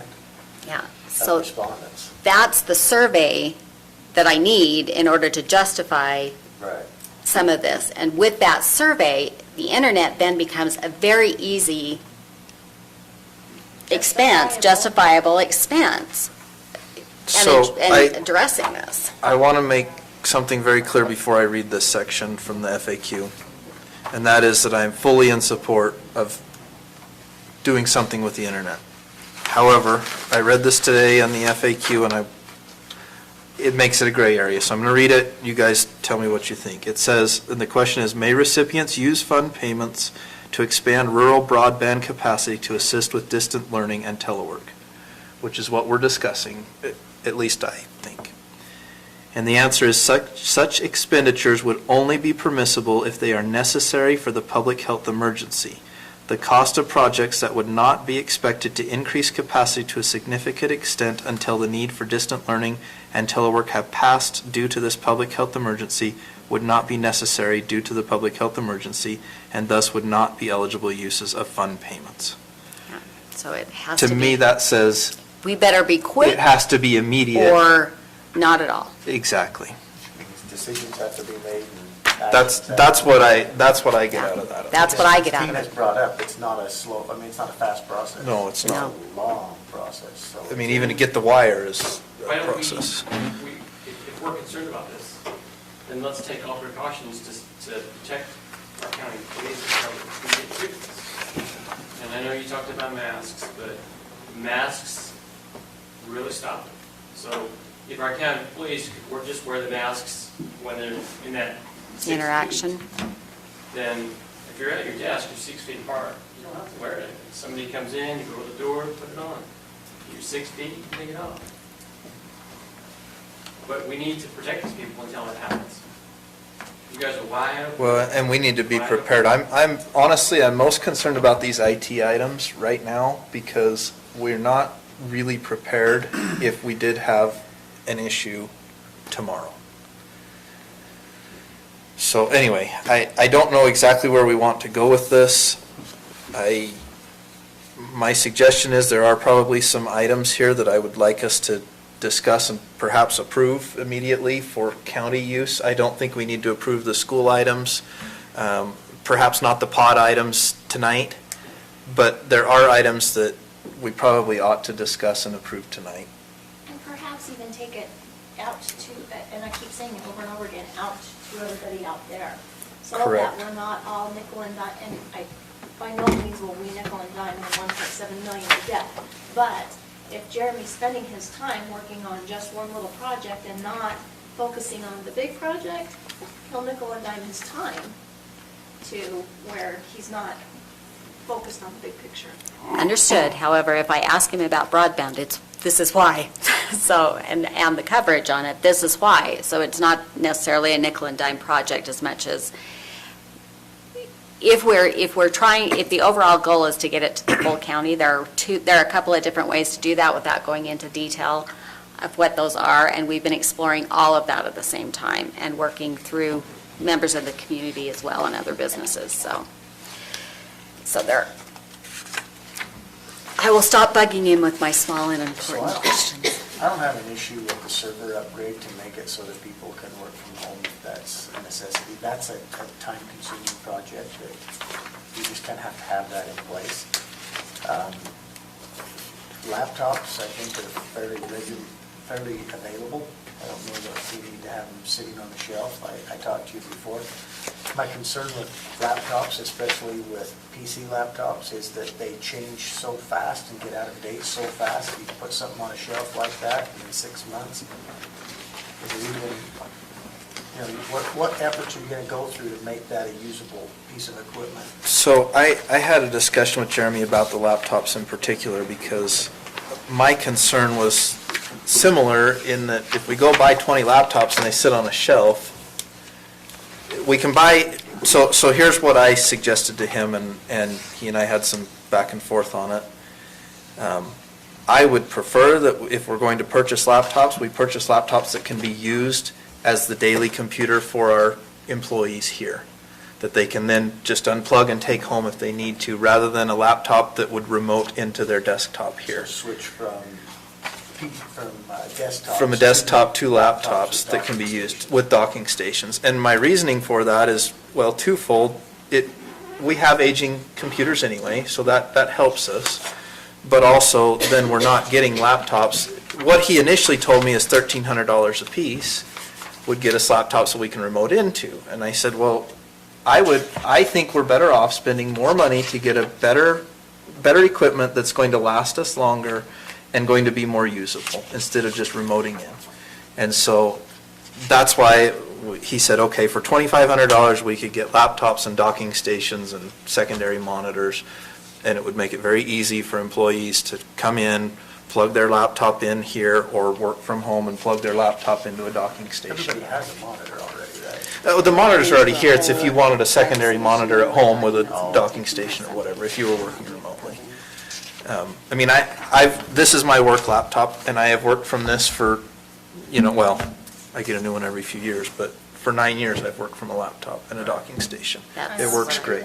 That's what I do. And I think a lot of people do that. So to me, I think that's a better use of our funds, and that's why it is what it is specifically to address that concern. The same thing with the server. Initially, he said, well, we get a very basic server that would allow us to remote in for $25,000 or $28,000, I don't remember what it was. And I said, okay, are you sure that's going to meet our needs? If we go this other route. And he said, well, let me go look at it, and if there's a better option, let's go with the better option. So yes, there are things here where, I'll openly admit I suggested we spend a little more and get something better that's going to last us longer. And the upside to that is that if we get laptops with docking stations, they're going to have to be programmed with the software that we use. Rather than having a blank laptop sitting on a shelf, that if there's an emergency, it's not going to be programmed and it's not going to be prepared. But these will then be working stations that are portable. Your files will already be on it. Ready to go, and. Yeah, you just go home. And my thing about the monitors is that if you're quarantined or for whatever reason you have to work from home for a period of time, take the monitor from your desk. I still don't see buying an additional monitor just for that. And we may not need to. At home, that monitor is just sitting on a desk without a computer attached to it. Yeah, we may not need to go through, and purchase monitors and all that stuff. He just gave me round numbers of what it'd cost to get us set up like that, so that we knew what it was going to take and we could kind of budget accordingly. And I understand we don't have a work from home policy because we've never addressed it, but how do you address the MiFi versus using your own personal internet? If MiFi doesn't work where you live and you have this substandard internet that won't run your programs, how do we deal with that with somebody working from home? That's when we turn to Jack and get her done, right? I mean, that's the truth. To Jeremy's point on the MiFi was he would actually prefer, even if you had a home internet, that you work off the MiFi so that we don't have county data on home networks, which makes sense for security purposes. I get that. I just know that Verizon doesn't work on my side of the county. Yeah, and it may not. I mean, there's some... Howard Hansen. Yeah. He never could He get... goes on at 2 o'clock in the morning, he gets service. And that's with him using his Rise. He just pulled in my driveway the other day because he was asking about the library, what it's going to take to get better internet out there. And I asked him how it's going. He says, I've had to get rid of everything. I had to get rid of Sprint, T-Mobile, and Verizon. I've tried them all. The only thing he can get to work, and it's spotty, is AT&T. So if we're using the Verizon MiFis, anybody that lives in one of those areas in the county, that's not even an option for them. So how do we address that? You don't get to work from home because you don't get MiFi? I just think there's a lot of questions to be answered before we just blanket say, this is what we're doing. If a department head says you're working from home, how do we address that? So to be clear on the MiFis, Verizon has given us a stack of them. He has them now. They were given to us free that we can activate or deactivate at any point. So the MiFi is not a... No, it's the $40 a month. It's the $40 a month, the cost to actually And to me, serve it. it's not even the cost, it's the policy. How do we deal with this? Well, I think that's a totally different discussion. It's a good discussion, but I don't want to get sidetracked by that tonight specifically. If we have to go into If we have to lockdown go like into that, it tomorrow, we're going to meet again and discuss we'll deal with it, further. right? But it's a moot point if we don't have the equipment to do it. If we don't have a server that would handle people working from home, it doesn't matter what kind of internet we have Well, that's what I anywhere. say. I think the you know. server is something you've got to make a decision and move on, because if you think it's even a possibility, because the way I read it, and I understand what you're in that frequently asked question now, which I'm sure this is an updated version of the ones we got originally, but the way I read it was that we're trying to get in a situation, if we do go into lockdown again, we're not caught with our pants down. That was where I read the understanding that updating your communications and internet access throughout your county is permissible, because you can't do that when you find out, like we did last time, Sunday night, you're not going to school Monday morning. That stuff has to be in place in case of that happens. That's exactly right. And it does talk about preparedness in here too, not just, oh, we need it. That's why I say, I really think we need to move on a server and laptops So let to me- at least have it ready. So it seems to me that, given what you said, we need to do the first item, the server, the 20 laptops, the MiFi internet, which is, we've got the cards. We've got but them. we authorize them to act, the backpack sanitation machine, the salary, the business grants, those are something that we've been soliciting for, right? Correct. And that's subject to an approval process in the future, right? Correct. So that's not necessarily tonight, if I'm understanding you correctly? Or Correct. are I we mean, just- Are we authorizing Yes, it to be I- approved by someone else? no, it'll ultimately have to come to us to be approved. So Okay. yes, I don't think we need to do that tonight. And then is the countywide internet, is that on the last page, the $100,000 for All West? It is. Now, I just threw a number in there. I don't know. I don't know what that means. He will do it, so that's the one that what they're looking for is an established base. So I've been working with different business owners over if they have, and he's never defined the number, some other secure business, they'll bring the line the rest of the way in. They had gotten to the roadside sheds and they can come that far. Now it's just a matter of, do they have a customer? So they're not even looking for the 100,000. He keeps, It's No. just a customer base. it's a customer base he's looking for. So if the county. And where is that, where is he looking? Anywhere in the county? Yeah. Email, they say, yeah. So, And is it just commercial ventures, or are they looking for well, residential? I think they would do both, but they're looking for security in the commercial. They had asked for the county. They would have done it for just the county, for this building. So in my mind, the cancellation fee is worth it. Well, it's 3 years of whatever we pay. I know. But again, and he stepped out, but one of the concerns we now have, that we pointed out to Mike, is we've got some pricing, and it's about 6 times what we're currently paying. So See, and is the county willing to take that hit in order to bring this countywide so that there's something available residential? Oh, the But that's pricing why I for All asked West. for the Per pricing month. comparison per month is, pricing. I need to see that in writing because the assurances that I've had is that they are within the ballpark. If they're not, then we need to be able to point that out to him over, this is So I not the haven't ballpark. seen what we're paying, that's just what.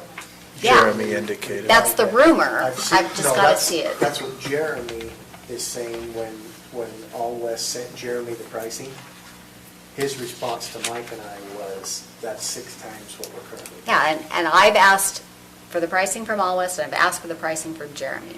All I'm asking is to be able to put them together so that we're sure of that, because that is not the assurance that I got. And if All West is that far out of the ballpark, they need to know that as well. And Jeremy is willing to sit down to compare apples to apples, because the pricing from All West is not the same. It's actually considerably less bandwidth than what we're getting from CenturyLink.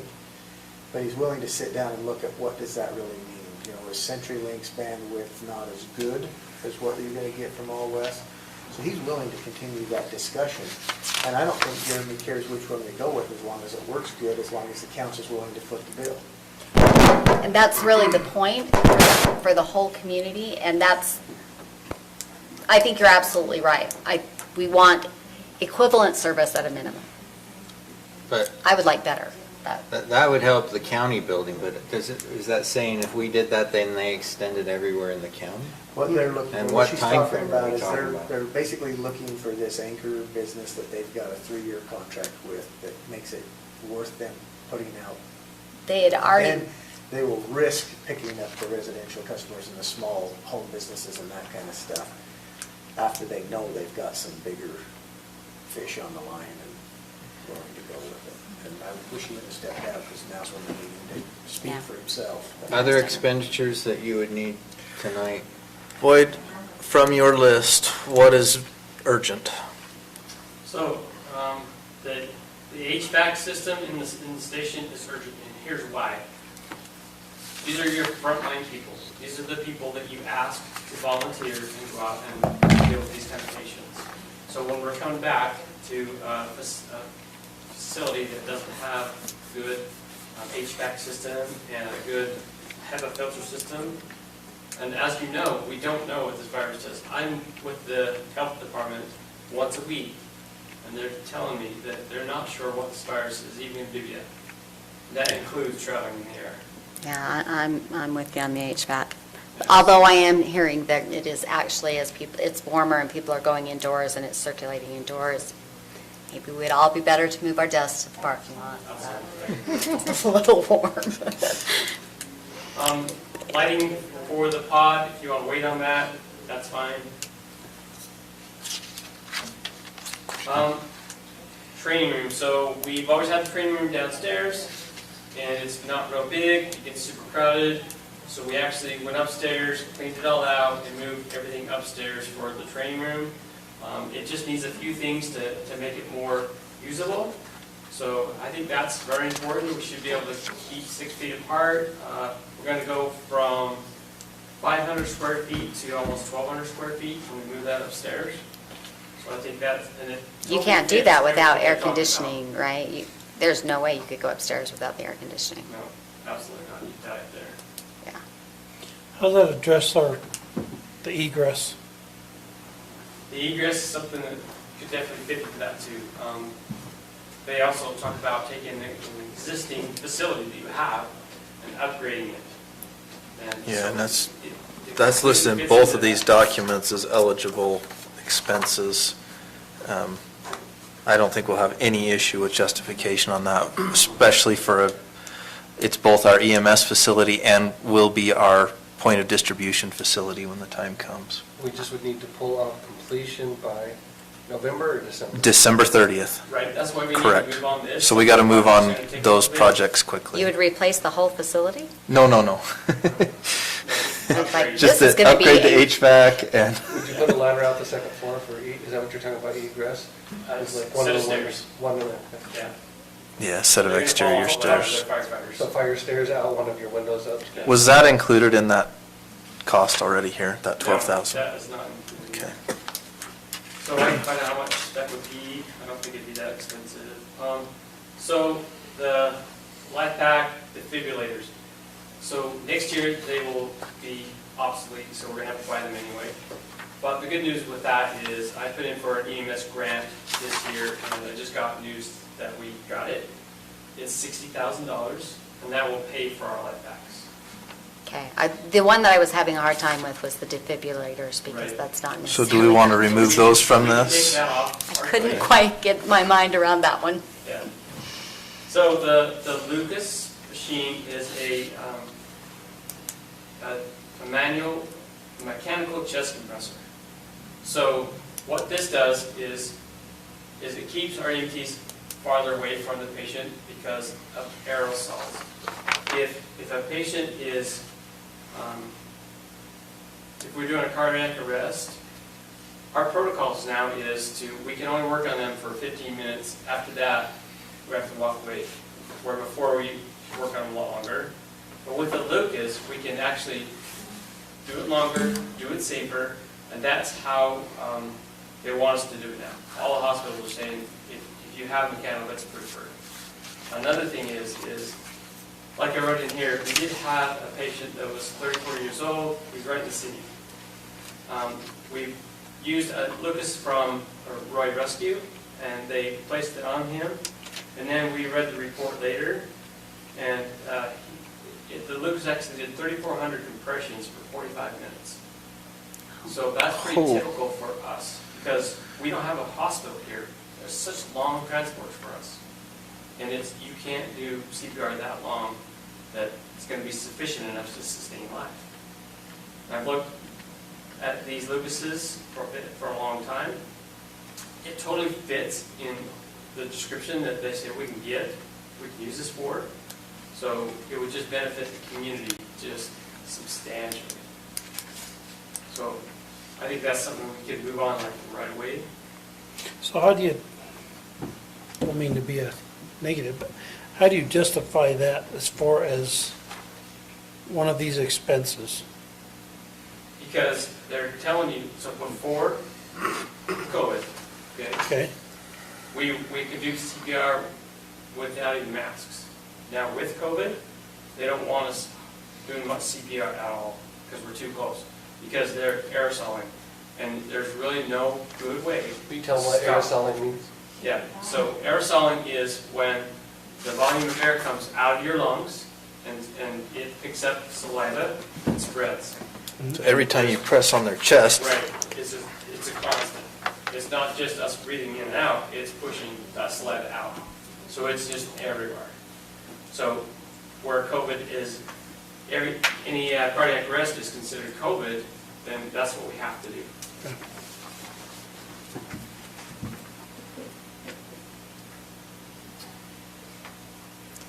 we're going to hold on the wages. Laundry facilities, we've already done.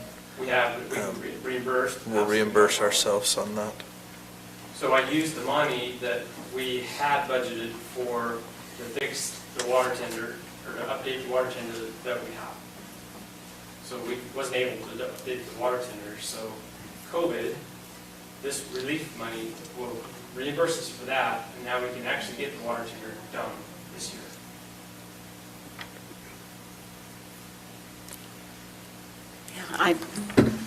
So are those the emergency ones? Because I think those are the urgent ones. Would you agree?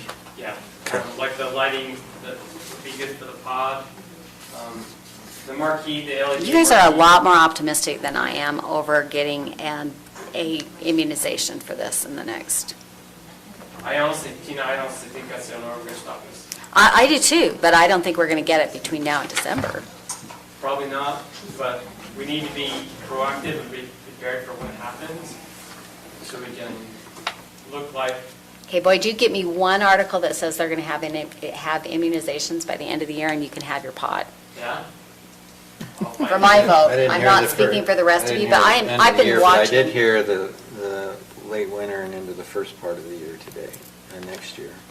Yeah. But who knows? So- So I think, maybe you want to summarize, but it's the first 4 items, skipping down, I guess. First 5, because I'm going to throw that, we've already spent a lot of the money in Oh. that 5th item, and we will spend more based on our discussion today for Same on the masks and 6th, plexiglass. 5th and 6th, too. Correct. Okay. Yep. I was just talking about You're right. going forward. Yeah. Then the grants, right? Mhm. Those, I think we still have to come back for one more Yes, approval on. in fact, let's not approve those. We Yeah. still have to come back. We'll just, We got 2 more applications today, and Weber County just barely released theirs. And as this continues, I'm thinking we're going to get more. But that's the number we have in that have requested, but we have not approved. Okay. The HVAC system, the expanded training room, the Lucas machines, and the laundry, which were already paid for. correct. Which will get reimbursed. And one other thing, the marquee LED sign, so if you read that, the comments that I put together there, so this would totally fit too and benefit our county for years. So if we really had no good way to communicate with people besides Facebook, Morgan Moms, whatever. As not an effective means of communication. No, right? It's not effective. It's fast. Without That's having a what it is. newspaper, we're really in a Why bad would you way lose the newspaper? because of this. Right. So this totally fits in there. It benefits us for years. The county could put their meetings on it. The Bottom of the second What page. are we talking about replacing? So it's not replacing, this would be a brand new marquee LED Oh, sign sorry, last time. that could be put in front of the fire station, and it would just be a nice sign that we could light up a message board. It would be there. So like the high Robert, schools, like the high schools. We can use it for recreation. We were just talking about how we're gonna get a marquee put up at the courthouse. There you go. Jay's has one, you could borrow. We can put safety messages on there. But okay, this is not an effective means of communication. I'm sorry, you'd have to drive by it and, But people do. I mean, Mountain Green has a Countywide? fire station, and more people get their information on that than just about anywhere else, especially fire closures. okay, yeah, maybe if you work here. But Well, and guys, people that go, I mean, I drive past that every day, at least twice a day, so I do see the messages on it, but the people On at the Mountain Highlands Green. don't. Would it be prudent to You know. get 2, one for Mountain Green and one for here? Some people at the Highlands Oh, don't. they already have one. Some people never even drive this direction, but But a lot of people drive out to East Canyon. I'm not objecting to no, the- you'd have, the sign. I would agree to this if you'd coordinate with the other one in Mountain Green so that, because you'd miss the whole, So- Messages. So is Yeah, that- because COVID related, it would have to coordinate, I would If think. you people have to knew that you remember were that the city displaying has COVID-related funding as messages well, pertaining Boyd, to and when we're they can get supposed their to be using this vaccination, funding. they would drive by For the the county, the unincorporated It portion of the started to county. get around. And the city is supposed to be using their funding for the problems the within the city. Ice cream. And the messaging in the city, I think is a city responsibility. But I'm not going to get nitpicky on it, Boyd, but Yeah. the city does need to step up and use some of their funding for the very same things that we're talking about here. So, but are you suggesting the marquee sign as the first priority item that we should be approving tonight? I think it totally fits, and it's going to be a project that's going to take some time. Okay. I'm going to disagree with that Struggling one. with that one. Yeah, I'm not. You want it? Tina, Roland is not with me on this one, and if Roland and I are together on it, we should just go with that. I mean, We've gotta have I it. agree, if we're gonna do it, we need to When do it. this is over, it's free for us to use. It's gotta be on. I'm- and it, Okay, You are so on the mic. high priority as in we need to approve it tonight, or it sounds like there's a little, I think on the other items, everybody's ready to move forward. On this one, if we do this 2 weeks hence, will that be too late?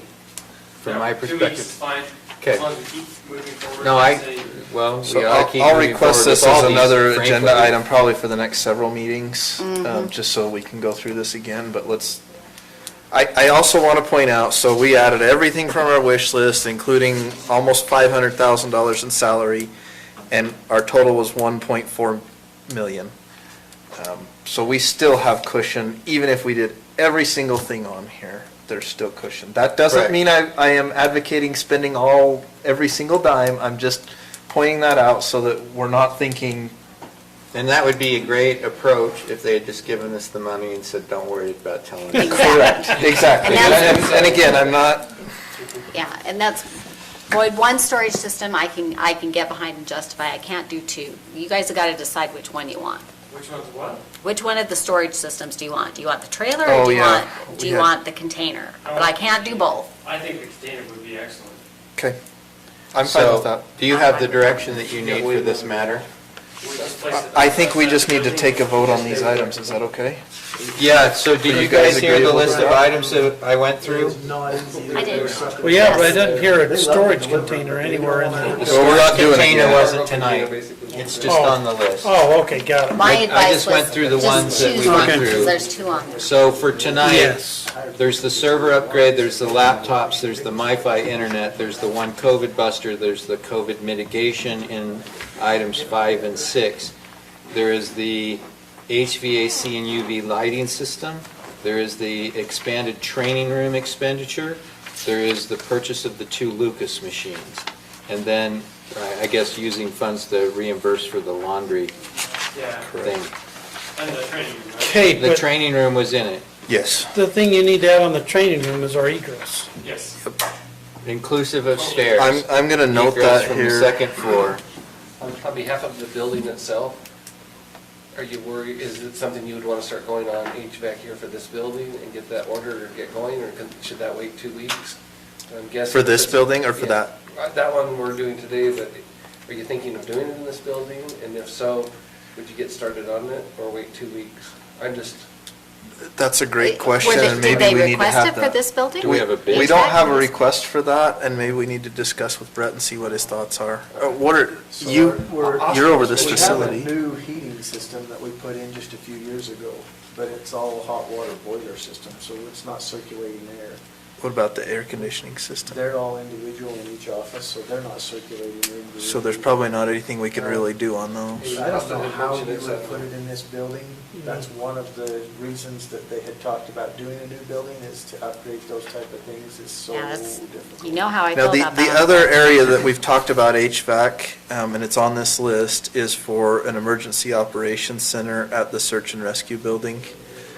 And that was the one I think that you're thinking that Austin was talking Maybe that's about. And that's one we can talk about now, if that's something we'd like to do. Guys, you told me I'd get out of here, and I Yeah. have a migraine. Everything will fit, remember? Here we go. Everything will fit. So do you We do you gave want the to add that? emergency And- ones. and I we- as we want get to working come on back that and soon, discuss we're the going to do that emergency, one.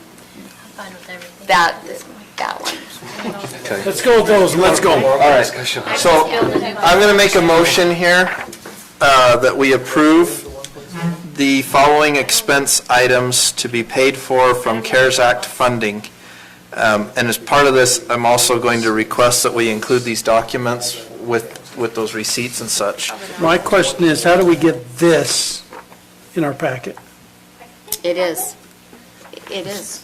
In our packet? Oh, No, we'll get it in the packet. I didn't Oh. send it early enough for you to I get want it it- in. Oh, but we'll I get it in your forgot. packet Attached for- to today's packet, To today's packet? yes. Oh, we can do that. yeah, as part of the minutes. Okay, so here's the items that I'd like to suggest we approve tonight. It's all the items that that Chairman McConnell mentioned, plus HVAC for the Emergency Operations Center. Where's that last item on? That is front page. For the Emergency Operations Center at the Search and Rescue Building? Sorry, you lost me on that one, Mike. I know. I think that one we need to have more of a discussion on, exactly how they're incorporating that. This is damn scary, but I concur. That's twice. Roland and I have agreed twice. It took a pandemic. If you want to wait on that one, I'm waiting on that one. Gonna be going. I'm not going to hold this up right, over that one, let's do so that. I'm going to wait on that one. Okay, We're going to ask for approval on the rest. motion, That's my is there motion. a second? Second. Motion and a second. Any questions? All in favor? Aye. Any opposed? Thank you, So then in Thank 2 you. weeks, we're addressing the rest of the issues here? Correct. Yeah. or at least another. Or at least another set of them. There may be more that, yeah. Okay, this next item, So all I'm Thank you. asking for on this one, for this, Congratulations. thanks. So we she approved may this. need a lights and siren escort home, I'm not quite sure. Seriously. I got it covered. I like their sleep. You may need a ride to work in the morning if you don't get going here. We just delivered So it leave right from here to today, work. so I gotta we drive got 6 this. hours in the morning. Oh, you do? Oh, so you're not going to work. No. Okay, the next item is with respect to Member Ballantyne and his moving from his district. I think the only thing we need to do is to direct the staff to advertise an opening and solicit nominations for appointment by the county council. How does Do one we- nominate someone? What, Anyone who wants to apply can apply if they're in that district. And then you folks get to review those, and then you folks choose who's going to serve for that 5 months with you. Do they do anything to apply, like Basically, put send in a their resume. experience? Yeah. We do it, we fill it like a job. It's like Like a job little application? And they have to live in the district.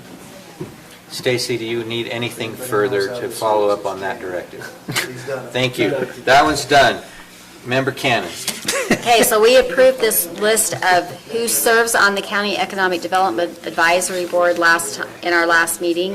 Okay. What I've asked for, the most important part of this is we have a meeting that will be on the 5th is the day after our next meeting. I need to be able to organize it.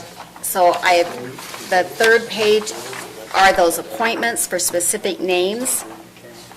And then the most important thing here is that last paragraph, I'm asking that we approve, this is wording directly out of what the grant requires, that I would like a secretary to start doing all of this, putting together on this grant, so the BRC is willing to allow me to use Carol for that, as long as we take it out of the grant funding, which is how I've written that paragraph. So, the most important thing is, give me people that I can organize for the meeting that is the first Wednesday at 8 a.m. in August.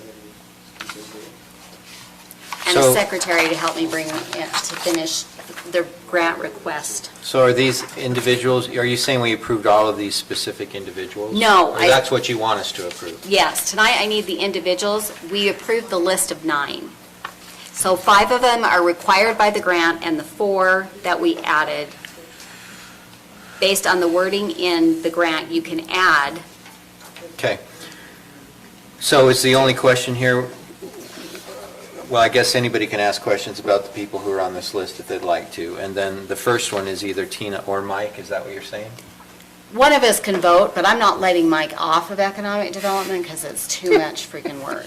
So only one of us will vote. Just say, I'll We can have sacrifice extra some- people, they can't be voting members. Okay. So, like, the that workforce economic- services is by default Eden Johnson. The Business Resource Center is by default Amanda Tullis. The chamber president is Gavin McCleary. The school board, Ron Blunt said he would do it. State Parks is Chris Haramoto. That's by default, it's Chris who's over our area. So, And then in addition, you're talking about John Barber as a And- business owner. yeah, and the one that and Oliver requires Young. private sector representative with economic development experience. Oliver has a master's degree in economics and teaches for his company, so, and has a business in the community. Any questions? Is anyone prepared to make a motion?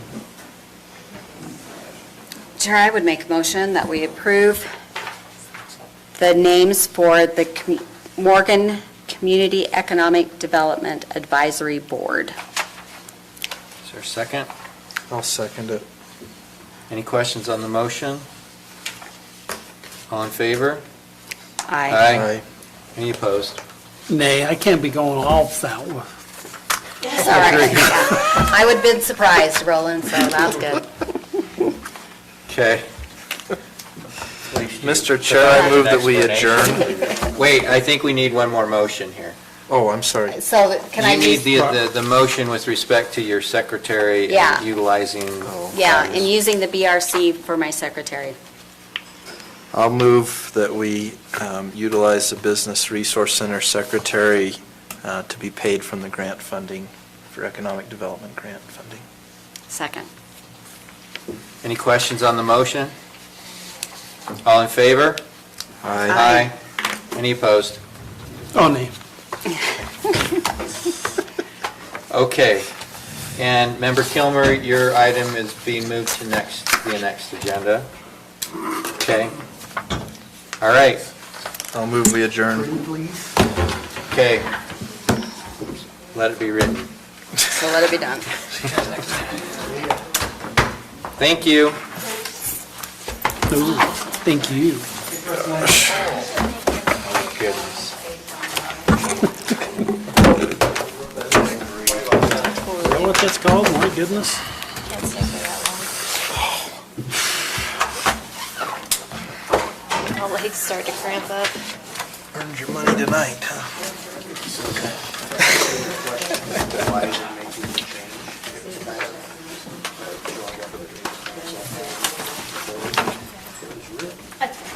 So Mike, before you go, I wanted to ask you on the river.